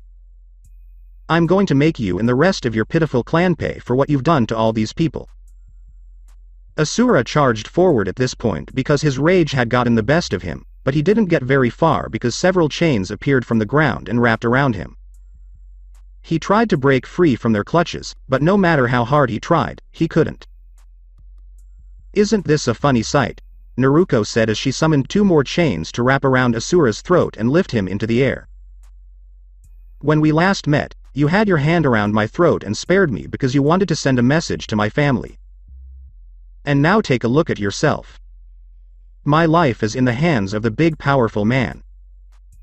Asura choked. Naruto laughed maliciously, but he never lost his glare for her the entire time he was in that situation. However, after a few minutes of strangling him, she finally let him go enough to allow him to breathe, but dragged him to the mini air platform to transport him to the palace itself so that her family could deal with him. Naruto simply chuckled the entire time they were rising. Asura continued to struggle against the chains as they rose, but without a mantra core to power up through his anger, he lacked the necessary power to break free. When they arrived, Naruto continued dragging Asura through the halls into the main chamber, where Kushina sat on her throne. "So, the unwanted son returns to Mother Dearest," Kushina said with a sinister grin. Her family had been looking for this annoyance to their plans for years, but no matter how hard they looked, they couldn't find him. They had hoped that when they attacked Mist, he would appear to defend his village, but he didn't, which perplexed them because he was the leader of the village and he wasn't there to defend it. It was then that they discovered he was not in the village and had simply vanished years before. They were furious at the loss of such a powerful weapon, but things had worked out well in the end thanks to the use of his daughter as a surrogate. "I will kill you for what you have done to these people," Asura growled, gritting his teeth as the chains that bound him tightened painfully. You will only speak when we give you permission, Naruto said with a cruel smirk on her face, and you are not a threat to anyone as you are. We have surpassed you in power, as evidenced by my ability to restrain you. Enough, Naruto, Kushina said, waving her hand slightly. When she did, a seal appeared beneath Asura and dragged him down to his knees, his arms held at an angle so he couldn't move. Tell the rest of our guest about it. They'll want to see this. Yes, mother, Naruto said before leaving the room to do as she was told. She may consider herself superior to ordinary humans, but she still listened to her mother. So here we are, Kushina smiled, at long last together. To be honest, I'm surprised you're here of all places. We were expecting another, which is why we destroyed this city. You slaughtered an entire city to murder one person. You are nothing but monsters. We are God's useless son. As such, we have the right to smite whatever we want at any time. How about your allies? Friends from your previous village. Do they have no meaning for you? Of course they meant nothing to me, Kushina laughed, clutching her stomach from laughing so hard. For they were merely stepping stones on our path to godhood. This has always been the Uzumaki clan's plan since our inception. We trained ourselves to be the best, but all the while we manipulated events to weaken others so that when the time came to strike, we would be able to eliminate everyone in our path. We started all 3 shinobi wars to show the world our strength and instill fear in the populace. We looked at who was strong and used them to sire or breed stronger Uzumaki because we needed more power to complete our overall goal. Then there were you. You managed to bestow upon us the power required to make all of this possible, and while it irritates me greatly that you did not obey my orders by staying dead, I can take comfort in knowing that you will die soon when the rest of the gods arrive to get their pound of flesh out of you. Did you actually kill your friends, or did you do what you did to me and just leave them to die? Oh, I killed them myself, Kushina sighed happily, remembering it fondly. She didn't have to pretend to like them anymore, and she could get rid of them. Kushina approached Asura, placing a single finger on his head and pulsing mantra through it. He saw the memories she wanted him to see, which were the various ways she had murdered her own friends. Sume had been beaten senseless as she and the rest of her clan rebelled against the Uzumaki after they realized they were not the honorable clan they pretended to be. Sume watched as her family was slaughtered one by one, her daughter Hana taken to be used as a sow to produce loyal pawns for them to use.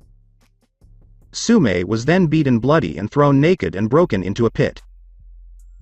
Worse, Kushina then opened a gate that let in a dozen dogs that they had taken from the Inuzuka clan itself and starved for a week while feeding them only human blood. They were so hungry that they pounced on Sume and began tearing her apart. Hitomi was made to suffer the most of the 3 because, thanks to her clan's fighting style, she was able to defend herself for a short time and the Uzumaki didn't like the fact that she refused to submit. So, before binding her in place, several of them used their chakra chains to locate their clan's closely guarded secret blind spot. Kushina had slashed Hitomi's throat, but only after stabbing her eyes out to blind her. Kushina, like the majority of the Uzumaki, had always been envious of the Uchiha and Hyuga for having such powerful vision. Makoto had fared the worst of the 3 of them. Since she had the Kyuubi sealed within her, she had used her Sharingan on Naruto in an attempt to turn her against her own clan. To counteract this, the Uzumaki created seals and placed them on Naruto when she was much younger. Makoto fought and screamed in rage because she was furious that not only was Satsuki killed by Naruto, but her son Itachi was also killed by Nagato, along with the rest of the Akatsuki.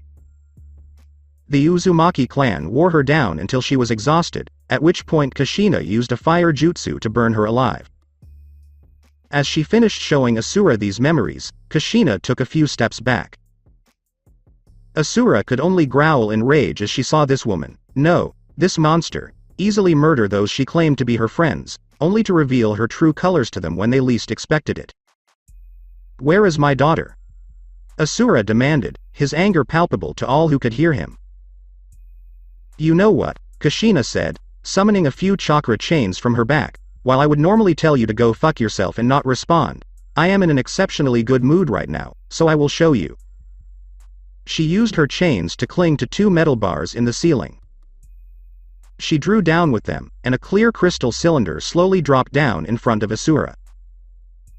Inside, he saw his sleeping daughter Mithra, but her stomach was enlarged, indicating that she was expecting another child. You dare to do this to your own granddaughter? Asura demanded.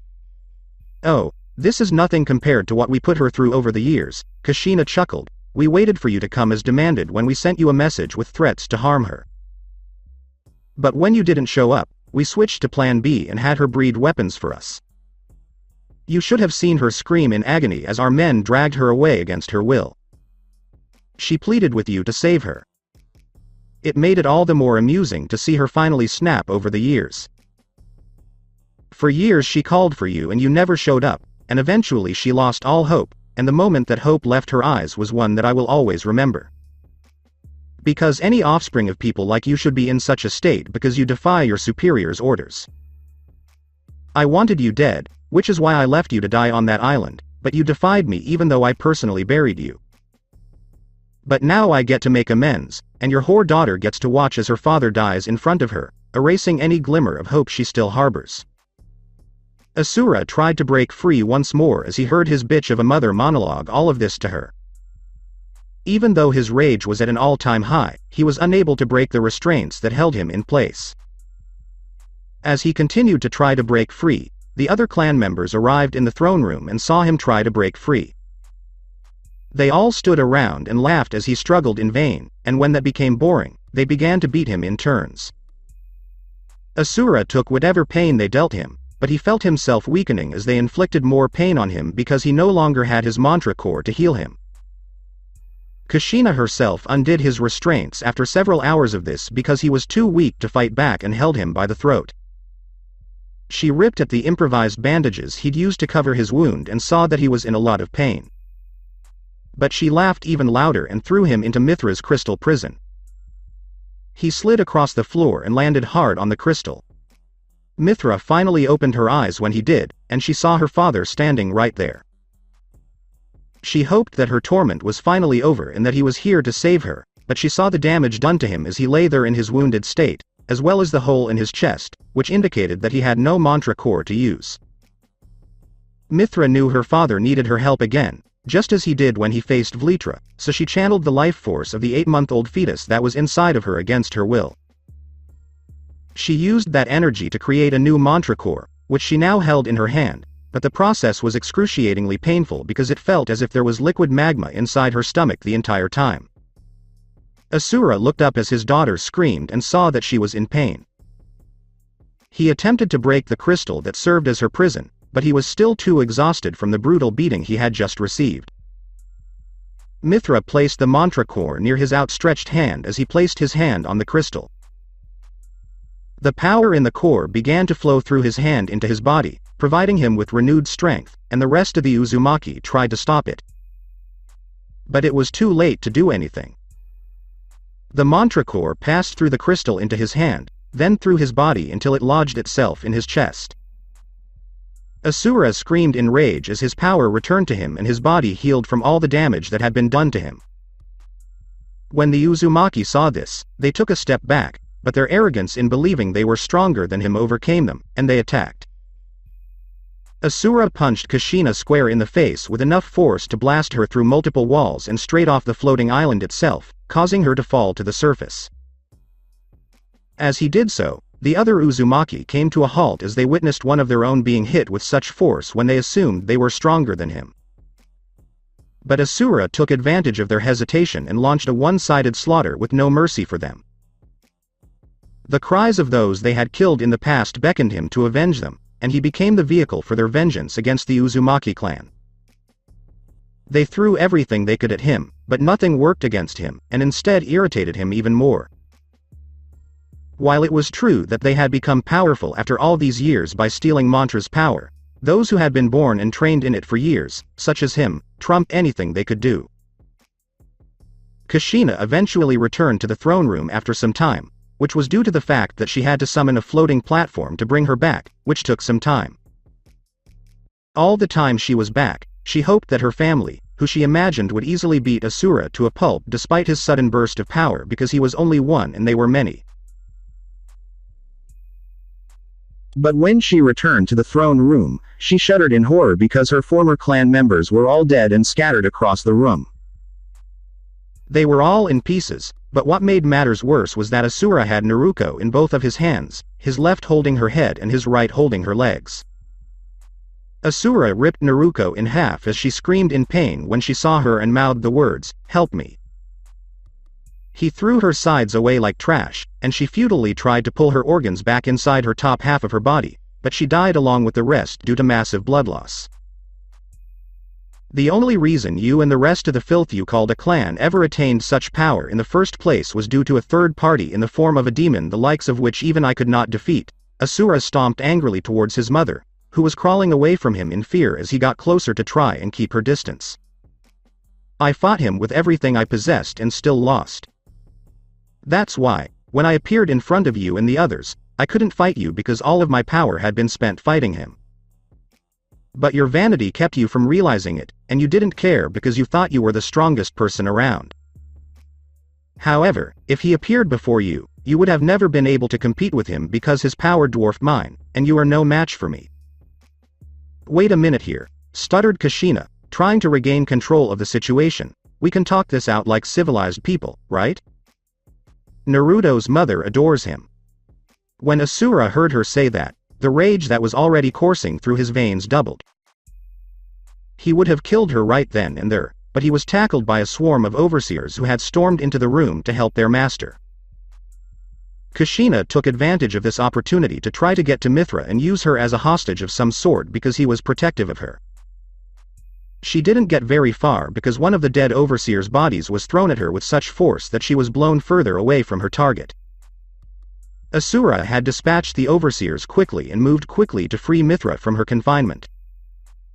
Asura grabbed her in a loving hug as she fell to the ground, her body weakened from being trapped for so long. He had thought he had lost her once, and learning that she was alive and in pain only made him feel worse. But things were back to normal now that he was there to protect her, and she showed it by hugging him back with tears streaming down her cheeks. And as they embraced, they wished that this moment would never end. Only to have that happiness cut short in the cruelest of ways.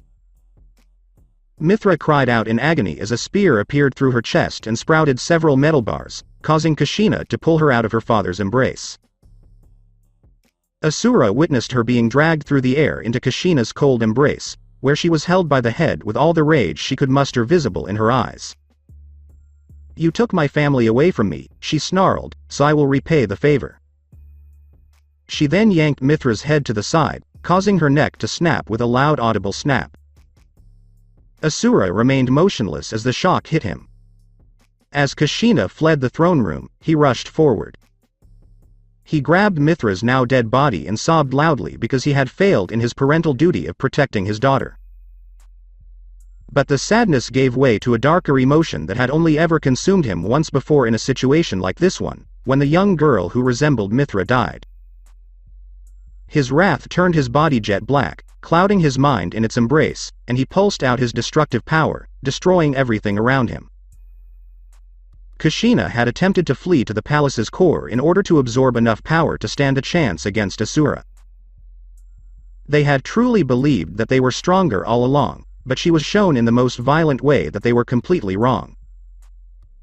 However, as soon as she saw the doors to her destination, the entire palace disintegrated into nothing all around her, but she didn't have time to think about it because Asura tackled her in midair towards the ground.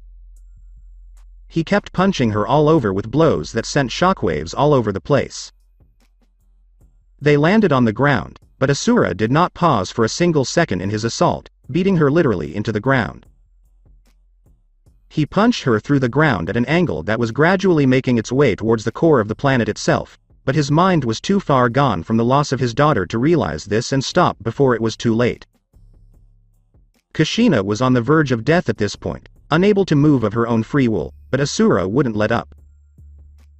When they were close to the planet, Asura screamed with all his rage and used both hands to blast Kushina into the planet's core. She screamed with the last of her strength as she was launched into it, but the screams only grew louder as she sank deeper into the core. As she died in such a fiery manner, a blast of magma burst forth, launching Asura out of the planet and back to its surface. Asura rose to his feet and screamed in rage, having slain the bane of his existence. His power dwindled as his rage subsided and his skin returned to its original color rather than the jet black color it had been, and he looked around to see where he was now. Only then did his eyes widen in despair as he saw the world tearing itself apart. He saw the devastation he had caused the world by launching Kushina into the core of the planet itself.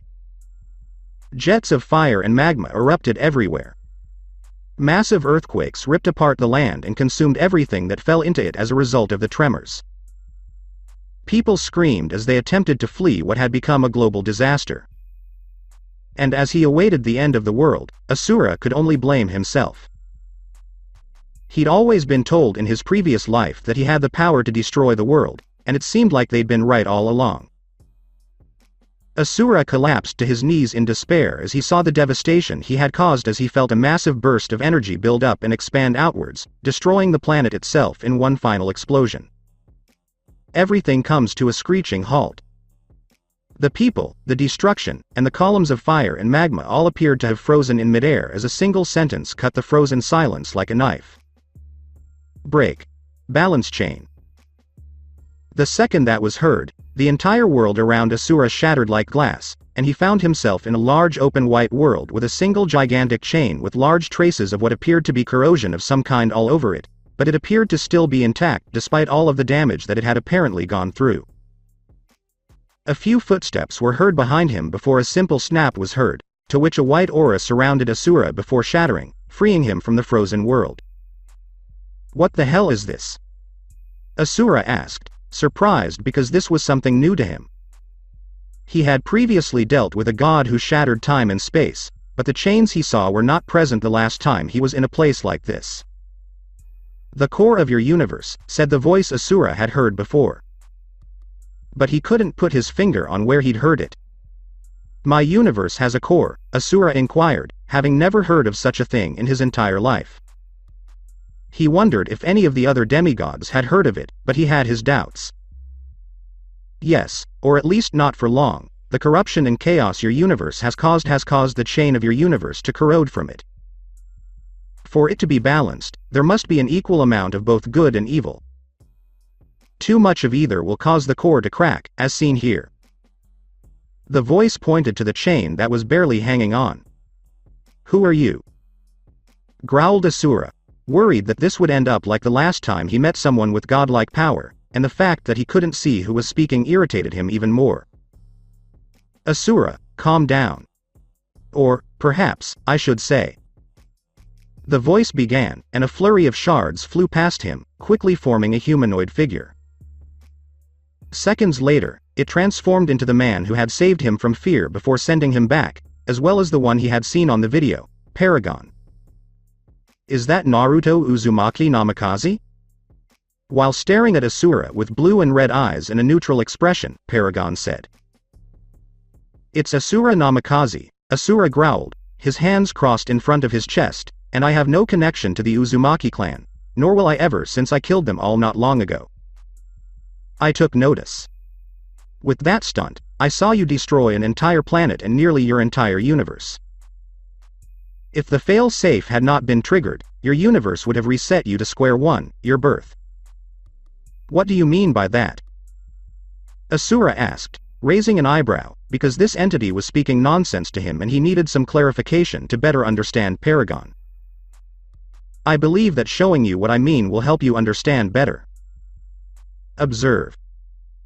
With a snap of his fingers, a torrent of chains sprouted from thin air, forming a screen depicting a badly rotten chain in a world on the verge of collapse. When he looked at the chain from another time, he noticed it was corroding. As it happened, he saw the specific events that led to his, or at least another version of him, being sentenced to death. He saw Naruto beg the gods for help and was granted a new life elsewhere, which accelerated the corrosion of the chain because there was nothing to resist it now. He saw an older man with a bandaged head lead armies of what appeared to be mechanical soldiers to slaughter everyone and everything in his path, and the more destruction he wrought, the closer the chains that held their universe together came to snapping. The chain suddenly snapped, and an audible snap was heard before the entire world imploded in a bright light that lasted a minute before the screen went dark for 2 minutes. A small cry could be heard as the screen showed an infant Naruto in front of a rampaging Kyuubi that threatened the village once more. That's exactly what would happen. Every chain of balance contains a copy of the canon world, or to put it another way, the central universe from which all others in the multiverse derive, which means that if history had gone the way it was supposed to go, you would have no memories of your previous life, no family, nothing. The world inevitably becomes a blank slate and must be rewritten, much like an author does with a lost unpublished book. As the screen faded away, Paragon said, "So I take it that this is what will happen to my universe since I destroyed the world." Asura grumbled at himself for letting his rage get the best of him and dooming everyone else on the planet who was innocent because they were nothing more than slaves to the self-righteous, new gods. But what should he have done? Kushina murdered Mithra in front of him and then laughed about it. He had vowed to protect his daughter and had failed twice before, so seeing her literally die in front of him was enough to make him snap. Normally, the answer would be a simple, yes, but that is not the case here because your universe has been given a do-over, so to speak, Paragon said as he approached the chain. And what exactly do you mean by do-over? Asura inquired, perplexed. Even when Paragon tried to explain things in a way that he could understand, he said something else that complicated things even more. It's simple. If necessary, I can rewind time. He said this while looking over his left shoulder, his blue eyes gleaming. Why is it that whenever I fight a godlike figure in my life, Asura sighed, I always suffer either a time skip into the future or a time travel back into the past? This is becoming ridiculous in every sense of the word. Do you want to save Mithra, your daughter? Don't you want to go back 100 years and save her from the agony she would have endured for 100 years as a result of Konoha's desire for power and your inability to save her because you weren't there? Do you want to exact true vengeance before that fictitious future you saw comes true? He inquired, this time turning his entire body to face Asura with a solemn expression that made his entire body tremble.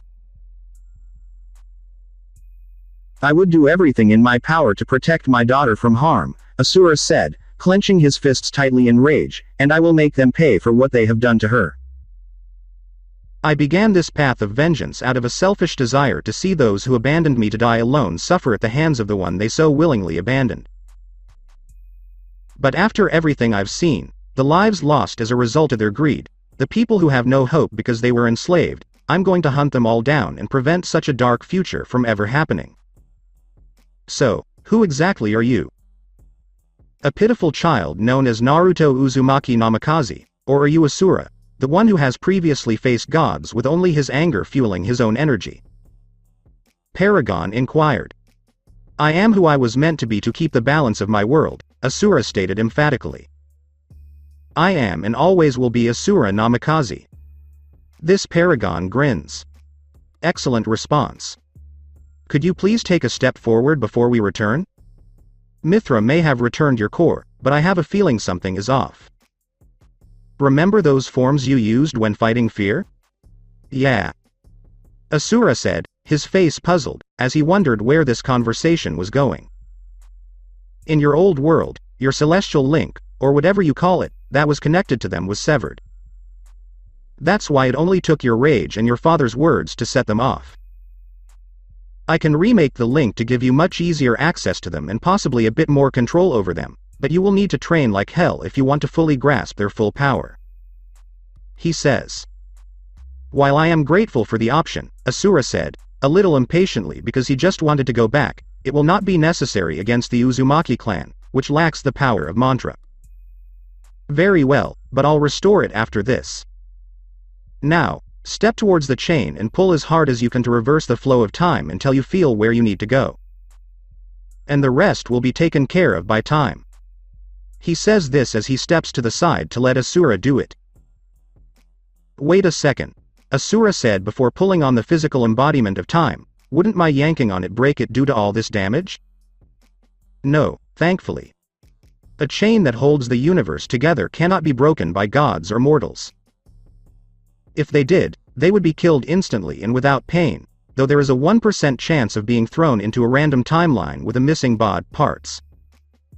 He says it casually, as if he were talking about blooming flowers. And you're just telling me this now? Don't worry.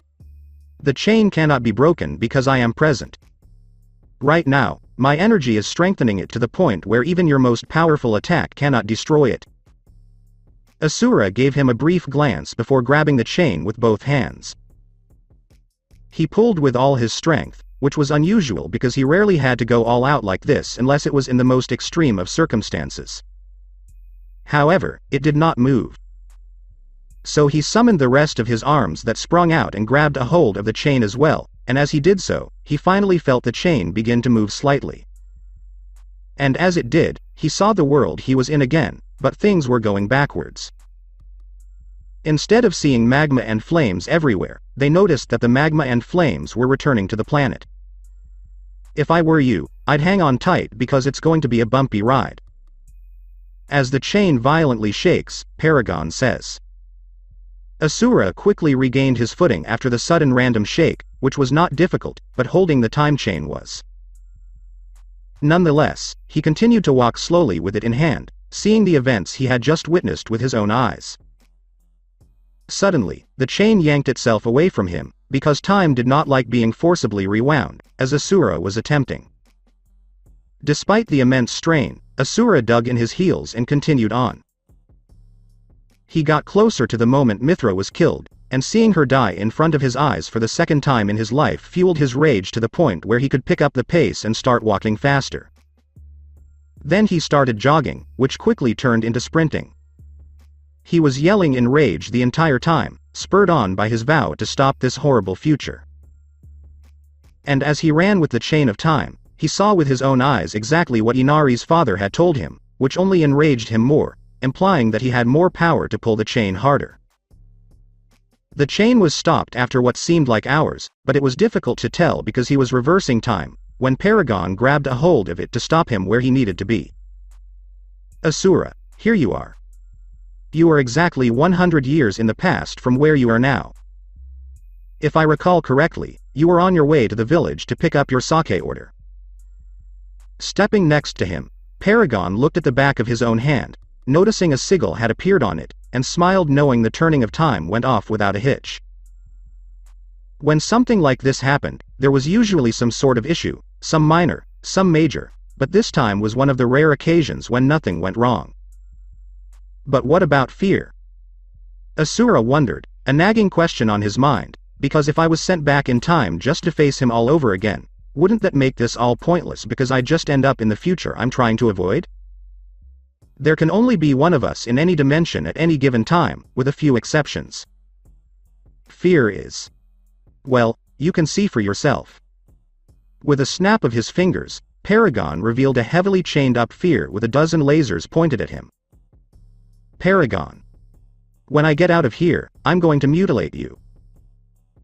Fear screams, and the screen pans out to reveal what appears to be a massive fleet with ships the size of moons. He's in good hands. The screen vanishes as he speaks. He'll let him out in a week. Why don't you just kill that monster if you have the means to imprison him? Because he represents the evil of the multiverse, and even if I kill him, he will return after a year as his master's champion. He says. I'd ask who the hell this champion is, Asura said as he started walking away, but I don't really care and need to get home to make plans to save my daughter. I wish you luck on your journey, Paragon said as he looked again at the time chains and saw the chain repair itself from the damage. He smiled as he saw this and then vanished, leaving no trace of him ever having been there in the first place. Asura began to run towards the village where he had previously fought Fear to ensure that everything was fine and that the people within it were safe. The last time he was there, it had been a horrifying sight, with corpses everywhere. But when he arrived, the village was still there, with people going about their daily lives, shops open and merchants barking out their wares, and children playing. Asura sighed in relief as he saw this, because he had half expected Paragon to screw him over and force him to fight fear all over again. But, seeing that everything was still in place, he went to pick up his order of sake, which he had placed because, after all that, he deserved a drink now more than ever. So he went to the shop and paid for his order before strapping the crate to his back and starting the journey back to Mist to await the message he was about to receive. 2 weeks later. The long wait for the message was literally killing Asura as he waited day after day for it to arrive. While he wanted nothing more than to wreak havoc on Konoha until he found his daughter, the images of her death prevented him from doing so. He knew the Uzumaki were ultimate losers who would kill her just to spite him in the end, as Kushina did in the now defunct future. Furthermore, he did not kill innocent people, and he was certain that the other clans of the village were innocent of the Uzumaki's crimes because they were unaware of them until it was too late to stop them. Asura remembered the worried looks his advisors Mei and Zabuza had given him when he returned to the village, and while he wanted to tell them the horrible truth of the dark future, there was no point because it would not happen on his watch, so he simply told them nothing. They were concerned about him, but they did not press the issue. Finally, the messenger arrived with the message he had been anticipating for the past 2 weeks, delivered by none other than Sakura Haruno. Asura was irritated that it had taken this long for the greedy fucks that comprised the Uzumaki clan to send their demands because they had most likely spent so much time thinking about how they now had him under their control and that there was nothing else he could do. So he took the message and examined the demands sent to him, each one increasing his rage as he continued. The abdication of his seat as Mizukage of Kiri, as well as his renunciation of village citizenship. The secrets of his power, they were unaware of the term, mantra, so that his power could be transferred to others of their choice. A heartfelt public apology to the Uzumaki clan for his slander of their noble clan. To be given in front of all clan heads as well as the residents of the village. Accepting multiple wives of their choice to breed new future weapons for them to use that Asura would not try to stop them from molding to fulfill their predestined purpose or Mithra would suffer for his arrogance. Training them in his power so that they could eventually become his superiors. Allow multiple seals to be placed on his person to ensure his loyalty to their clan as their personal attack dog. Asura screamed as they used those exact words in their demands, such as a mind-altering seal, a dead man's seal that they can use to kill him if he ever refuses an order, and a modified cage bird seal they will make just for him that is not visible so that the truth is hidden from others. The list continued, but these were the ones that affected him the most because he saw from these demands alone that he was to become their slave in everything, including name, with these terms. The message went on to say that he would show up to the meeting they had invited him to and that declining was not an option because Mithra would suffer as a result of his tardiness. They also made it clear that he was to accept their demands in such a way that it appeared to be his own choice, because they had an image to uphold, and if one of the most powerful men in all of the elemental countries joined their ranks solely because of the Uzumaki clan name, their image would skyrocket throughout the world. They also said that if he told anyone about these demands, they would make Mithra suffer indescribable pain before gutting her like a wild animal. Sakura had been in that room when Asura became enraged after reading the message sent to him. Sakura wasn't a moron. She knew Kushina had chosen her specifically to deliver this message after recently promoting her to Chunin so that if and when Asura became enraged and attacked the messenger as he had done before with Iwa and Kumo, it was no skin of their bones because she was expendable to them. In a fit of rage, Asura threw his desk through the wall, frightening not only Yagura and Sakura who were in the room with him, but also the secretary who was outside. The entire village fell to their knees in terror as they felt his rage grow and heard him scream, shattering most of the windows. His closest friends and associates waited for his rage to subside before approaching him to find out what had gotten him so worked up. He showed them the message that had been sent to them, and to say they were surprised and angry would be an understatement. While they were furious that the Uzumaki clan had made such demands on their Mizukage, threatening to harm his daughter, the fact that Asura had a daughter at all surprised all but 2 of them. Zabuza and Haku knew about Mithra from the memories shown to them, but they, like Asura, assumed she was long gone due to him being sent back in time.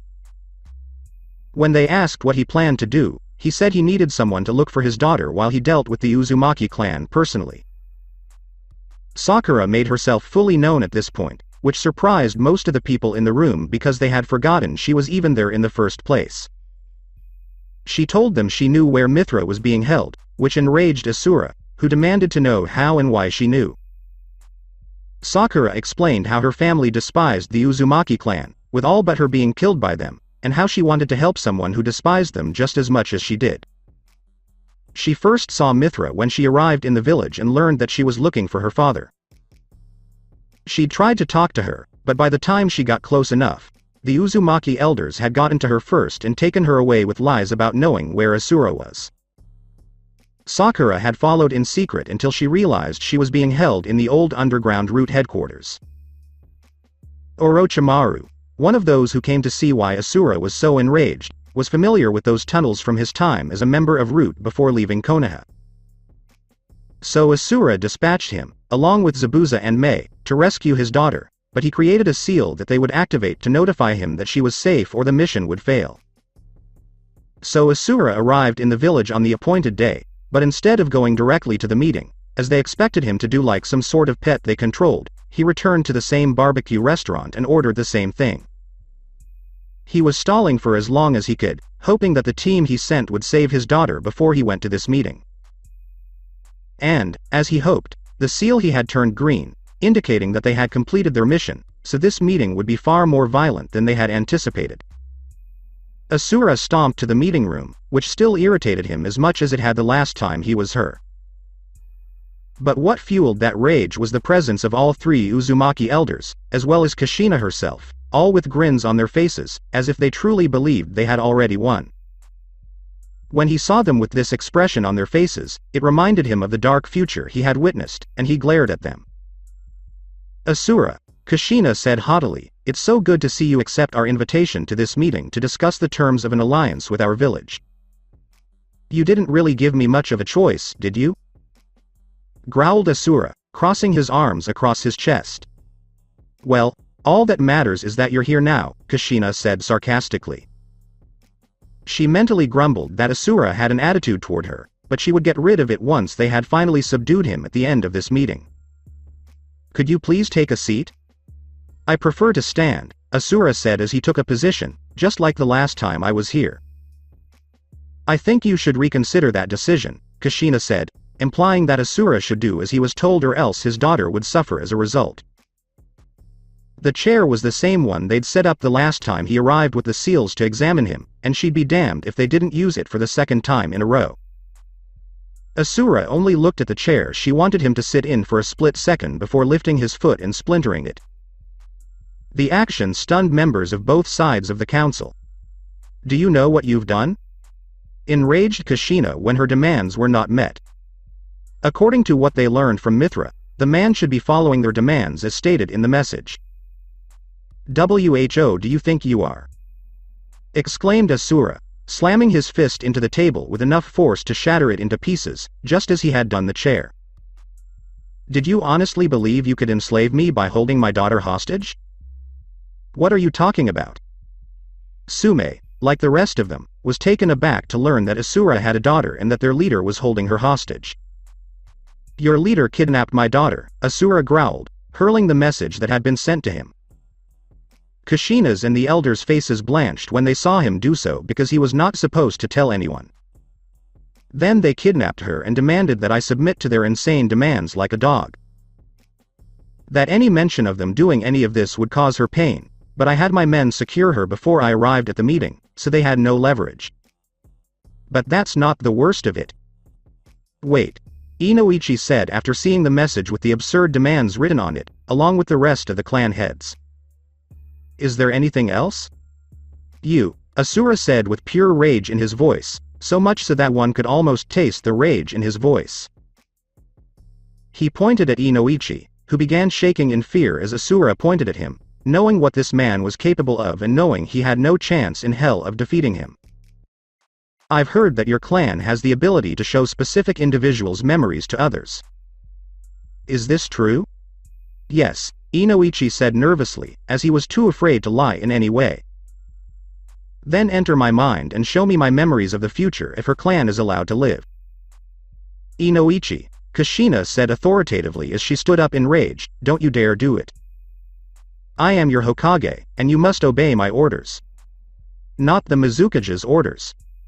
Inoichi shifted his gaze between the two powerful people who were each requesting. No, make that demanding that he obey their orders. He was a proud Konoha shinobi through and through, which meant he obeyed the orders of his current Hokage. But the problem was that his views on the subject were shaky because this man had come with literal evidence that their Hokage had done one of the worst things possible.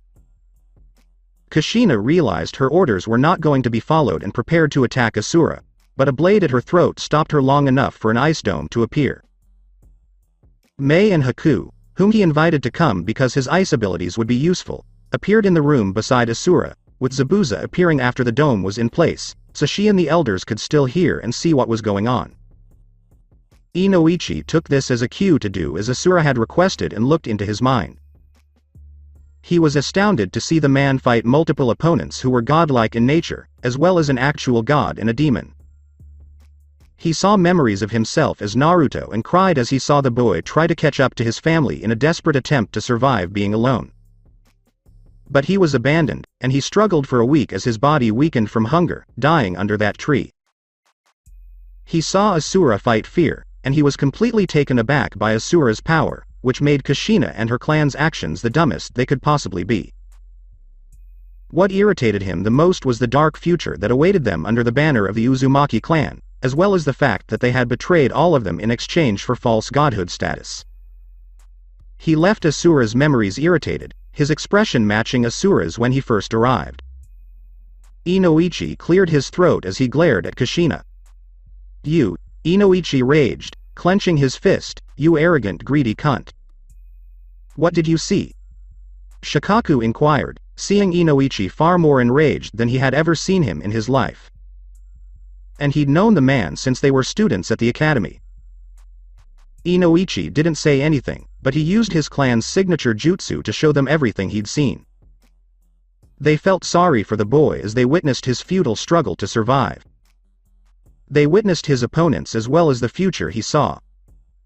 Sume, Hitomi, and Makoto were also enraged when they saw Kushina openly admit to killing them and deceiving them as a so-called friend. Finally, their features matched those of Inoichi and Asura. As you can plainly see, Asura growled, cracking his knuckles in anticipation of what was to come. The Uzumaki clan is not the honorable clan that they make themselves out to be. Kushina had begun to sweat as her clan's future plans were laid bare for all to see, including those they didn't want to see. Kushina knew she needed to get out of the village as soon as possible, and she needed to get out of this dome any way she could. So she blasted a hole in the direction of the window with an explosive tagged kunai and jumped out through it. The elders were too frail to do the same thing, so they were unable to flee in the same manner and died when Asura ripped them apart with his bare hands. I'm going to assume there are no objections to me killing them now, Asura said as he approached the window.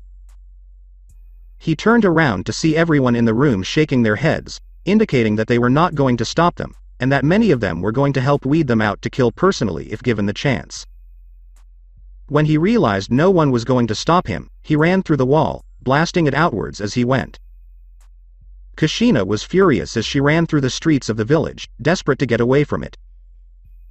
She raged that all the years of planning, manipulation, wars started, and lives destroyed had been for naught. As she ran for her life, she activated a secret seal that all Uzumaki were given at birth because it linked up to the mind and took a few years to charge up and store for when they needed it. When the Uzumaki clan was founded, they always planned to take over and created this seal in case their plan was discovered at any time.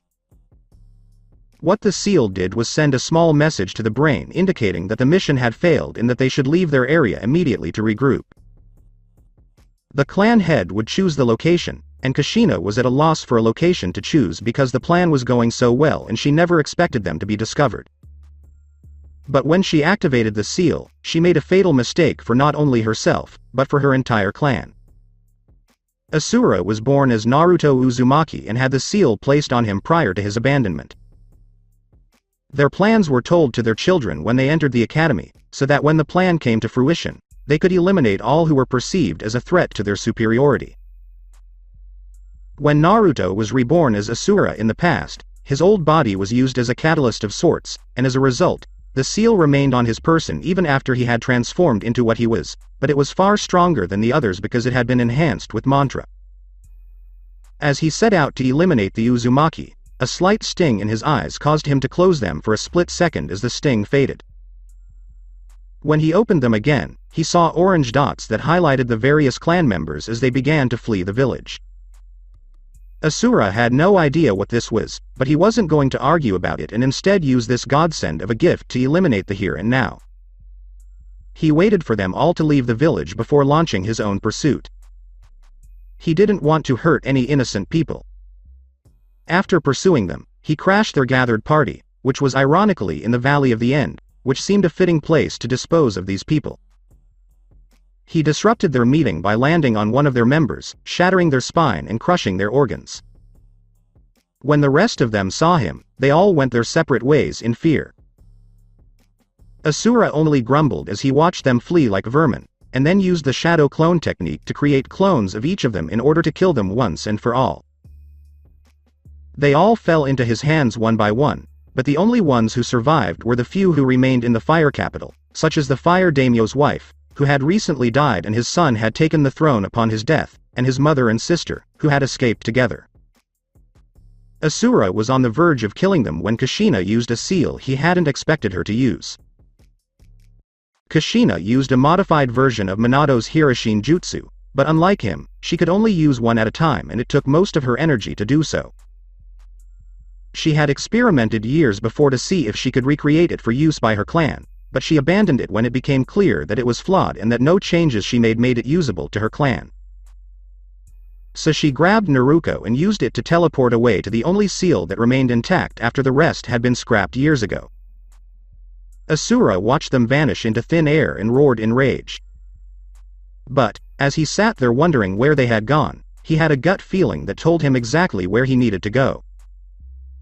So, with a specific destination in mind, he began to leap towards it in order to put an end to this once and for all. Whirlpool.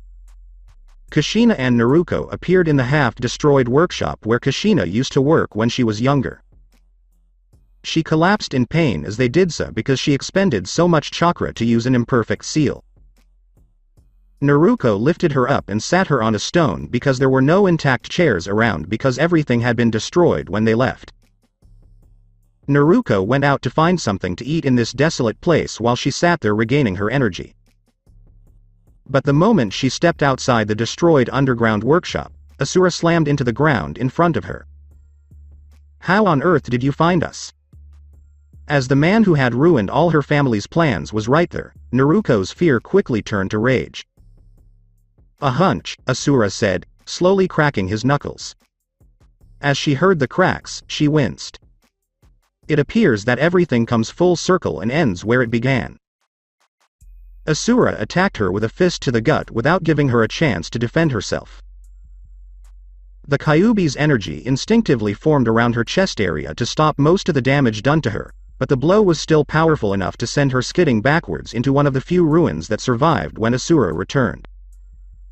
Asura kept attacking, but Naruto stopped him in mid-blow with 4 of the tails she could summon.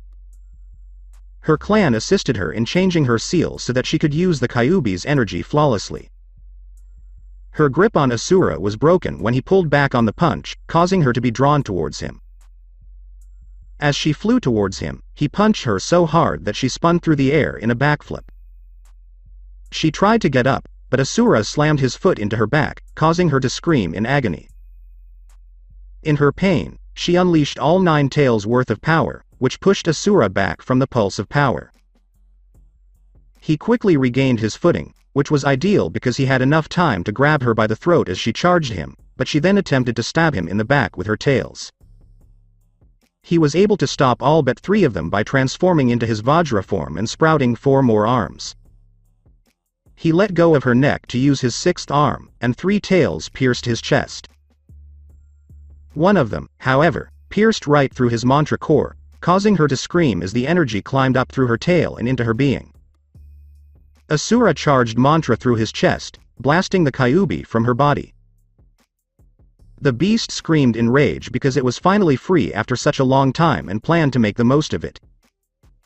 Naruto collapsed in a weakened state after the Kyuubi ripped the majority of her strength from her. Asura didn't let the beast get too comfortable in his freedom, though, as he used his water tendrils to restrain it and charged up a mantra-enhanced Rasengan to completely destroy it. And, just as when he killed the Biju, the energy it used soaked into him and became his own. Your demonic power was nothing in comparison to fighting fear, Asura said as he walked over to the weakened Naruto who was trying to crawl away. Please stop fighting, Kushina said as she walked out of the workshop, please stop fighting. And why should I listen to a woman who attempted to murder me? In order to enslave me? Because we are capable of change. Don't we deserve at least the opportunity? To change our ways and restore our reputation? Please Naruto, Naruto said as she stood up and opened her arms in a hugging gesture, we can stop all of this. Be a good family. Yes, we have done wrong in our lives, but with your help, we can change. My name is Asura, Asura growled, hating being called his old name, especially by one of the people who had abandoned him. As he said that, Naruto simply walked forward to hug him, and he let her. Please, my brother. Let's be a family again. Perhaps you're right, Asura said, wrapping his arms around his sister in a hug. Kushina smiled as she saw this because it appeared that they would live to see another day. Maybe I can look past everything you've done and let go of my rage and hatred for you. Become a proper family. But there is one thing that prevents me from doing so. Naruto didn't quite hear that last bit because she was too preoccupied with the fact that she would live past all of this. Whatever it is, we'll get through it. I don't think we can, Asura said, squeezing her with his arms. Naruto felt his arms tighten and tried to wiggle free, because I don't want to be a part of your traitorous family. He then tightened his grip so tightly that it shattered her spine and internal organs. She died with a pained expression on her face as blood dripped from her mouth, ears, and eyes. As he saw Kushina fall to her knees in shock that her daughter had been killed, he dropped her body like the worthless sack of flesh and bones that it had become. I should kill you where you kneel, Asura said as he stood in front of her. You abandoned me when I was 5 years old, leaving me to die alone and without a means of survival, so I will do the same for you. There is nothing to eat here because all life has died out in the years since you abandoned this place, and there is no way out of the island. This will be your final resting place, and because I am such a nice person, I will give you a last meal, something you did not give me. What kind of food? Asura didn't even respond, instead staring at Naruto's dead body on the ground. You are ill. I'm not going to eat my own daughter. Let's see how long that lasts, Asura said as he started to walk away, leaving this woman to die alone, as she had done for him. Now, please do me a favor and fade away. Asura then leapt from the island, never to be seen again. And as he did so, Kushina screamed in rage, cursing his name with all of her hatred. Epilogue. 20 years had passed since Asura had abandoned his mother to die on that island, which had now vanished after Asura had sunk it.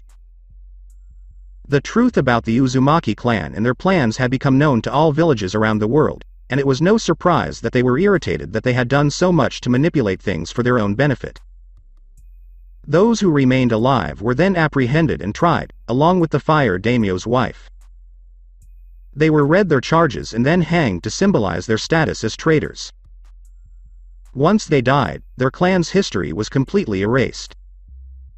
Anything bearing their name was destroyed, and their seals were copied with their names omitted so that credit for them could not be given to them.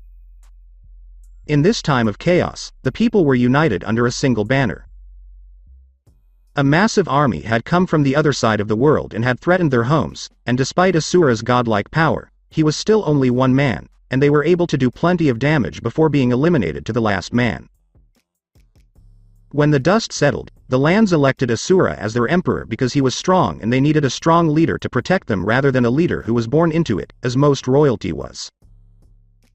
When they realized that their chakra was not as powerful as they thought it was, they turned to mantra as their primary source of power.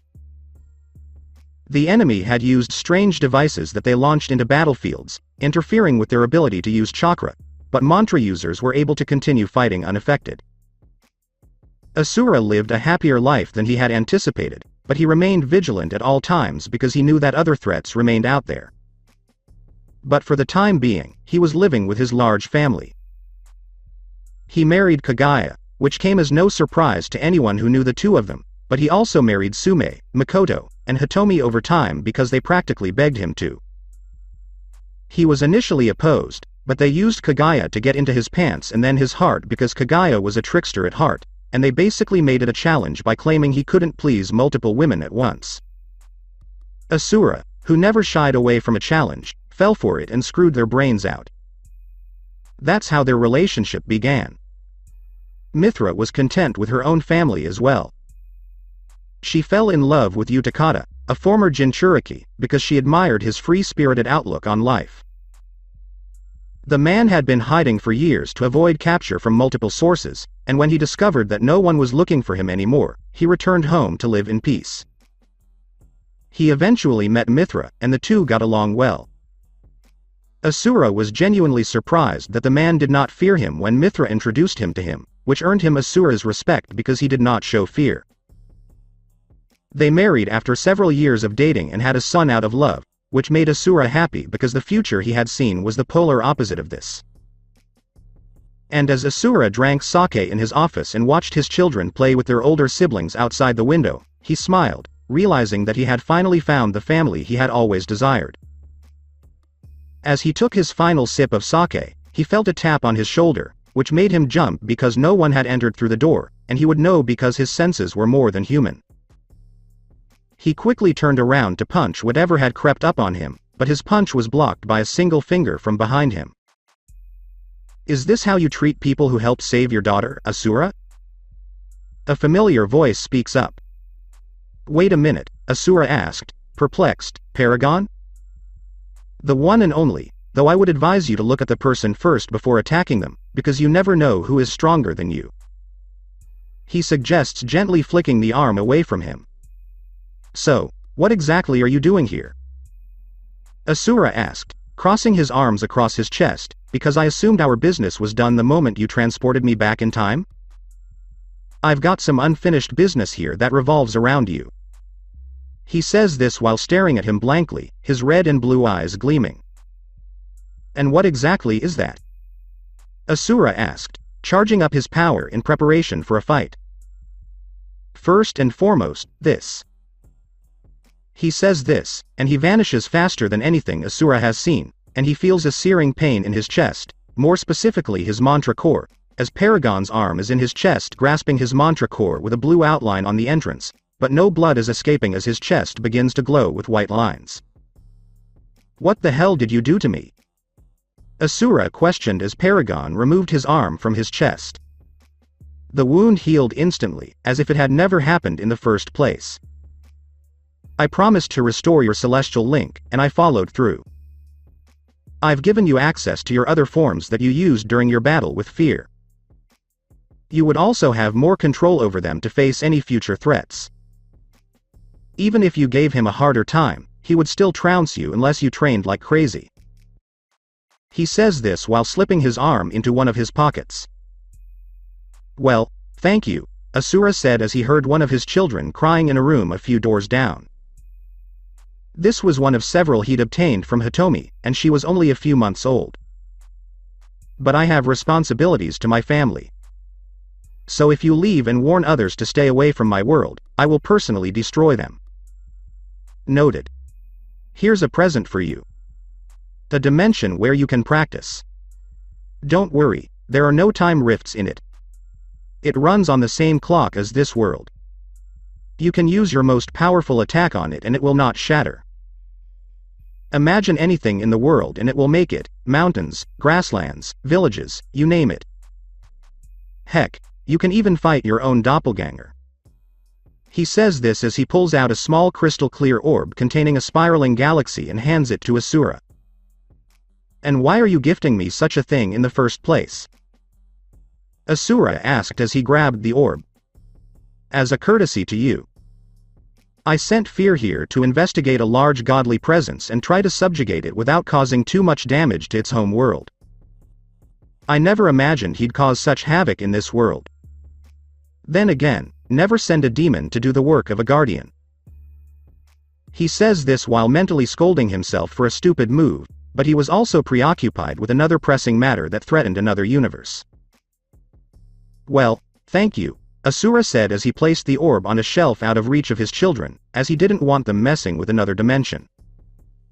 And he was gone as he turned around to say something else to Paragon. Asura simply chuckled as he exited the room to tend to his crying child. All the while knowing he would do everything in his power to protect them from whatever the universe could throw at him. Gods are included. So that's it for today. I hope you guys enjoyed it. Don't forget to like, share and subscribe to the channel for more awesome stories like this. Thank you. See you all in my next video.